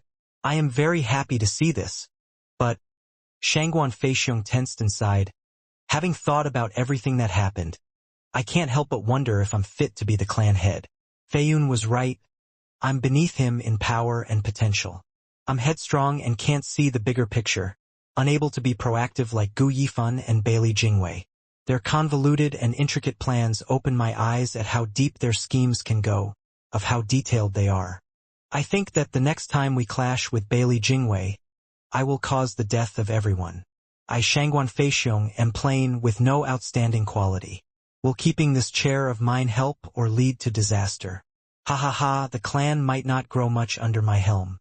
I've seen Gu Yifan's handiwork, his cruelty. No low is beneath him, even detonating someone. But one can't deny the results either. Having him as a son-in-law might not be such a bad idea. Leaving him to take over from me will raise the clan to new heights. At least he's far more capable than me. The venerable looked him in the eye. Feixiong, we all knew there's a limit to what you can do, but do you know why we picked you? The choice was between me and Feiyun, but he was too conceited and erred constantly. Shangguan Feixiong frowned. The venerable chuckled. Everyone makes mistakes. You think we didn't let him take the seat because of some mishaps? We even had a long dispute back then over Shangguan Feiyun's talents. Why then? The venerable smiled. The ruler is to be wise and not rash, average and not proud. The former is for the royal succession to avoid vies for power. The latter is to avoid the biggest faults in one's character. Average people hardly achieve success, but they also represent stability. They need but find a capable official to assist and they can thrive. As for the egotistic rulers, they think themselves above everyone, that they can do everything and won't ever take advice. They can take the clan out of trouble, yes, but one day it might lead it to disaster. That is why an emperor would always choose the average son over the proud one if there's no one talented and having virtue. Virtue has always been the main criteria for all ancestors. Shangguan Feixiong nodded. I see. You were afraid Feiyun's arrogance would lead to the clan's demise, so you renounced him. Then what of Gu Yifan's virtue? The kid's virtue ain't bad.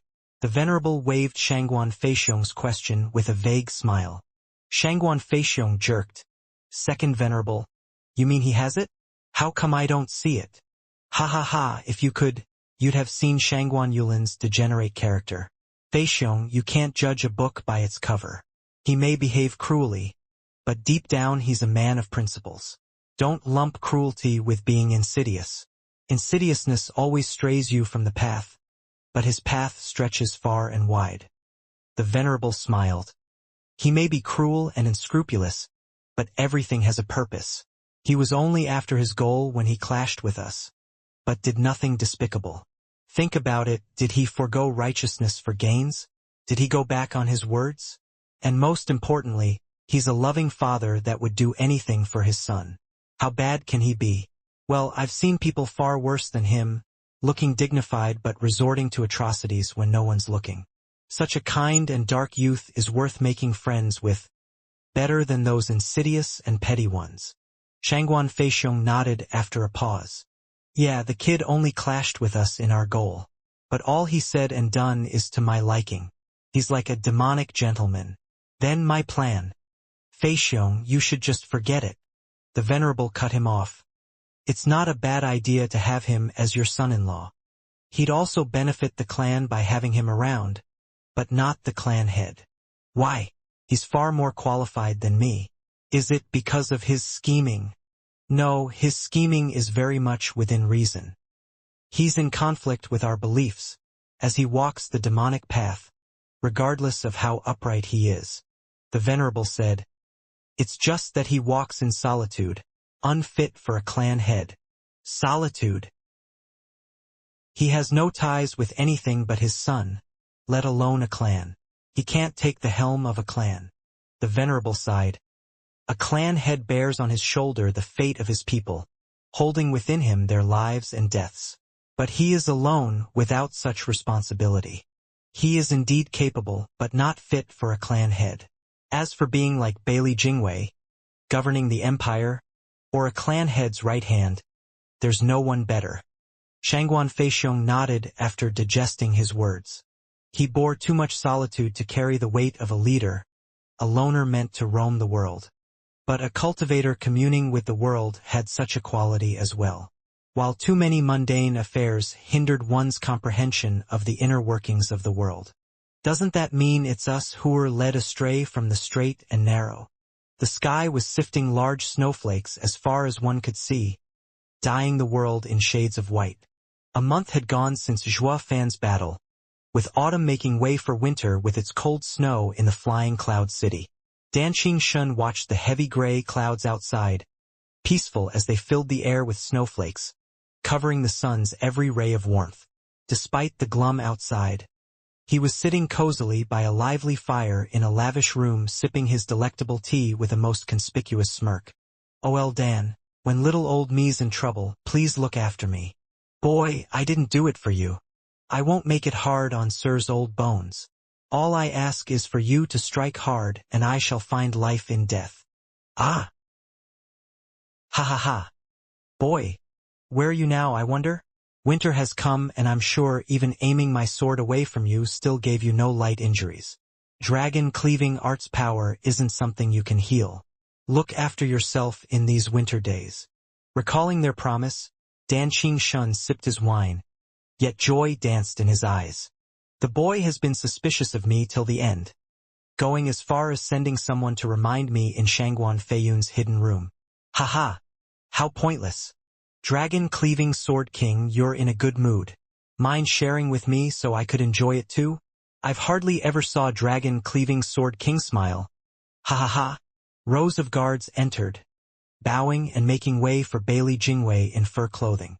He made himself at home, sitting right next to Danqing Shun with a smile. Shangguan Feiyun came next, sitting nearby, sticking one leg over the other, looking bored to death. "Brother Dan, share with us this fine mood you're having. This past month, if not dull, it has been glum. Ha ha ha! Getting your paradise ruined and the divine sword taken tends to do that." Danqing Shun took out a jade slip. "Here's my report on my domain. There were signs of the Shangguan clan around and I have come to ask for the next course of action. What? Shangguan Feiyun snatched the jade slip and cried. Those old fools ran off to your side of the empire? But that leads to northern lands. What are they doing there? They must be taking the long way around, through northern lands. Bailey Jingwei's eyes flashed and resumed sipping tea by the fire's cozy warmth. Shangguan Feiyun followed. Prime Minister, what do we do? Nothing. Bailey Jingwei sighed. The central area is just too large and gives the Shangguan clan too many places to hide. I had notified the 9 Sword Kings to look out for them in their domains. But without concrete signs to look for, they'll find nothing. Furthermore, with some Sword Kings' laid-back attitude, some not even present in their domains, things would only get harder. Prime Minister Bailey, I'm here, aren't I? Dragon-cleaving Sword King. I wasn't talking about you. But that wine sword immortal that loves to hit the bottle. Bailey Jingwei's eyes flashed and gnashed his teeth. He's a sword king, but all he does is partake in local beverages at every chance instead of leading his domain. How damn superficial. He even makes trips to other lands too, humph. Just what was the point of giving that domain to him? At least with Shangguan clan's faint traces, even around he won't be of much use. Dan Qingshan grinned. I have to say I admire that old guy. So free and casual. Brother Feiyun, he'll be back in a few days. Want to ask him out for a drink? Maybe he got back some good stuff from where he's been. You go. I'm not in the mood. Shangguan Feiyun gave an impatient wave. Just how did you manage to do it anyway? Dan Qingshan raised an eyebrow. How else? When they asked me how to do it, I told them to play dumb. The Shangguan clan came here en masse and with 3 old coots strong enough to face a sword king. So while I wasn't around, they were bound to die if they pushed them. So they just let them go. Why you? Shangguan Feiyun's face twitched, turning to the other. Prime Minister. See that? He's lazy at his job. When the invincible sword comes along, I'll be sure to tell him. Glancing at him, Bailey Jingwei chuckled. I advise Sword King against pettiness, for I'm with dragon-cleaving Sword King on this. What? Doing something pointless is utterly idiotic. Taking his teacup, Bailey Jingwei took a sip and drawled. Looking for the Shangguan clan was just a matter of appearances, never intent on following through. What's the point of handing them the lives of hundreds of people? We lost pure and simple. There's no shame in it. Now we need to get ready for the Patriarch's admonishment. Report. A guard barged in and presented a jade slip. Prime Minister, Imperial Capital summons you. A summon? Bailey Jingwei smiled and took the jade slip. I've been away for 3 months and His Majesty wants me back? Ha ha ha. I hardly get any vacation time like this. There are so many places I haven't seen yet. Sigh, no rest for the wicked. Just what got the imperial capital so on the edge they need me to solve it. How pretentious can you be? The empire can't go a single day without you. Shangguan Feiyun's mouth twitched and revealed a crooked smile. Prime Minister. Politics sure keep you busy. Without Sir in the empire, the sun loses its shine. Ha ha ha. Bailey Jingwei caught his jab, but chose to ignore it as he read the summons with an unspeakable calm. Though minutes later, he winced and cried, What? What happened? Shangguan Feiyun flinched. Bailey Jingwei said, Patriarch has come out and is calling court with the 9 Sword Kings and all officials. He wants to move in on northern lands. Invincible sword is out? Shangguan Feiyun and Dan Qingshan cried out at the same time. The world will be in turmoil soon. What do you mean? Followed by prosperity, I mean, ha ha ha. At Bailey Jingwei's long look, Shangguan Feiyun and Dan Qingshan gave a dry laugh. Bailey Jingwei shook his head. I'll ignore it this time, but please watch your words, Sword Kings. You are the revered 9 Sword Kings of the central area, the cornerstones of the Sword Star Empire. If the empire is flourishing, so are you. If the Patriarch is powerful, so are you. Above all else, never treat Patriarch as your adversary. While I do understand the urge in practitioners to find worthy opponents to test their mettle, a house divided against itself cannot stand. Understood. The two nodded. With how little impact he had on these strong sword kings, Bailey Jingwei did not press the issue, shouting instead, "Guard! Prepare to return to the imperial capital.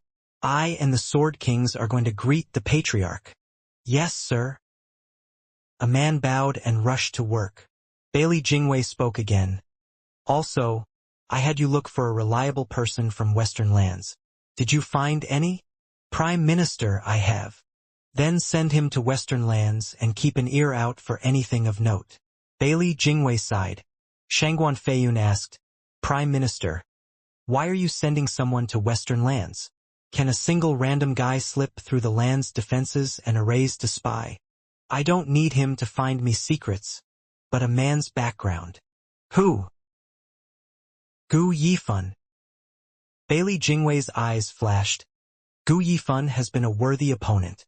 Even though he died, I still want to know everything about him to remember him by. As a manipulator, he had very few pieces in his hands, and who knew, maybe if he were but a little bit stronger, he'd have won. Haha." Bailey Jingwei did not finish his thought. Who was to say who came on top when two equal opponents collided? Shangguan Feiyun spoke. "Gu Yifan has been nothing but cunning. He came to act against my manner, so there's no way he would leave clues to his true identity. The greatest lie isn't based on just deception, but mixing lies and truths." Bailey Jingwei spoke. "Gu Yifan is a clever guy, and I'm sure he didn't give me only lies, for it would have made him too suspicious. It's especially easy to be exposed when lying about local customs and products. While his name might be fake, his origin isn't. And with his smarts, there's no way he's unknown in the Western lands. So I want to find who he was. Just what kind of man could hold his own against me? In a world of white, with snow piling up incessantly, dyeing everything in its pure color, even a mountain of a man would find that he would have to trudge along through waist-deep snow to cross this place. On this final month of the year, the Earth's vitality was subdued, with hardly any man venturing out in this harsh environment. Even a powerful cultivator would rather avoid such blizzards, not wanting to face the heavens and this desolate world of white. Though in these particular parts, two lone figures, two mere specks in this sea of white, appeared on and off among the snowfall. Crack.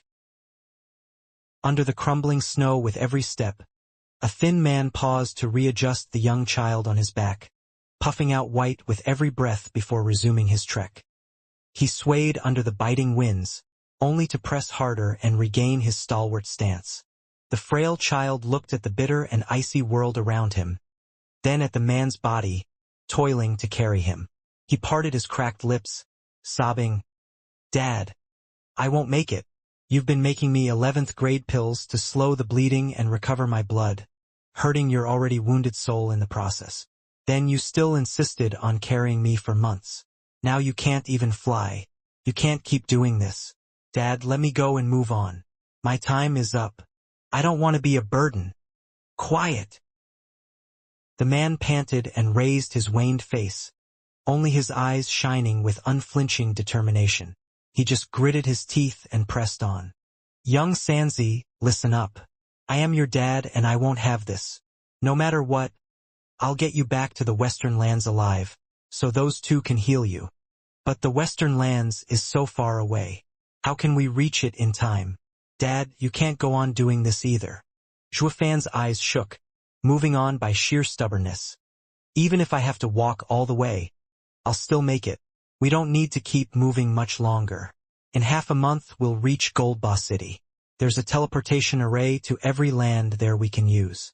We'll be back to Western lands before you know it." "Teleportation array?" Gu Santong shook his head bitterly. "Dad, you know as well as I do that the Five Lands teleportation array is split into official and commercial routes. The official one belongs to the Swordstar Empire, and we couldn't use it even when we arrived in the central area. This won't change now. And the commercial route belongs to the biggest merchant union in all the lands, ignoring any politics involved between them. To use their teleportation array, we need the consent of the leader in each land first. How are we going to pass their questioning when we're supposed to lay low?" Zhuofan squinted, his brow shaking, but his eyes were firm. "With me around, I'll definitely use it.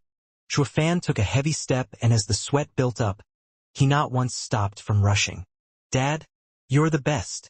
Feeling Fan's kind and wide back, Gu Santong teared up, sobbing and slowly falling silent from feeling so weak. Blood trickled down his hand and onto the pure white snow, taking with it just a bit more of his vitality, leaving him defenseless against the elements, with the coldness seeping in. Unaware of young Sanzi's situation and oblivious to his last words, Fan's mind was set in one direction, to push on. Eyes flashing, Fan took step after step, trudging forward slowly and leaving deep marks behind. For hours of toil brought Fan to gasping, but nothing deterred him from walking. Only in the 6th hour Fan's foot began to slip, barely able to raise it for another step. Even relying on his weight to push away the snow no longer helped as it did. In the 10th hour, Fan was at a turning point, fully spent. His mind was willing, but the body hardly made any progress, numb and cold.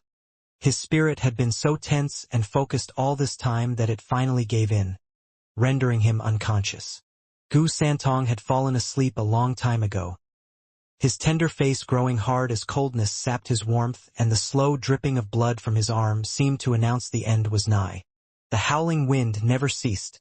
The biting snow never stopped blocking the two's hard journey, soon burying them in white. It did not take long before any sign of their passing was gone, and the same went for them, erased by nature's cold embrace. The world was a cruel place, swallowing every being alike. All of us were nothing but visitors on this plane, bound to return in its arms. Rumble. A carriage with huge wheels was pulled by 3 20-meter-tall spiritual beasts, actually stomping through the thick snow with relative ease. These were 3rd-level spiritual beasts, having no trouble galloping through this harsh weather.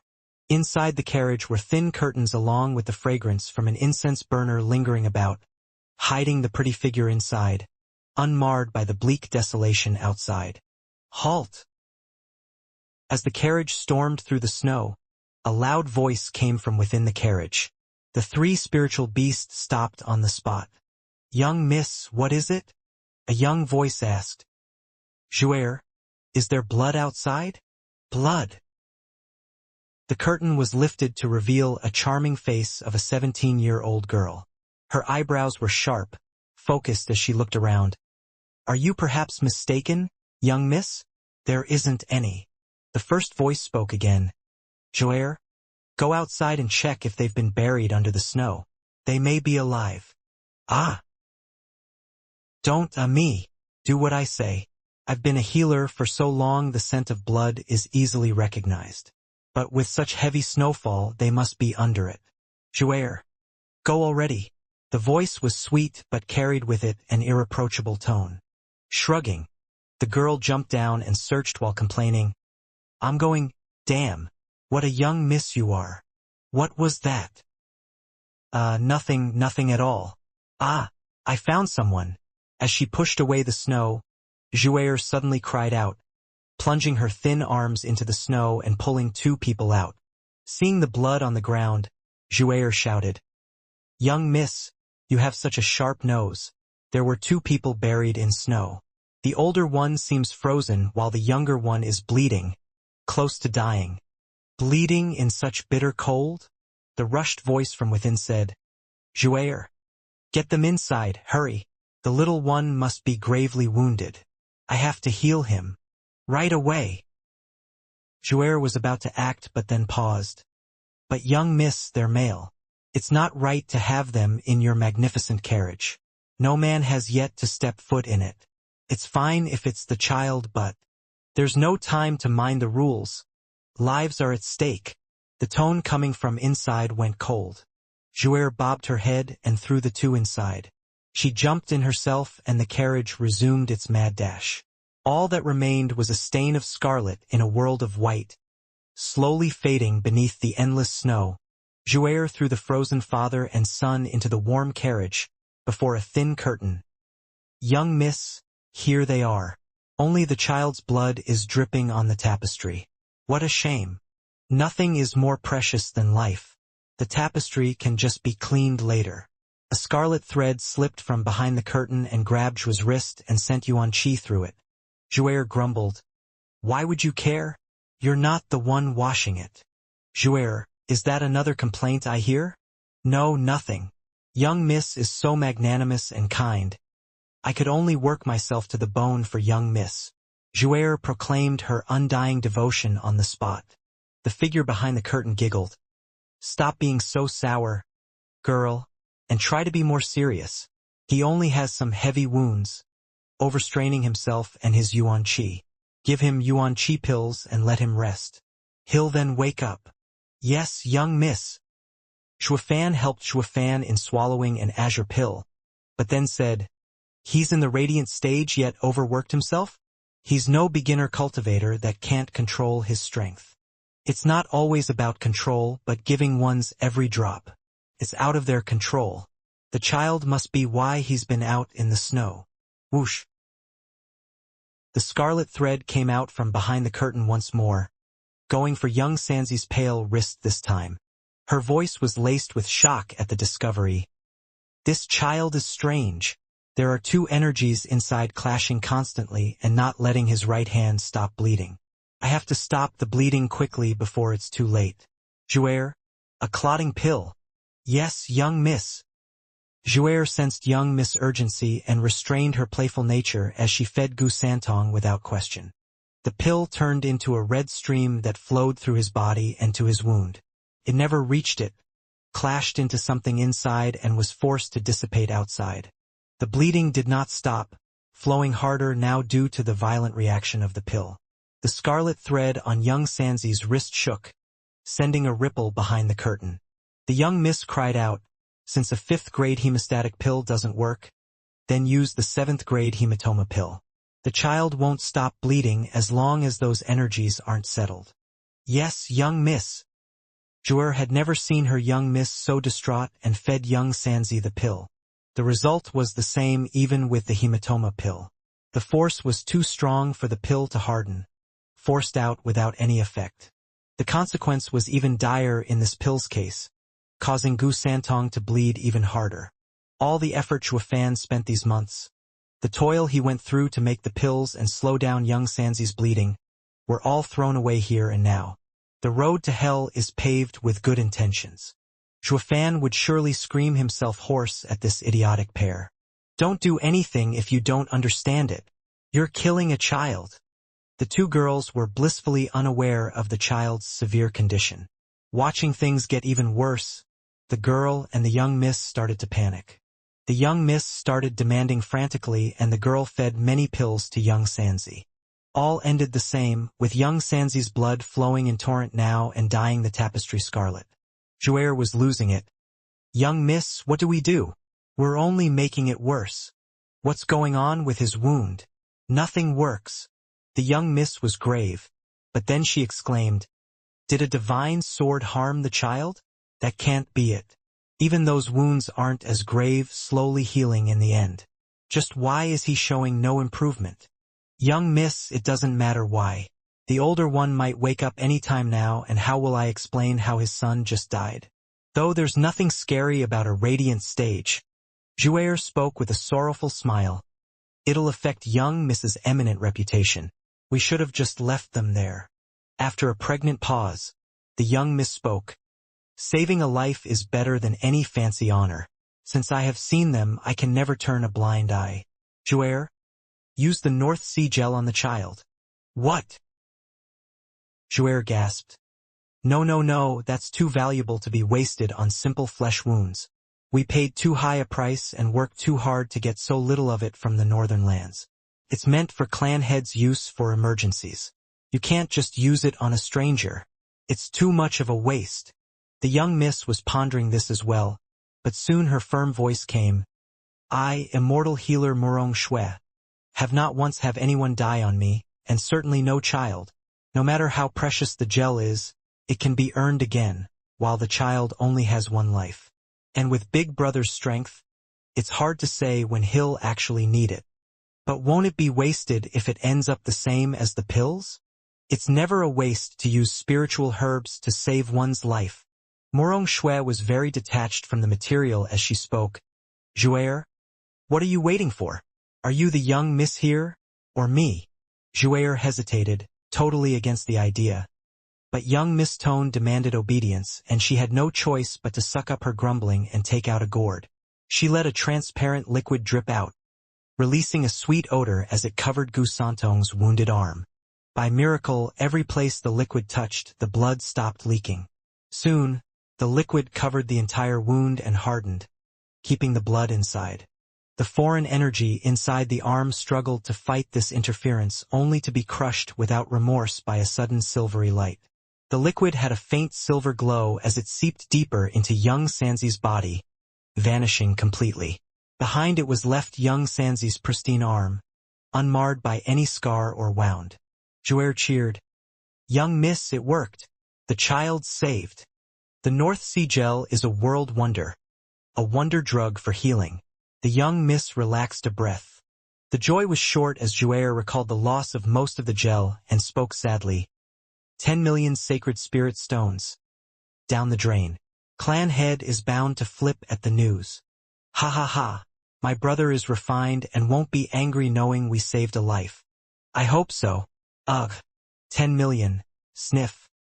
Jouer was still in pain over such bitter losses. She glanced over to the unconscious Shuofan. Hey, you owe us 10 million sacred spirit stones. Don't you ever forget it. A chuckle came from beyond the curtain. Jouer, how can a radiant stage have such wealth? Kindness isn't done for a reward. When he wakes up, we'll send the father and son off. Humph, they got it too good. Jouer pouted.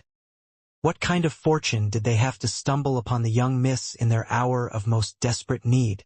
Not just saving them, but for free too. It's better to fleece them of everything once they wake up. We can't have them think money falls out of the sky at every turn. Morong Shui smiled. They were oblivious to the fact they had lent a helping hand to a demon archon, one whose wealth belied his slovenly appearance.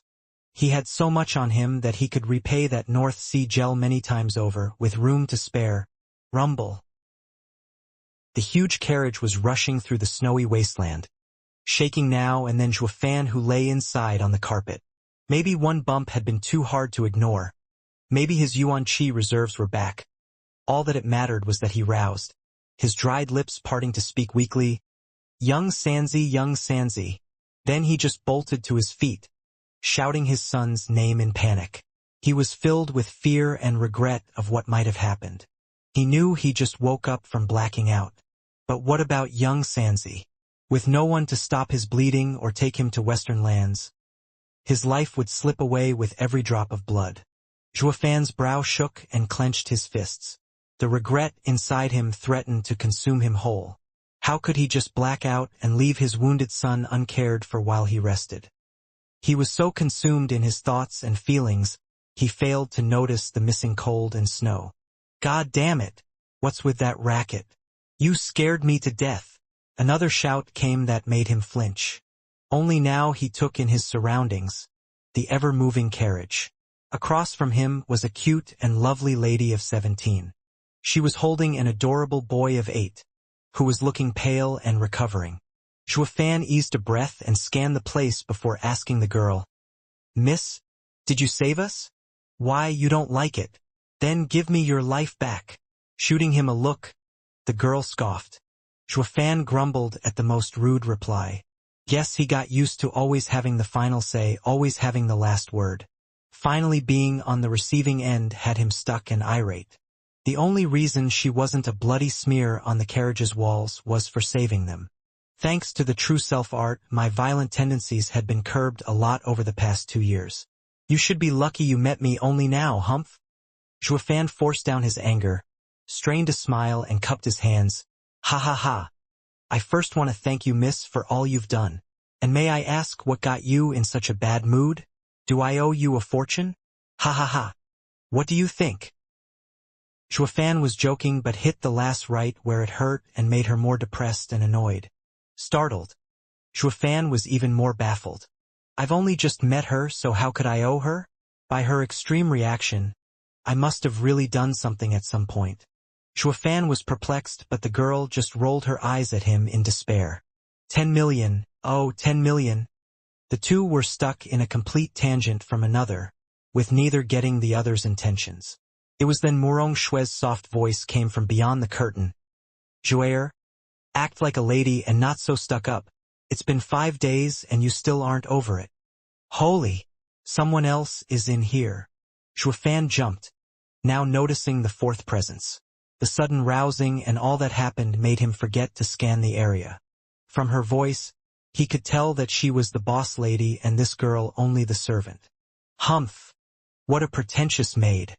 Zhuofan lost his early amiable air, looking coldly at Jouer. I see. It's your young miss that saved the two of us, not you. Why the sour look then? You didn't do anything anyway, only using her name. Zhuofan saluted the curtain with all respect. Thank you, young miss, for saving the two of us in our time of need. You! Jouer was fuming mad and whined to Morong Shue. Young miss, see who you worked so hard to save? Jouer, it's you who started it. Don't blame others for your problems. Take it as a lesson and try not to do it again. Morong Shue scolded her maid and spoke coldly to Zhuofan. Sir's words weren't proper either. As all life is equal, I do not need any reward for saving you. I only wish for you to be upright and do no evil, making my efforts worth it. Please don't make me regret saving a demon. Ugh! Zhuofan let out a dry laugh. I only just put the maid in her place and she's calling me a demon. Then again, I'm certainly no saint, haha. Glared at him and turned the lecture on him. Hear that? Young miss wants you to be nice later on, or we can take back your life any time we want to. Ha ha ha. Being nice is all up to me. You have saved me but don't need to worry about it. As for taking back the life you just saved, only I decide how I go down. Zhuofan sneered with a glint in his eyes. I, Zigu Yifun, never owed anyone any favors. I'll make sure to return this grand gesture at the first chance. So thank you for all the trouble these days, but now it's time to leave. May we meet again. Zhuofan grabbed Gu Santong's hand and stunned the two with his actions. Jouer was stumped by the nerve of this guy, having just been saved from certain death. Then he started being all cocky-like, as if it was these two's endless glory for saving him. Morong Shue was stunned and sighed. Not nice at all. Eh? Zhuofan exclaimed, having noticed the smooth arm of Gu Santong, with not even a scar on it to show his past suffering. What's going on? Young Sanzi. Jouer found the leverage to snap back. Young miss, in her infinite mercy, had brought this poor child back. He is unconscious but stable. What a pity. The young one is such an innocent creature, while the elder one is so vile. Young miss saved the wrong person. Thank you. Zhuofan forwent his rude attitude and thanked. I don't matter, but you've done me a great favor for saving my son. Any request you may have, I will fulfill it. No questions asked. Morong Shue shook and nodded. Sir is quite peculiar but fond of his son. This proves your heart still has some good in it. My only reward is for you to come back on the straight and narrow. Ugh! Good! Zhuofan's face twitched. I thought you were joking. I've been evil all my life. I have no clue what good is. How does it even work? Young miss, he's getting off too easy. Just look how cocky he was. It'd be a shame not to ask for anything. Luckily, Jouer stepped in to clarify it all, holding out her hand. Since you want to pay, then pay your fees. Zhuofan chuckled and nodded. As it is right. How much? Just a smidgen? 10 million sacred stones. Jouer sported a vile grin. Zhuofan flinched. Why so expensive? What kind of pills did you use?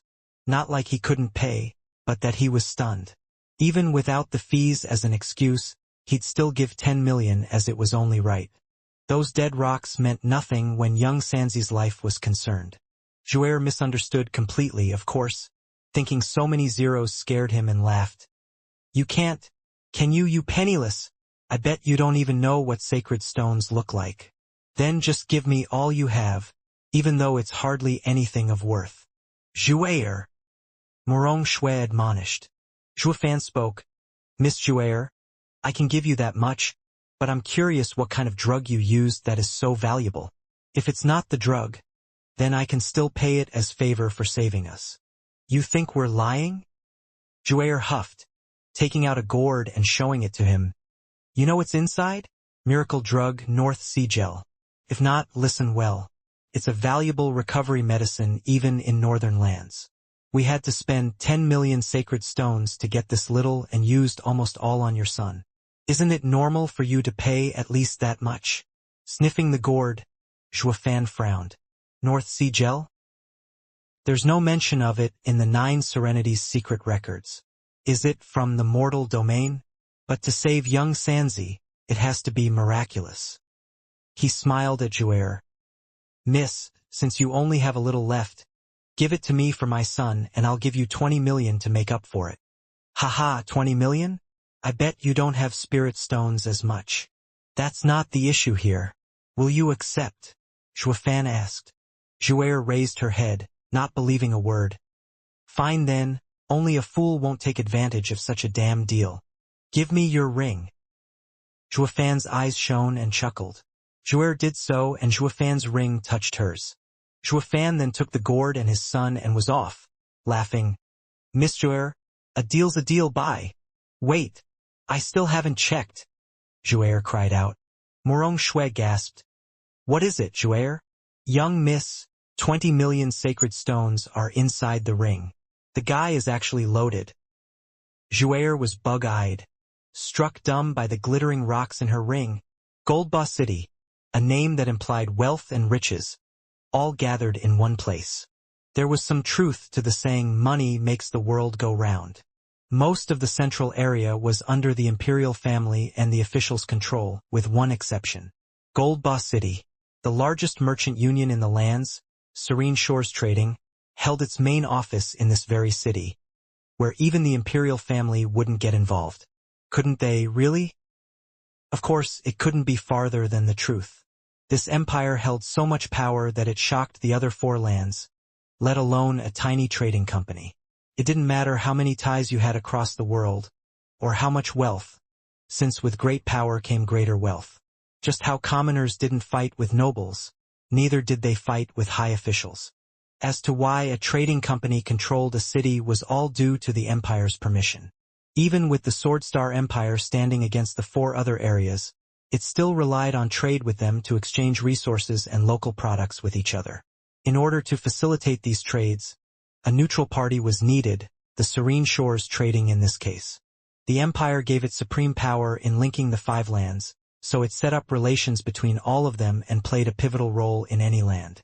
Millennia later, through its subdued lust for power, never stepping into any land's power struggle, it had earned the trust of every faction in the lands, opening their doors for its business. It led to a boom in revenue, growing larger and larger, becoming the main trade hub between the lands. These last few hundred years in particular showed great expansion. It was all due to Bailey Jingwei coming to governance. With his brilliant mind, he urged the trading with the rest of the lands to get bigger and faster, giving the Serene Shores Trading more power by building their own teleportation array within the lands to facilitate this. Only the bold would take such a risk. The minute the 5 lands teleportation array fell in another's hands, they would lose control and could invade the Empire's heart from thousands of miles away. It also worked as a perfect retreat too, giving them an easy way to withdraw without losses. That was why out of the central area, no other land had a teleportation array in the hands of another, even a trader. Only the higher-ups of every land could activate a teleportation array to another land, so order could be maintained. This showed just how bold Bailey Jingwei was in giving so much power to a trading union. It wasn't done out of impulsiveness either, backed up by real power. The Swordstar Empire didn't fear other lands' spies, nor any kind of trouble they might stir here. The central area had the invincible sword and only his defeat would crumble the central area, which was impossible since he was way stronger than anyone else. You couldn't kill him even with human wave tactics. Adding to that, the 9 Sword Kings stationed in their domain, and the central area became a connected hell. Even the best clan in Eastern lands was feeling tense spending even one more day in this place. They were so close to getting shredded too.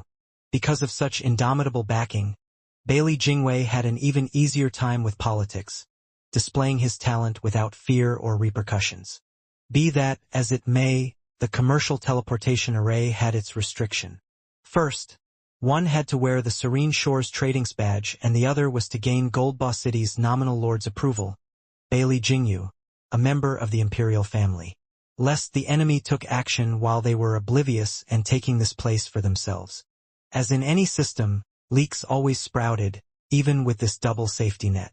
Maybe the people were too confident in their empire, or they just didn't care how the commercial line was used and trusting Serene Shores Trading completely, or maybe their contempt of the other lands had grown unchecked. Regardless of the reason, the second safety net, Bailey Jingyu, was so insipid and useless, he barely made for a good figurehead, always indulging himself, and not to mention he had a lousy cultivation. With the central area teeming with talent, the only reason the 3-century-old Radiant Stage Bag of Bones got this job was thanks to being part of the imperial family, i.e. he has the patriarch watching his back. It thus led to the Serene Shores Trading holding the real power in the Gold Boss City. Zhuofan did his homework on this city, and was now standing before the grand and ostentatious gates with a weary Gu Santong on his back.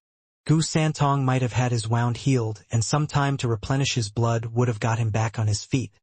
It just didn't happen. He was still very weak, and his energy just wouldn't recover. The countless pills Zhuofan gave him showed no effect either.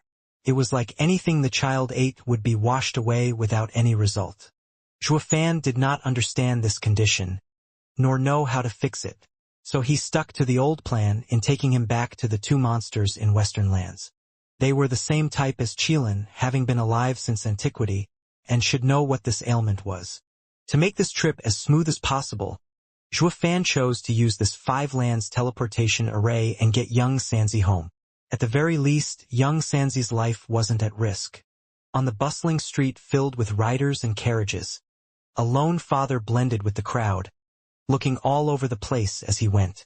Zhuofan's eyes shone at some point and grinned as he fixed his gaze on a lofty courtyard.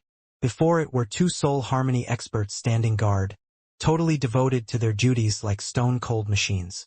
Above them was a most dazzling, flamboyant, and utter money-wasting sign he saw, with Serene Shores Trading written in big fancy golden letters.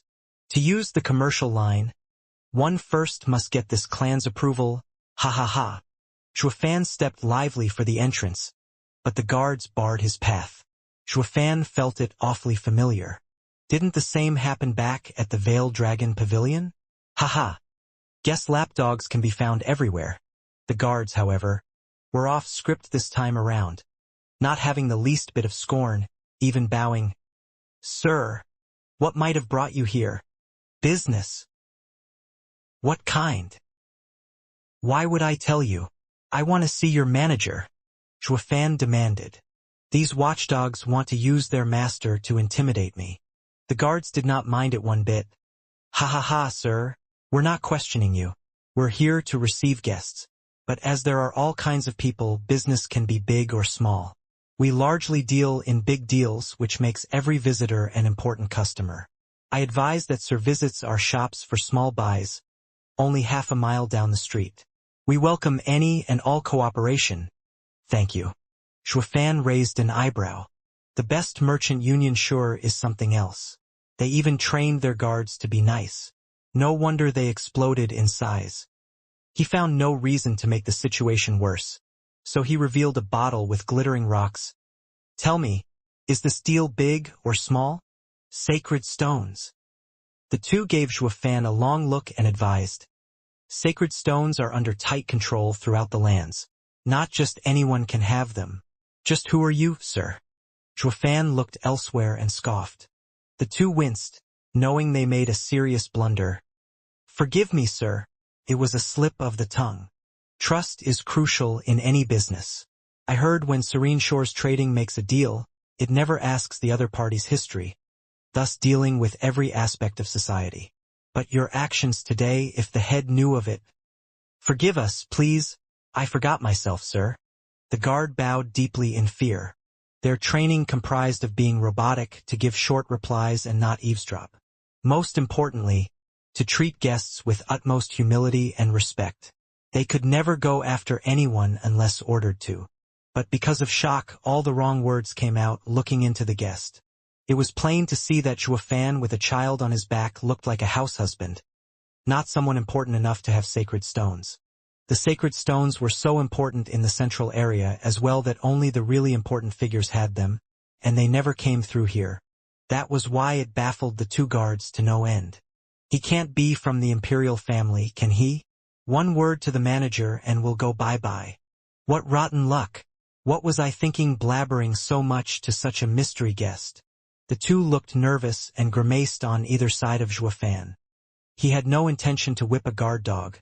Not when he was so nice, but he had to show off his style, to intimidate and swing the negotiations in his favor. These were guidelines Zhuofan always adhered to when doing high-profile negotiations. A bark came out of nowhere. Who's making a ruckus at the Serene Shores trading door? Second young master. With light steps, a youth in lavish clothes came along which made the guards bow at once. Zhuofan chuckled to himself. They say the eldest young master of the Serene Shores trading is able and efficient, having the clan head's favor, while the second young master is a hothead, making trouble and pissing off his elders. Can't be you, can it? Ha ha ha. Are you done spouting crap? Looking angry, the youth's face sank and released the power of a third-layer soul harmony stage cultivation as he spat. I don't care what you are, barking at my company, but to insult me? You're dead. Bam. He never got the chance as two stalwart men shielded Zhuofan from any harm. The young master flipped out seeing the guards go against him. What do you think you're doing? I'm doing this for you. Teaching this punk some manners, yet you defy me? Do you want to die too? Second young master, the master commanded us to always keep the peace and never raise a hand on our guests, especially to a noble guest such as he, a possible imperial family member. We can't ever. The guards grimaced and bowed. The guy exploded in rage and cut them off. Who cares? That's only on the surface when he's utterly useless at everything else. Stop exaggerating. Isn't bloodline enough? Zhuofan gave a taunting smirk. Second young master's reputation precedes you. You mean you don't know that in this world, strength is second while heritage is first? Just how many people can actually reach the peak of their skills? The majority is in fact walking around with the noses up and puffed up chests thanks to riding someone's coattails. And you, second young master, are no different. You've been brought up as well and quite good in fact. The only reason these two guards show you any kind of respect and not send you to your maker is because you're the second young master of the Serene Shores trading. Zhuofan finished by looking elsewhere, further incensing the enraged second young master till he was beet red. The guards sighed, their hearts bleeding from seeing the second young master ready to pop and the indifferent Zhuofan of his own handiwork behind them. This guest has a sharp mouth as well. Taking deep breaths, the second young master glared at the two and declared, So you dogs want to stop me, right? You asked for it. Second young master charged for the two, unleashing his great power on them. The guards cried out, Second young master, please don't force our hand. Oh, I will, or you can say goodbye to that imperial family guy. That's what you get for blocking me. Second young master was out for blood. The two guards felt put on the spot, but soon came to a decision and met him head-on. Second young master, stop making a scene. Harming anyone from the imperial family will lead to problems for the company. We have no choice but to stop you. Clang. The guards took hard stances and punched with great power towards the second young master, tough and sharp like swords. Such a state could only be achieved with soul harmony. Zhuofan nodded inside like a judge, acting like a bystander to the scene he caused. Not bad sword souls, these two. A shame they're against. Rumble. The mighty sword arts were unleashed as the two punches passed through the second young master's belly, astounding them. Second young master. Why didn't you dodge? The second young master stood in place with an icy gaze.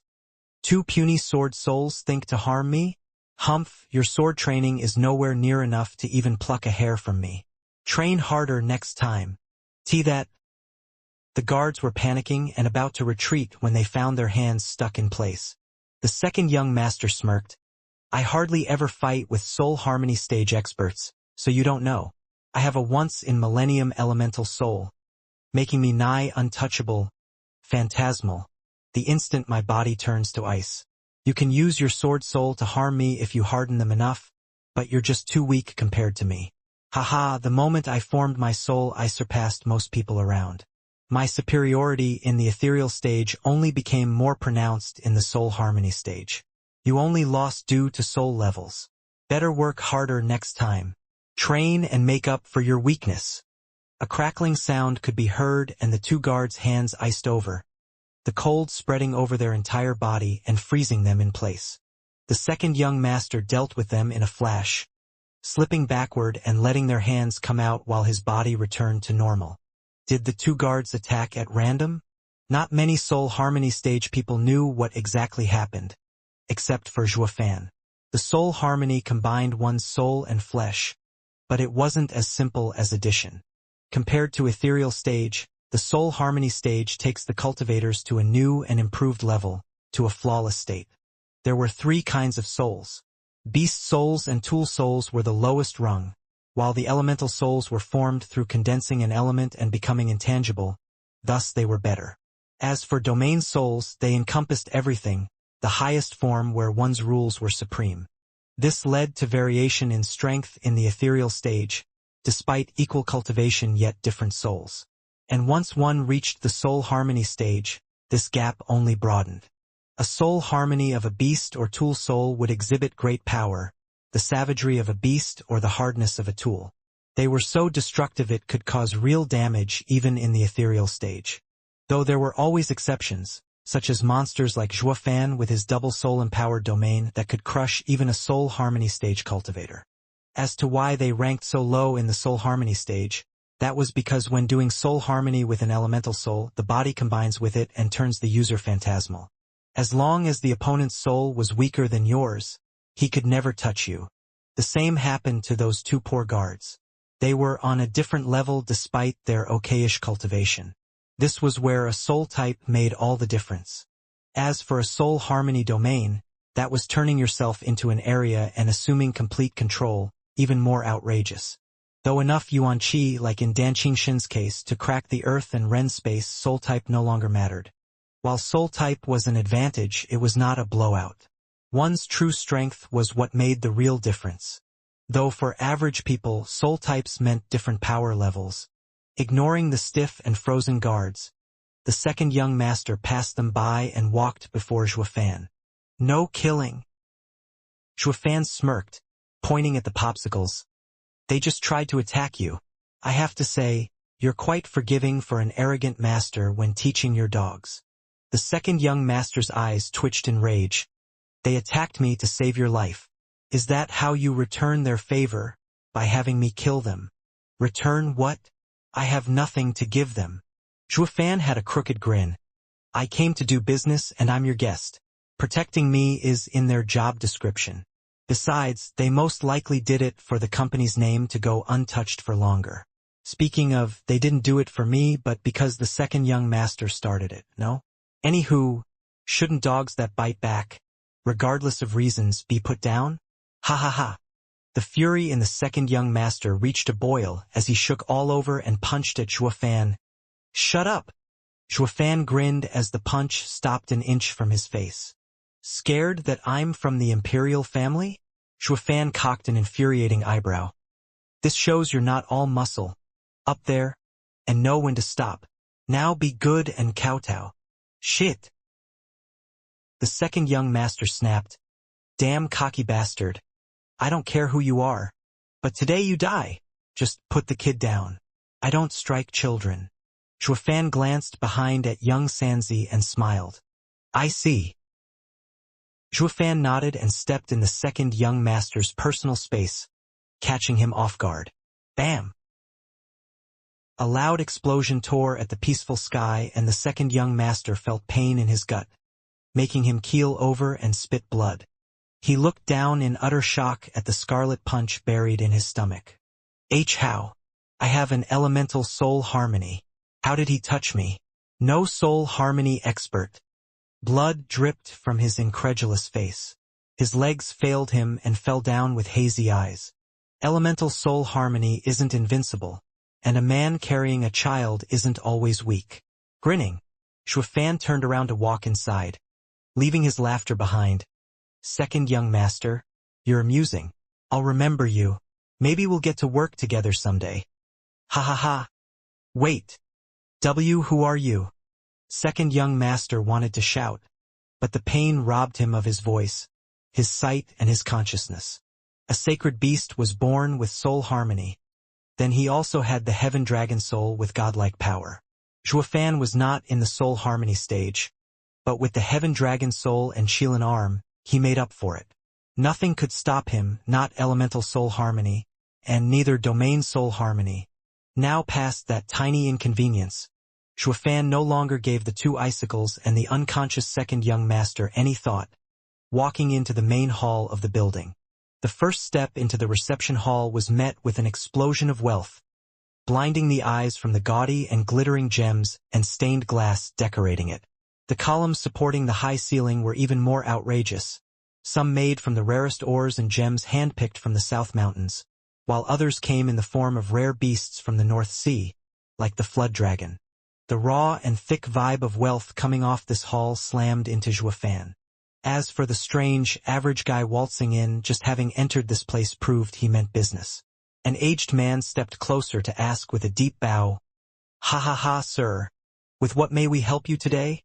Let's talk business." Sensing he had a soul harmony stage cultivation yet showing no reaction to a radiant stage cultivator like himself, Shuofan had to reassess the Serene Shores trading just how ingrained business was to them. The old man smiled. "Right this way, sir. We have strict confidentiality rules here and all talks are done in private rooms. Once we arrive at Sir's room, a specialized receptionist will attend to you. Of course, as I'm your current receptionist, the content of our talks and their result shall only be kept between us two and my immediate superior. This is the reputation our company prides itself with. So please, rest assured, sir." Shuofan nodded. Serene Shores trading values secrecy so much, going as far as minimizing the flow of information to prevent a leak while taking its reputation as a guarantee.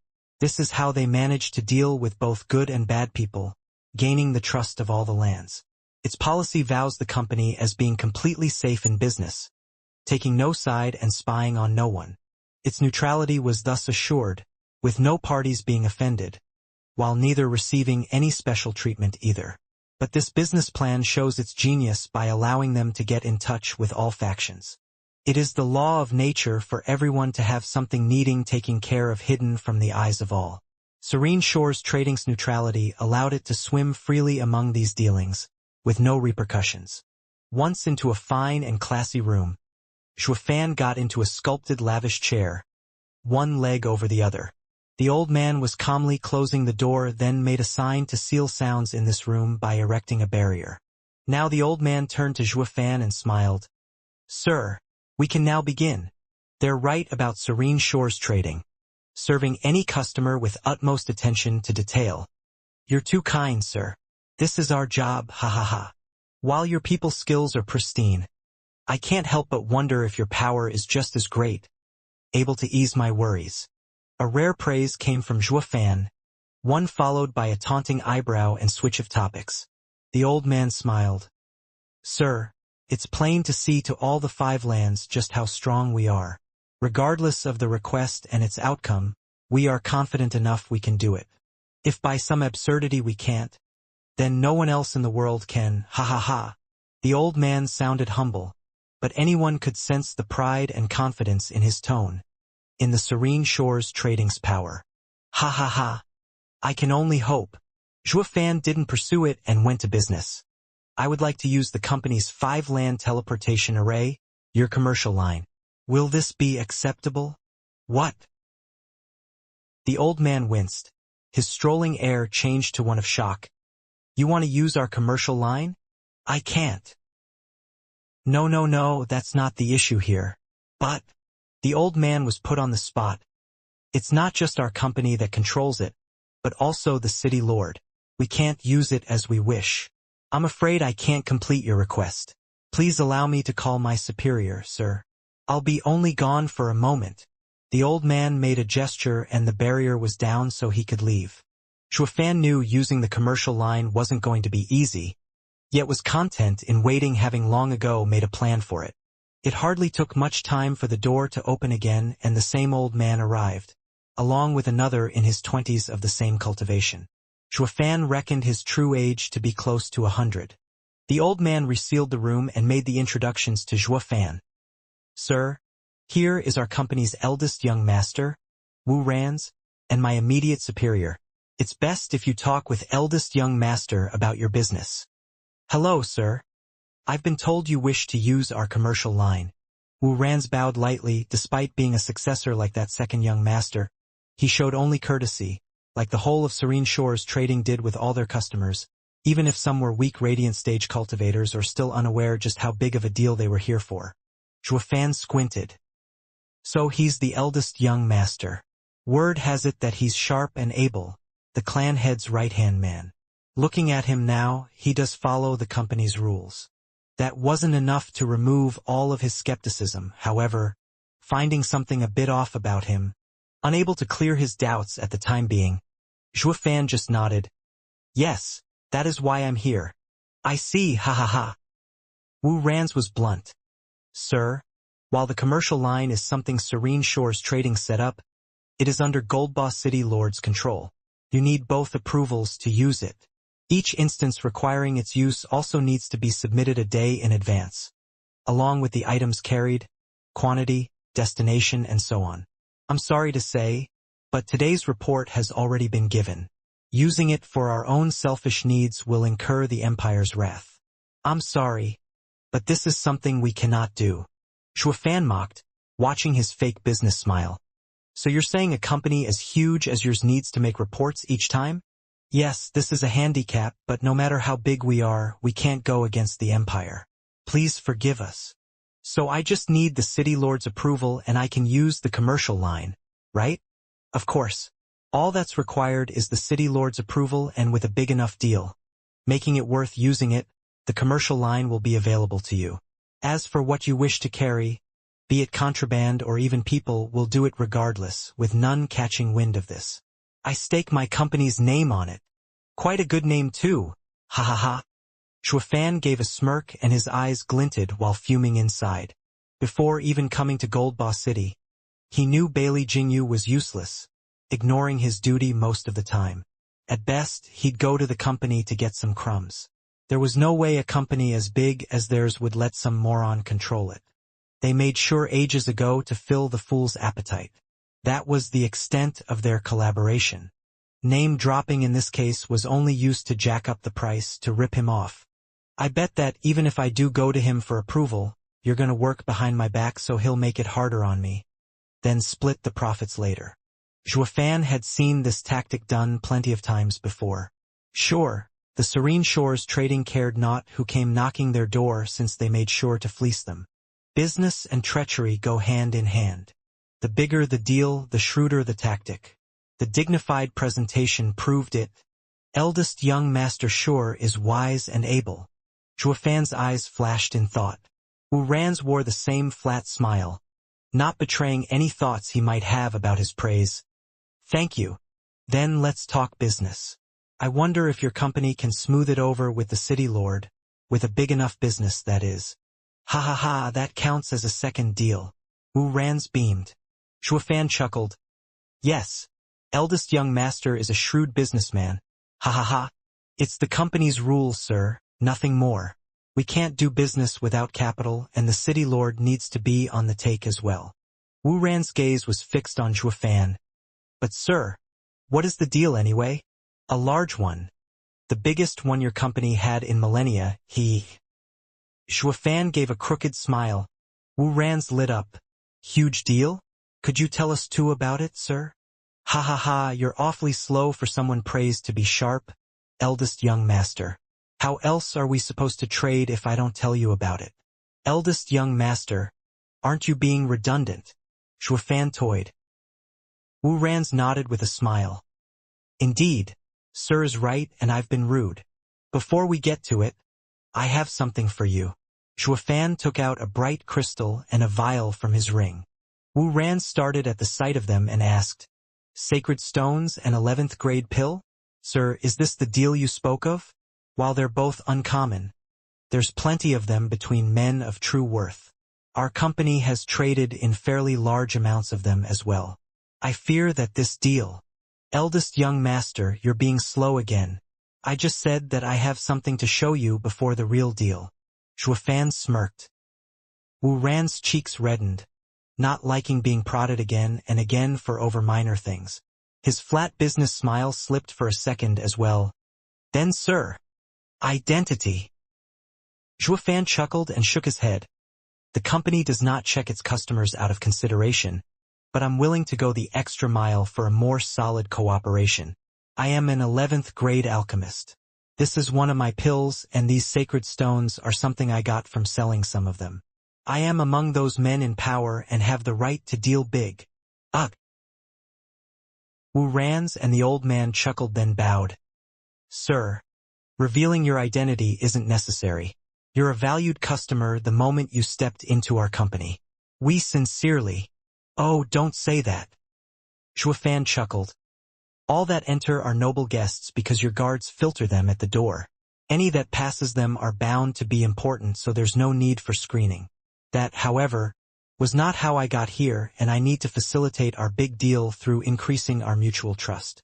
"Wait, you didn't go through?" Wu Ran's was stunned and baffled. "Then how did you get here?" "There's 2 soul harmony experts outside." Shuafan read his doubts on his face. "I fought my way in, knocking them out." Wu Ran's flinched. "That's soul harmony stage and 2 cultivators at that." "How?" "Also, your second young master passed by, so I knocked him out too. He should be having a nap at the door." Shuafan threw the last part in. "Yes, I beat your baby brother. What are you going to do about it?" Shuafan waited for the stiff-faced Wu Ran's to react. The guy let out a long breath and bowed. "Forgive me, sir. The guards must have been rude to you and deserved it. I'll be sure to look into it and deal with them. As for my brother, I ask that sir overlook his recklessness. May sir speak of the huge deal you mentioned. Your flaw is your humanity." Seeing the unfazed gaze of Wu Ran's, Shuafan chuckled. "While respect was imposed to make dealings better, it has been so enforced that morals have been thrown away.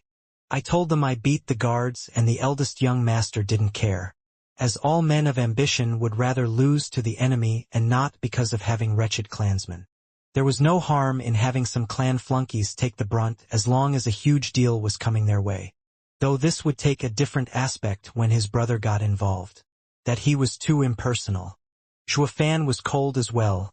Not impersonal, since ruthlessness was also a part of one's humanity. He might not like his little brother, but at the very least it should have concerned him. As for those who cherish their brother, they'd be flipping out about now. There were many ways to keep a straight face, but none were perfect. In the other extreme, hearing your brother suffered, you might be overjoyed since you two were vying for the clan's power. Such was humanity, good and bad, envious and passionate. Shuafan saw none of this in Wu Ran's. He only cared about his interest and nothing else. The worst part, he was only chasing profits and wealth out of instinct, going through life with a frozen heart. So this is Serene Shore's trading's wise and able. Haha. I'd rather not have such company.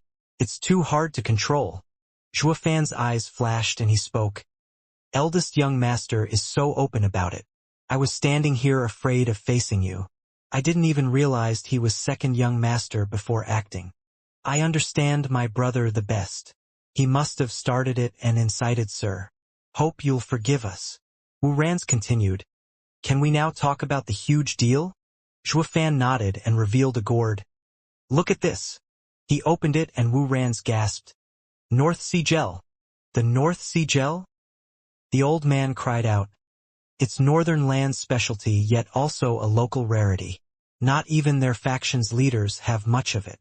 I heard only the sea demons of the North Sea are guarding it. It's so dangerous there that even a sword king can die. Sir, is this what you want to trade? We'll take everything you have, money isn't a problem. The old man blurted out like a broken record. leaving the plotting Zhuofan to be taken aback. This thing's that valuable? So that's why the wench wanted 10 million sacred stones. Is this thing valuable? I heard that it can heal any wound in an instant, even one made by the Five Lands' divine weapons. When Invincible Sword ran amok in the northern lands, the other 3 lands joined to drive him back. But many have died. It's all due to this item that the strongest survived Sundering Sword's wounds. You have such a thing and don't know this? The old man gasped. Zhuofan grumbled a bit and said, I recently obtained it and I'm not familiar yet. Then, tell me a number. 30 million sacred stones. The old man spoke first on the spot. Zhuofan was shocked inside. Does that mean the 20 million and the fact it was used on young Xianxia still isn't worth its value? Seeing him silent, Wu Ran's thought it was from hesitation and spoke, 50 million. 50. Zhuofan jumped in shock. From the sheer fact Wu Ran's, a man obsessed with profits, to call out such a number without a twitch, showed it had to be way more valuable. Holy hell! What the hell is this to be so expensive? It's like sacred stones are just dull rocks to him compared to this. His silence was taken as dissatisfaction again, and Wu Ran sighed. I know 50 million is very low, that even a tiny bit of North Sea gel is invaluable, with all the lands fighting for it, but the most money we can access is 50 million. I actually struck gold with this. They saved my son, and I just gave them double the asking price to return the favor. But this was by no means calling it quits, not with its value. I simply robbed them of it. Sigh. I never owe anyone anything, and now I owe tons. I have to pay it all back. Zhuofan's face twitched and took the gourd back. Who said this is the item of trade? I was only asking. Zhuofan stashed it away. The two were dumbstruck, red eyes fixed on that ring, their hearts burning with greed and anger. Dude, are you toying with us? Talking about some huge deal, then you take that out. Here we are sincere about buying it, so why not make the trade? Are you mocking our addiction by saying that? Or are you saying you got something better than North Sea Gel? Not happening. To Zhuofan, that was just it. He had something so huge and outrageous that it could buy the whole company. Now don't get too excited. This right here is what I'm trading. Seeing the hunger in their eyes, as if he stole the juiciest morsel right from their mouth, Zhuofan gave a dry cough and revealed the main star of this deal. Some pitch-black rock. Wu Ran's weighed the odd rock in his hand, speaking in doubt. And what is this supposed to be? Never seen it before. It doesn't seem to have much use either. Our company never has things we can't use. Sir, I recommend you put the North Sea Gel back on the table. I know our capital is limited and lacking, but it will soon be amended. We'll sign an IOU as well if we have to. Our credibility has been carefully groomed for thousands of years. Zhuofan's face twitched and grinned inside. He must really want that North Sea Gel with a passion to turn from an eminent gentleman into a street peddler, forgoing his status and his leverage. Zhuofan, however, had no intention of handing over. He had some research in mind for it. Maybe it was exactly what young Xianxia needed to wake up. Eldest young master, I'm sure you know what saving the best for last means. First I took out an 11th grade pill, then the North Sea Gel. But neither of them are part of the deal. Are you perhaps thinking the third item is lesser than the two? Shaking his head, Zhuofan gave a mocking smile. The item I intend to trade is no less valuable than the North Sea Gel, Scout's honor. You talk a mean game, saying you actually have something better than the priceless North Sea Gel. Wu Ran's gasped, then gave the plain, black rock a second look.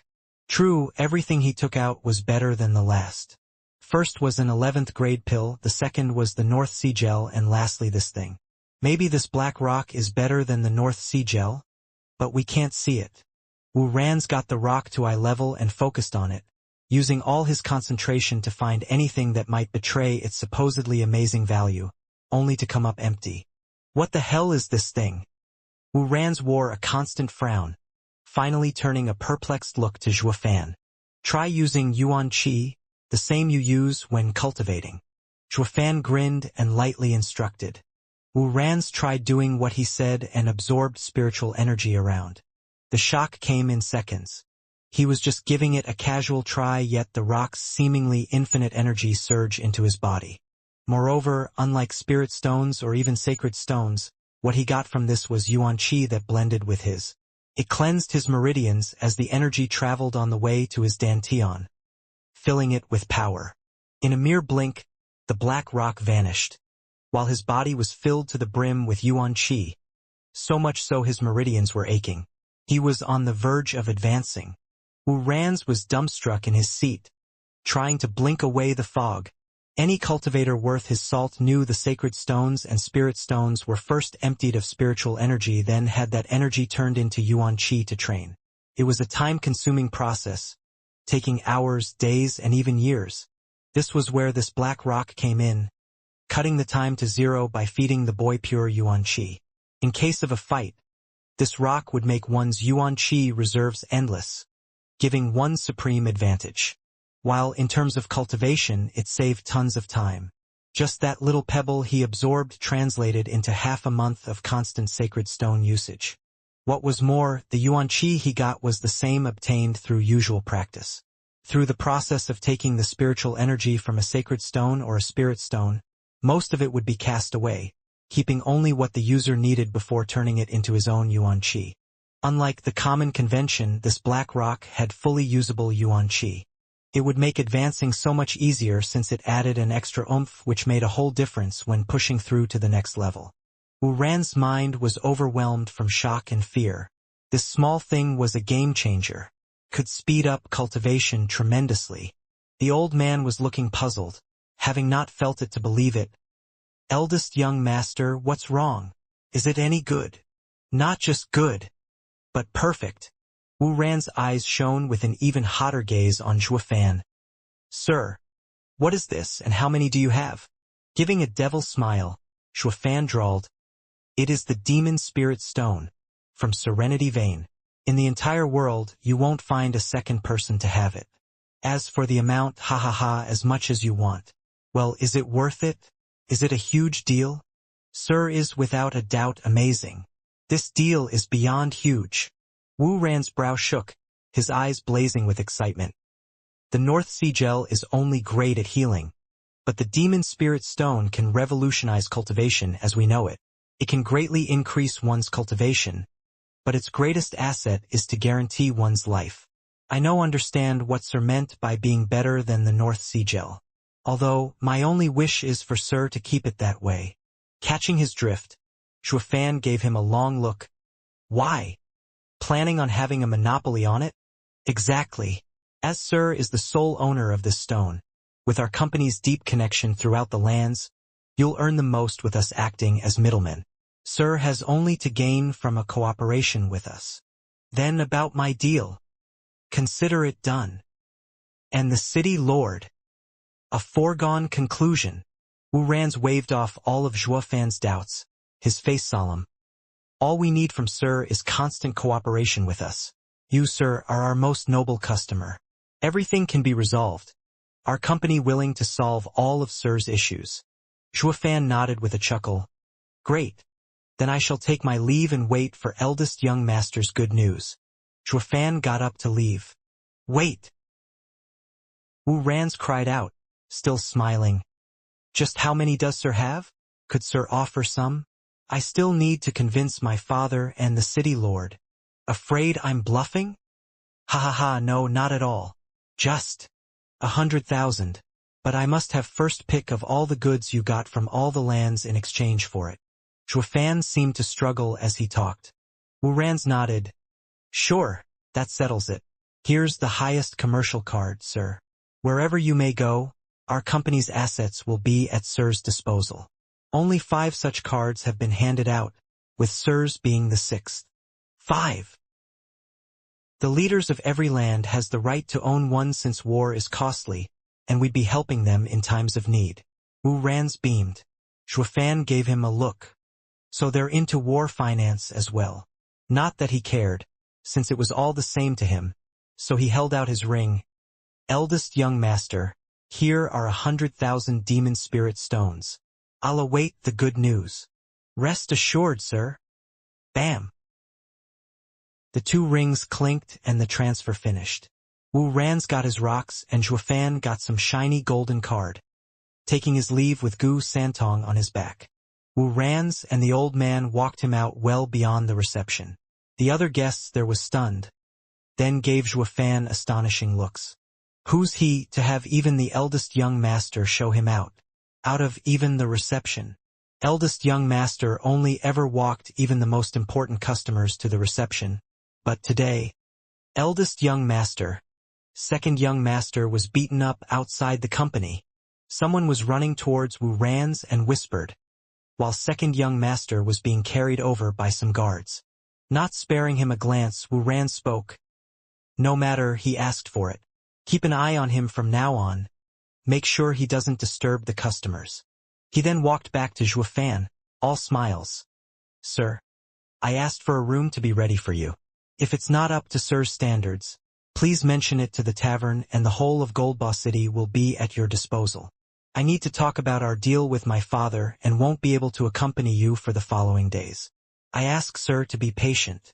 Zhuofan nodded, finding it a waste of time to talk to a man with no soul. Who are you? You dared to ambush me? Fight me like a man. A roar resounded in the hall. Zhuofan paused and turned to second young master. Wu Ran's was the fastest to shout at him. Brother, stop making a scene. You're disturbing the customers. Father will deal with you. Did you forget already what happened 3 years ago? It's because I can't that I loathe these grand customers more. Second young master pointed at Zhuofan and screamed, Duel me if you have the guts. Wu Randong won't fall so fast the second time. Warandong. Zhuofan cocked an eyebrow, then grinned as he lightly stepped outside with the same old man attending to him. Wu Ran signaled the guards to take his screaming brother towards a lofty manor. Knock. An old man was inspecting a document over a finely carved jade table when someone knocked. He raised his aged face and asked, What is it? It's me, father. I have something urgent that needs your attention.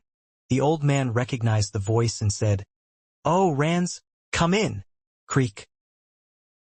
Wu Rans lightly stepped forward, followed by 6 soul harmony guards carrying a wounded and an aggrieved second young master. The old man's eyes showed he understood the situation as he sighed.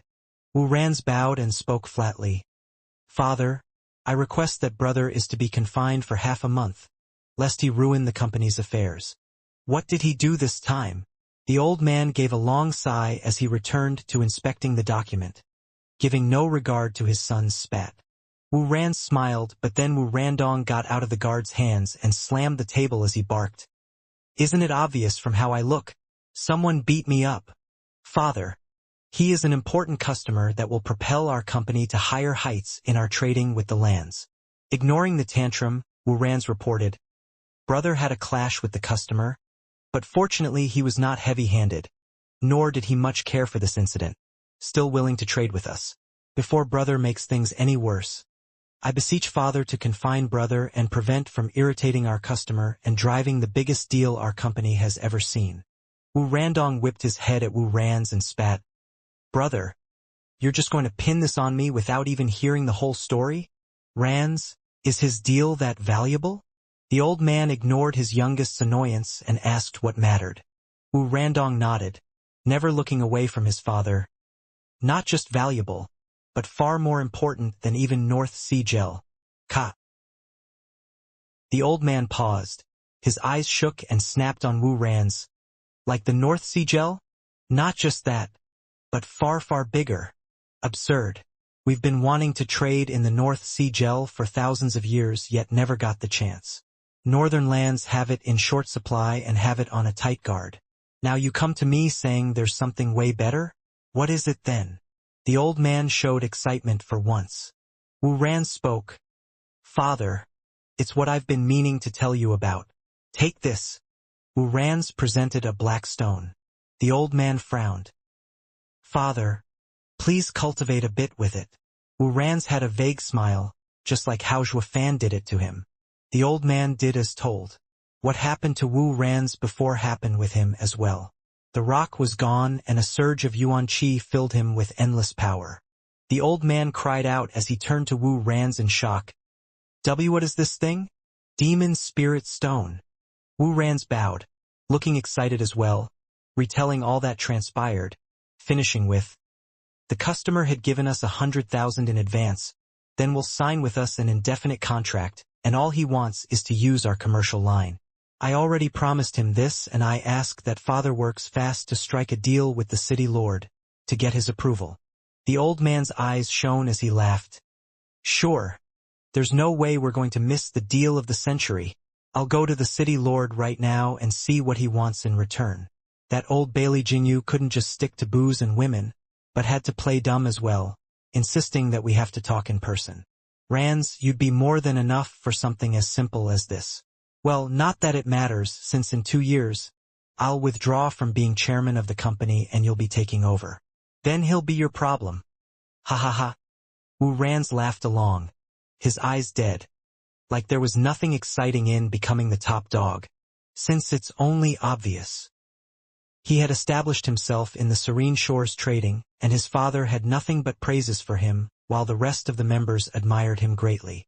So young yet the highest manager under his father, bringing many important deals without the help of his father helped consolidate his value within the company. It had long gone from his father being assured of passing the mantle, becoming an obvious choice. But what about vying for power, for status? Did you expect him to see his poor excuse of a brother as a worthy match? He didn't amount to even a bucket of spit. There was nothing to be jealous of. Wait! Wu Randong butted in with a red face and bloodshot eyes. Father, brother, is money all you care about? He has humiliated the company's members, and your own flesh and blood got beaten up, yet you don't even care? What worth would any trade be, regardless of how big, if it's crooked? The old man shot him a cold look. Randong, I have told you both before, that respect is paramount in our line of work. The people we deal with all come from important clans. We may have spread out throughout the lands, but we never mix money with politics. Ever. The moment we cross the line will be the second we become petty and lead the company to ruin. Why else do you think I've been wasting so much time catering to that spineless Bailey Jinyu? It's all due to having Bailey in his name. Don't ever say his name around me. I hate him to death. Wu Randong spat in fury. Wu Rands shouted, Brother, that's enough. We only grew to our current influence because we value respect above all else in our dealings. It's what pays for all the resources you get to use to cultivate. How else would you have reached the soul harmony stage so fast? Without power, you'd be weak and at anyone's mercy. And bowing and scraping isn't a weakness? We are weak against the top while strong against those at the bottom. But if we break our principles, the clan will be over and no matter where we go, we'll be the weakest. You think about that. Wu Rands huffed and said to the guards, Father and I will be going to the city lord's manor. You make sure to confine him. Above all else, make sure he doesn't go and disturb that valued customer, or you'll have to answer for it. Father and son walked out without giving Wu Randong a glance as the guards bowed. Bam! They didn't even have to stand straight as the lavish room sported an extra-large hole, with the sun's warm rays falling upon them. As for Wu Randong, he was nowhere to be found. Damn it! Second young master ran away. After him, they all panicked as they scrambled out of the hole. In their rushed search, they failed to notice the bush just below the room, where Wu Randong stuck his head out to watch them leave. He gnashed his teeth. There won't be any deal, not if I can help it. Wu Randong stepped cautiously in another direction, towards the biggest tavern in Gold Boss City. An hour later, in a grand room, Gu Santong lay on the bed, weak and unconscious. Shuafan sat at his bedside, watching over him with constant sighs. He could have carried Gu Santong in his ring, but the fear of something happening to him prevented that. Instead, he chose to carry him always to sense every little change in his son.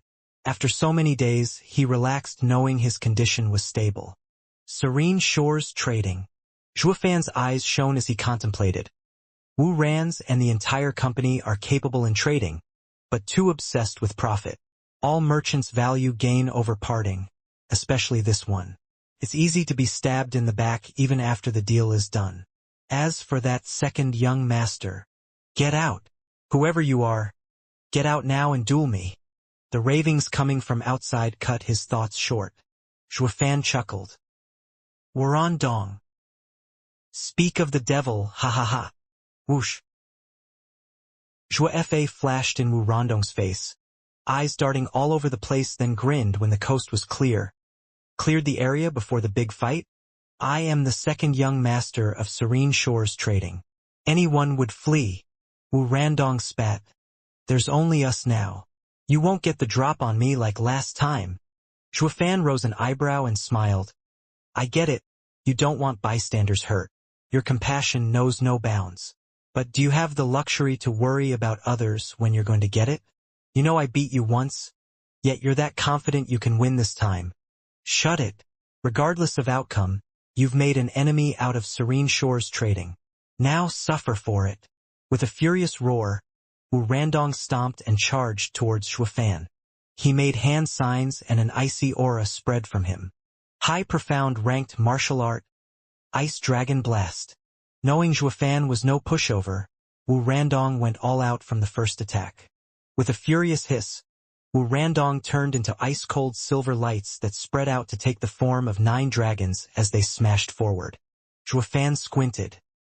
The same skill has different power based on each user's cultivation. This skill was a profound ranked martial art. But Wurandong was a soul harmony expert with an elemental soul, perennial ice soul. The soul and the art combined, making him become an ice dragon and boosting its power. It also helps emphasize its weaknesses. An expert that could contrain his elemental soul could make use his reckless charge and inflict serious damage. A shame Zhuofan was just the type. With a nasty smirk, Zhuofan flew straight at the dragons. Boom! His previous spot was assaulted by the ice dragon's explosions, the coldness spreading out and freezing everything around the tavern before disintegrating. As for the dragons, they were still around despite the move having ended, turning towards Zhuofan in the air and chasing after him. Divine Eye of the Void's first stage. Shift. Zhuofan grinned at the 9 dragons as his right eye shone golden. Boom! The 9 dragons clashed in the air and unleashed their icy power, turning the area into ice before crumbling to glittering ice particles. Whoosh! Zhuofan then appeared elsewhere, giving the 9 dragons a mocking grin. Wurandong was pissed more than ever, roaring and sending the dragons after Zhuofan again. Zhuofan had the Divine Eye of the Void as his ace, always keeping him out of danger while the dragons kept blasting the air with ice. Wurandong's face twitched, incensed at his futility, but also grave, knowing just how strong Zhuofan was. He simply breezed through the blast without a care, proving the gap between the two. It was so large that the other did not feel like fighting back. The weaker party would make the sensible choice and run away. But Wurandong no longer had that option, not after looking at Zhuofan with such bloodshot eyes. He didn't want to beat Zhuofan now, at the very least a bruise or a cut. That would be enough to break their deal. Wurandong howled again, the 9 ice dragons exploding with coldness and even freezing space, dyeing it white. The clear sky was now covered in dark clouds, pouring down snowflakes.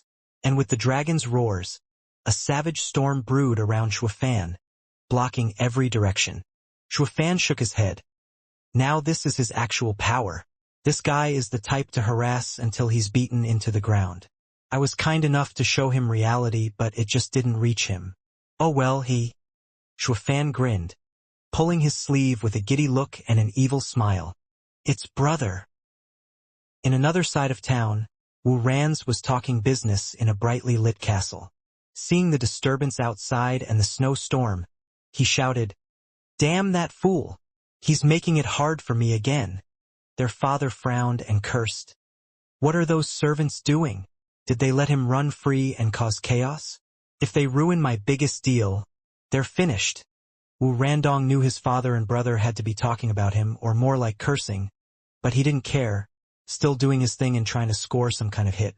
With another draconic roar, the 9 dragons' power reached its peak, spreading in the air and on the ground. The dragons then flicked their tails, targeting Zhuofan, only this time way faster than before. The dragons as well, no longer charged like a stampede, but coming from all directions, to seal Zhuofan's escape. Though Zhuofan just stood there, with only his right hand releasing a scarlet light, shimmering the air around it from his raw power. Divine Eye of the Void's fourth stage, Space Crusher. Even as the 9 dragons were close to reach him, Zhuofan wouldn't budge, sporting a creepy grin as his right eye shone in 4 golden halos. 1,000 meters around Zhuofan shimmered strongly, wearing down even the air itself as explosions sounded off. As for the 9 dragons, 8 howled from being fakes, crumbling into glittering ice. The last one remained though, growling and forced itself forward as it shook under the attack. In the end, it swished its tail and was forced to fall back. Ha ha ha! It clearly points out the real body. Zhuofan's eyes flashed and flew for the ice dragon, catching up to it in seconds and giving it a mean punch. Of the 9 dragons, 8 were of Yuan Qi, and only the last one was due to soul harmony, allowing you to withstand the crumbling of space. Second young master, your attack has no effect on me. Bam! The dragon howled and spat blood again and again, having suffered such a heavy blow, sent into the ground and leaving a 100-meter wide crater. Once the dust cleared, what was left was an ashen youth, with blood at the mouth. Zhuofan drifted over and chuckling, "Well, wanna continue? Humph, guess you win this time. But don't get too smug. Serene Shores Trading won't let this matter stand. You're dead for sure." Wu Randong spat through gritted teeth and walked away. Zhuofan's casual tone reached him. "You really don't want your company to make such a big deal with me?" Wu Randong winced, but covered it well, showing a mocking smile to Zhuofan. "There won't be any deal. You hurt me, so don't think my father will just work with you. You should be worried about coming out alive, rather than an impossible deal. Is that so? Here I think your brother is much more keen on trading than your situation." "Oh wait, he never cares about you at all, only making deals." Zhuofan mocked. Wu Randong's face shook. "My brother is my brother, and dad is dad. It's still father who has the final say. Seeing their attitude, you'll know I'm right. Just from your brother's status in the company and his style, I can tell your father's as well." Zhuofan shook his head. "If your father loved you at all, your brother would have shown something for you, hatred or caring, but he has nothing. This goes to show. Second young master must have a tough time within your house." "Shut up!" Wu Randong screamed, pointing at Zhuofan. "Who do you think you are to tarnish our company's name? Let me tell you, your deal is through. So get lost now." Zhuofan chuckled. "What did I say? You're clearly aiming for a broken deal. Are you showing your true colors at last?" "Ugh!" Wu Randong's lip trembled, lost for words. "Who is this guy? Always seeing through my intent and attacks. Are you looking to mess up the deal?" Wu Randong stood dumbly under Zhuofan's scrutiny. "Feel like sharing why? Given enough reason, I may be inclined to let this deal fall through like you want." "What?" Wu Randong gave Zhuofan an incredulous look.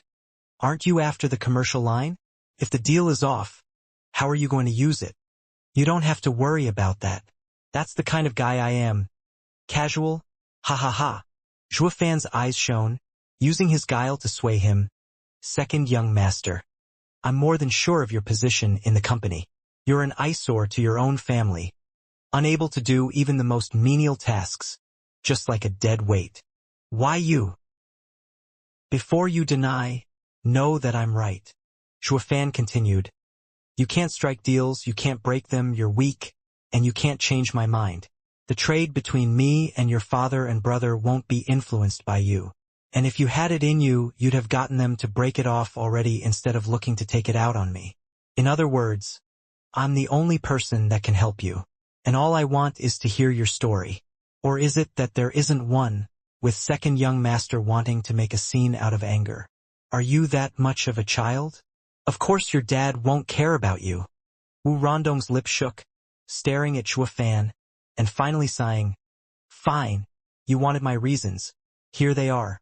I hate the company. I don't want it to grow any bigger. I want to destroy it. Why? You're the second young master and only have to gain from its development. Shuofan found a nice chunk of rock to sit on and look at his furious face. I'd get it if it came from the guards, being annoyed by their boss and having a hard time. Yet a successor like you, instead of vying with Wu Ran's for the lead, you want to run the family business into the ground with everyone losing. I gotta say, you're a true prodigal son to want to destroy your family. Or is it envy from seeing your brother taking the power? Spite makes more sense in this case. Some people would rather destroy what they can't have. I've seen plenty of those to last a lifetime. You're the spiteful one. I'm a man of virtue and it won't matter even if I have no real power. How could I just lust for power? Why then? They're all dead inside. Wu Randong squinted and gnashed his teeth. You went into the company and you've seen bowing and scraping, right? Shuofan paused and nodded. It's not all bad. Bowing to. That's what you think. Wu Randong glared and roared. Serene Shores Trading are always respectful to all clients. That's how it's spread throughout the lands. It used to be my pride as well, thinking being kind is what makes you strike big deals, respecting the other party to achieve your goal. But then I found that this nice attitude has made us weak. Not fighting back or never talking against any dissent aside. They still have a smile on their faces even after the other took a life. This is a disgrace. A business is a negotiation. You respect me and I respect you, but if you don't, why the hell should I respect you? We've grown big enough already and don't need to scrape for deals like beginners. Naive. Shuofan chuckled in disdain. That's why your dad gives you the cold shoulder, since you'll get into trouble at some point. Because of your virtue, you don't compromise, clueless that you're still in the palm of the strong. One wrong move and your family is finished. Wu Randong cried out. You're also saying that? Of course, since business and politics never match. Shuofan waved his hand, his eyes shining. Second young master. Was the other party someone important to end up with a fatality? Wu Randong nodded heavily. 3 years ago, because the friend I grew up with found out Bailey Jingyu took his sister. He barged into his manor to save her. Yet they both died. I wanted to take some men and turn his home upside down. But brother told on me to father and had me confined home for 10 years. Afraid that I'll offend that bastard. I realized then that our company has grown weak. The company used to mock Bailey Jingyu's incompetence, with Gold Boss City's entire power belonging to us. But that's when I knew that we were mocking ourselves. A useless fool is able to kill the guard of the merchant company that trades in all the lands without so much as a slap on the wrist. What will happen when a true city lord comes along? The bright and strong company on the surface is shaking from within. Haha, maybe not. Shuofan chuckled. The Serene Shores Trading only came along as a tool to connect the 5 lands by the 5 leaderships. But if a tool goes bad, you change it. You can't get too confident in yourself. While your father and brother are indeed a bit too cautious. Regarding that incident 3 years ago, it didn't matter if it was anyone else. But since it was Bailey Jingwei that came to power, he knows what matters are crucial and where to draw the line. Did you think it'd change anything if you ruined his manor? You're a tool that still needs using and Bailey Jingwei won't throw it away. While on the contrary, if you had handed the boy personally to Bailey Jingyu, then praise him of his qualities, showing your stance and being suave, the Prime Minister might be even willing to pay back in kind. The Bailey clan has plenty of people and can do away with a dead weight. Ha ha ha. Wu Randong gave him a long look and his face grew solemn. Right, we could have asked Bailey Jingwei for help. But thinking they're all Bailey, maybe they'd cast out one of their own. Since their relationship is strained, all things hang in the balance. Being headstrong tips it. Shuofan had a vague smile as he muttered. Serene Shores Trading's pursuit for money made it lack in many areas, making it weak despite its tough front. As for the second young master, he's too rash and impulsive. It's only a matter of time before he invites disaster. However, with me in control, there'll be no problems. Also, unlike his other kin, Wu Randong is passionate and far easier to mold for my use. He'll make a good lackey. What did you say? Wu Randong was stunned at his prattling. Fan gave his most evil smile. Second young master. I know why you hate the company. Deep love breeds deeper hatred.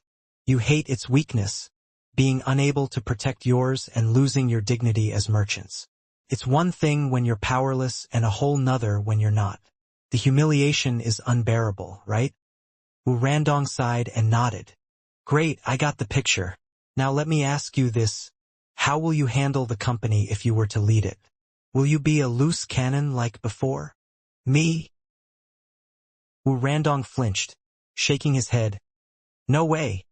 Dad decided 3 years ago that brother will be following him. How? Fan smirked. Nothing's absolute. I'm just asking if you'll be the same if you'd be leading. Wu Randong's heart shook. He never stopped to think of things like that because he knew how he was too reckless, unlike his able brother. You hate how weak the company became, but aren't you even weaker? Fan bewitched him. Real strength comes from supreme power. If you want to change the company, you must first wield it. I'm here to make it happen, but you don't want to. Whatever happens to your company you don't like, you'll have no one to blame but yourself. You don't want to be strong, so stop showing dislike for the cowardly company. All of you are the same. Wu Randong shuddered and grimaced. Then his eyes shone with conviction. Whenever did I say I won't take it? If Dad gives me the power, I will make the company be born anew. That's the right attitude. The strong don't whine, but think of how to step on the weak.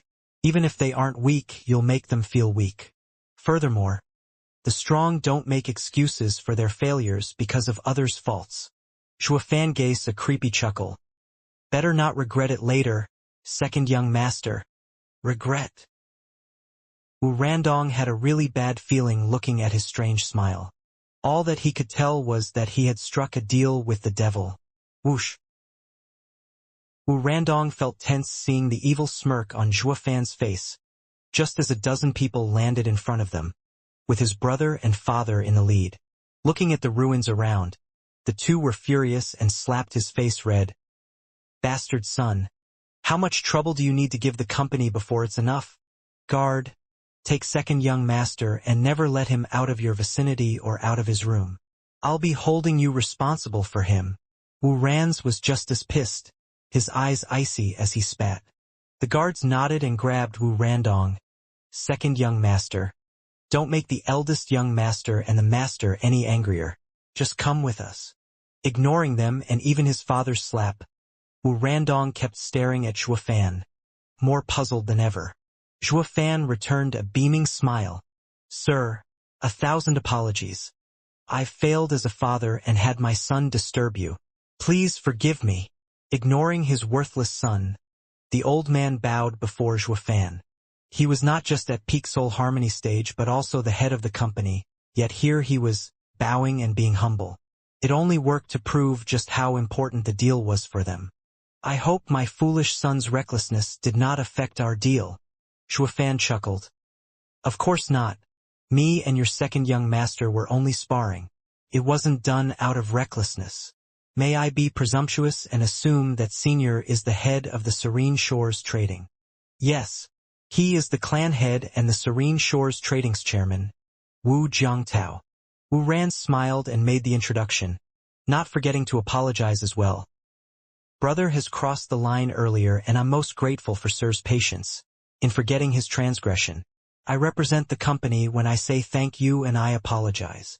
Wu Jiangtao bobbed his head. Yes, Sir's endless patience is an outstanding quality of a great man. Our Serene Shores Trading is most honored to work with you, sir.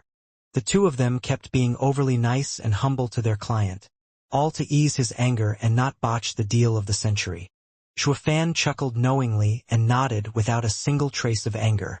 The father and son let out a long breath. Sir. Wu Jiangtao hesitated before getting straight to the point. My company wouldn't look into Sir's credentials. A practice my company has followed since it was founded, and Sir can trust us to use everything in our power to seal the deal. However, what, Chairman Wu? You can just say it.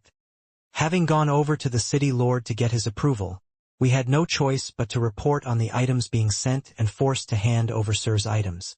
He got so excited that Wu Jiangtao was hesitating. putting on a heavy grimace. He wants to meet with Sir and discuss. Shuafan's brow shook. He wants to talk with me? Of course, as Sir entrusts us with all the process, Sir wouldn't want to have to deal with such pesky people. If there's anything not to your liking, you can leave it to our company to proceed. Although I'm afraid that it will take some time. Please be patient. Wu Jiangtao and Wu Ran's bowed, looking ashamed. Shuafan's eyes flashed, not minding it at all. It's fine. There's no trouble. I'll just have to go through with visiting the city lord. Since I received his invitation, I'll be honored to go with you to meet with him, ha ha ha. That's great, we will take you there, sir. I'm afraid the city lord isn't like us and will demand some information. Please forgive us, sir. If at any time his questions are invasive, sir can leave it to us. You're so thoughtful, thank you. Shuafan smiled. The father and son were humbled. It's only right. Shuafan followed the two to a grand castle, taking 1 hour to get there. There were guards on each side standing at attention to welcome them. They were expecting them, not even sending someone to report their arrival, only showing them in with a bow before an impressive door. Knock. Who is it? Lord, it's Wu Jiangtao and we have brought the sir along, ha ha ha. Goldba City's true man in charge laughed and was quite humble, as if this nominal city lord was the actual ruler of the city. A bright laughter welcomed them. Ha ha ha! Great! Please come in, mogul. The door opened for the trio and they entered with shock. The decoration in this place had them astounded or maybe impressed. The tons of jewelry and wealth notwithstanding. What drew the eyes were the many glittering plates dangling from the ceiling, feasting their eyes with their fragrance. On the floor, there were many channels crisscrossing around until they gathered up ahead to a huge pond, soothing their minds with the smell of wine. In the middle of that pond was a ball of blubber, his lower body covered with silk, leaving his round and huge reflective belly out in the open. 2 girls hung on his arms, being quite promiscuous in their gestures. So this thing was Bailey Jingyu, the city lord of Goldba City? Well, he's rotten enough to look the part and even stay at Radiant Stage for so many centuries. And he was of the imperial family, having the patriarch's blessings and a stream of endless pills and spirit stones that should have placed him on the finish line from the start. Radiant Stage could be overlooked, but that protruding belly he cultivated all these years made him a first-class idiot. He must have used all those pills and money to get his fat to focus on his huge gut. Humph! One look at that hideous swell and you'd know it was built on people's suffering. Shuafan cared not about stuff like that. He only wanted to know when this fat man would let him use the commercial line. So this is debauchery in the truest sense. Lord must really enjoy himself. Ha ha ha. Shuafan chuckled, looking around.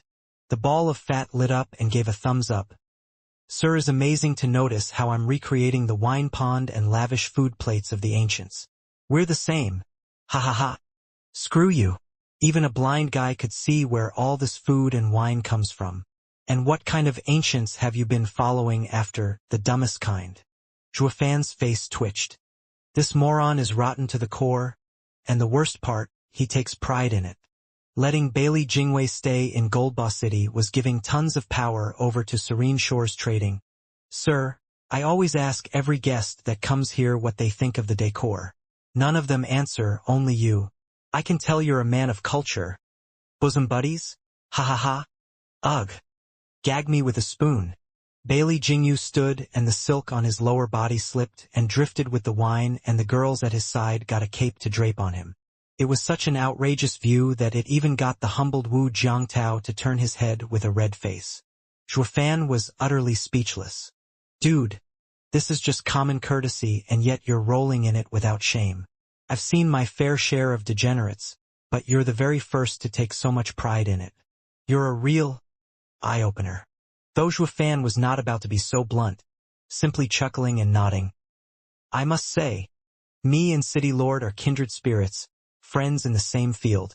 It must be fate that had us meet. I like what you're saying, sir. In all my years, no one has ever touched me with their words like you do. Sit, sir, please. Bailey Jingyu's eyes lit up in joy and pointed at an ostentatious chair at the side. The father and son looked at each other and sighed. Bailey Jingyu is such a degenerate, he believes anything he says. Zhuofan and the Wu father and son pair sat down, with Bailey Jingyu also taking the main seat, in all his indecency, with just a white silk across his bulging midsection. As for the two girls, they kept serving him regardless. Sir, since we're bosom buddies, I hope you won't mind while I talk with you like this. Not like I'll change even if you do. This is how I've always been in Gold Boss City. A man of my word and headstrong, ha ha ha. Lord, never ever change. I love your character. Zhuofan waved his hand, showing his admiration. The Gold Boss City is your domain and no one can stop City Lord from doing what he loves. Make sure to kick out anyone who disapproves of it. Let the world see who's the man in charge. Who is the true City Lord. Bailey Jingyu's eyes lit up, then stood and walked to Zhuofan. He reached out his blubbery hand and shook Zhuofan's hard. Brother, friend, why couldn't I have met you earlier? Everyone says that I should act my station and be more of a city lord. But only you understand my pain. I wish we could have met ages ago.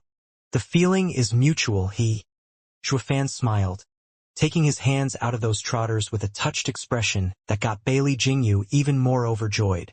This was what it meant to go on an endless search only to just look around to find what you needed. Anyone would be thrilled about meeting a friend that knew you best. The Wu father and son's faces fell, their minds frantic. They worked so hard to get the capricious tub of lard to fall in line. Yet this kid showed up with a few words and had him at his whim. Bailey Jingyu has no sense of self. He's only being overly nice since he'll be leaving anyway. He wants nothing to do with you. Unlike us who are stuck with you. He doesn't care, but we do. You just let yourself go and enjoy his praises. Anyway, that's something we can never stomach. Ahem. Wu Jiangtao cut off the two's touching friendship and smiled. City Lord, Sir wishes to speak with you about the commercial line. Would it be possible to go easier? Oh well. Bailey Jingyu's face changed, taking back his fat hands and sitting in his chair with a frown. It's a problem, all right. Chairman Wu, the commercial line is only used to transport goods, a channel approved by the other 4 states. But as it is on the Empire's domain, it's under tight jurisdiction. It's not something to be used on a whim. A serious inspection will have to take place each time it's activated along with thorough examination. I may be the City Lord of Gold Boss City and wield great power, but I have great responsibilities as well. I can't just approve of it out of the blue. Who will be held accountable of any mishaps? Wu Jiangtao frowned and nodded. We know Lord's pain, but Sir is our most important client. Please, City Lord, help us out and be a little flexible. What flexible? Bailey Jingyu huffed. Do you know who's behind him? Do you know anything about why he wants to use the commercial line? No, you don't. So how can I be flexible? Every use of the commercial line must be put on record. Wu Jiangtao looked at Zhuofan and lowered his head. Zhuofan looked at the 3 of them with an impassive face. Is the fatso that stubborn? He's been dealing with Serene Shores trading for years, yet never gives them any leeway. 2 bosses can't ever reach a consensus. Then there's this old Wu's attitude. He's acting like he's doing me a favor, but actually telling the fatso what to do. Are they ganging up on me? Is that it? Zhuofan squinted, putting his plan in motion. Lord, as bosom buddies, I hope to enjoy Lord's power for one tiny matter. But I guess City Lord is tied down by his duty, your power being so different from any other City Lord and can't do everything. I'm sorry for my rudeness, but I'll have no choice but to travel all the way to the imperial capital and use talk with the other lords. Zhuofan stood up, walking and muttering. The City Lord holds no power here and the city would be better off without one. What a pain in the ass. Who said that? The ball of fat rumbled in anger. My word is law here. If you want to do anything, I vow to make it happen. Truly. Yes. Bailey Jingyu nodded heavily. Zhuofan spoke with a smirk. I want to use the commercial line. Not a problem. Old Wu. Get it ready for him. Bailey Jingyu declared. Ahem. Wu Jiangtao had to interject again with a red face, trying to get him to cool off, but the Lord was blinded by anger. Old man, enough with the coughing. Just go home and fix it. Anyway, it'll take 3 days to get the commercial line ready. Then you can use it. I'm the Lord here and what I say is law. Thank you so much. Oh great city lord. Zhuofan cupped his hands and left. He only got to the door when the fatty shouted, "Wait! Come back! What is it, city lord? What thanks are you talking about?" Bailey Jingyu felt his dignity insulted, put on the spot and made promises while forgetting to ask for demands. Only now he recalled that he was getting nothing for it, so he was downright blunt about getting a bribe. Beaming, Zhuofan held out his ring and the fatty raised his and knocked with it. Zhuofan wiggled his eyebrows. City Lord, recognize this? It's amazing. 100,000 demon spirit stones? Bailey Jingyu showed a wide smile and nodded. Sir is a true friend indeed. Next time you drop by Gold Boss City, don't forget to pay your friend a visit. Of course, City Lord. I'll never forget you, ha ha ha. Zhuofan left with a smile. Bam! The door slammed shut and Zhuofan's face was ice cold. Damn you, Serene Shores Trading. You dare gang up on me? Too bad the moment I saw the fatso, I kicked you from being the middleman. But next time we meet, all your company will be in my pocket, humph. Zhuofan's eyes flashed and smirked. After he left, Wu Jiangtao turned to the pleased fatty. Lord, this isn't anything like we agreed upon. How so? Didn't I get him to fork some more goodies? Bailey Jingyu fondled his ring and showed a depraved smile. Wu Jiangtao's beard shook. We still know nothing about him. How are we going to hold talks with him? How are we going to negotiate? Isn't that your company's rule? To not look into your clients? This is different. You know very well how important these are. Wu Jiangtao gnashed his teeth. It's beyond even the North Sea gel. With a monopoly on it, nothing can shake our position in the Five Lands and all the profits will be ours. All the powers will scramble to buy from us and will have control over the Five Lands market. And you will reap immensely from it. You dare give something so serious to other lands? If Prime Minister gets word of this. Bailey Jingyu gave him a cold look. Wu Jiangtao spoke. Lord, we're both clear of your integrity, or lack thereof. Since when did you care about the Sword Star Empire? Ha ha ha, yeah, I never did since it won't collapse. Anything good or bad to it won't mean anything to me. All I care about is endless wealth. Giving the ring a sloppy kiss, Bailey Jingyu grinned. The demon spirit stones in here are way more than you got. With these, I can use them on the other nobles of the imperial capital and take it up a notch. He, narrow-minded fool. Wu Jiangtao gnashed his teeth. If we had used this chance to know more about him, we'd have a way to keep in touch, making our supply endless. But now, if he leaves for good, he will be back. How do you know? Think about it. Such a big deal is only done with your Serene Shores Trading. And also, with how agreeable I was, he'll be sure to return. Bailey Jingyu's eyes flashed. Wu Jiangtao's face twitched and his face fell. This guy's confidence is through the roof, eating up every praise the guy gave. Though he's right about one thing. Only their company got to make such a huge deal. He had nowhere else to go to with this. The father and son eased their worries,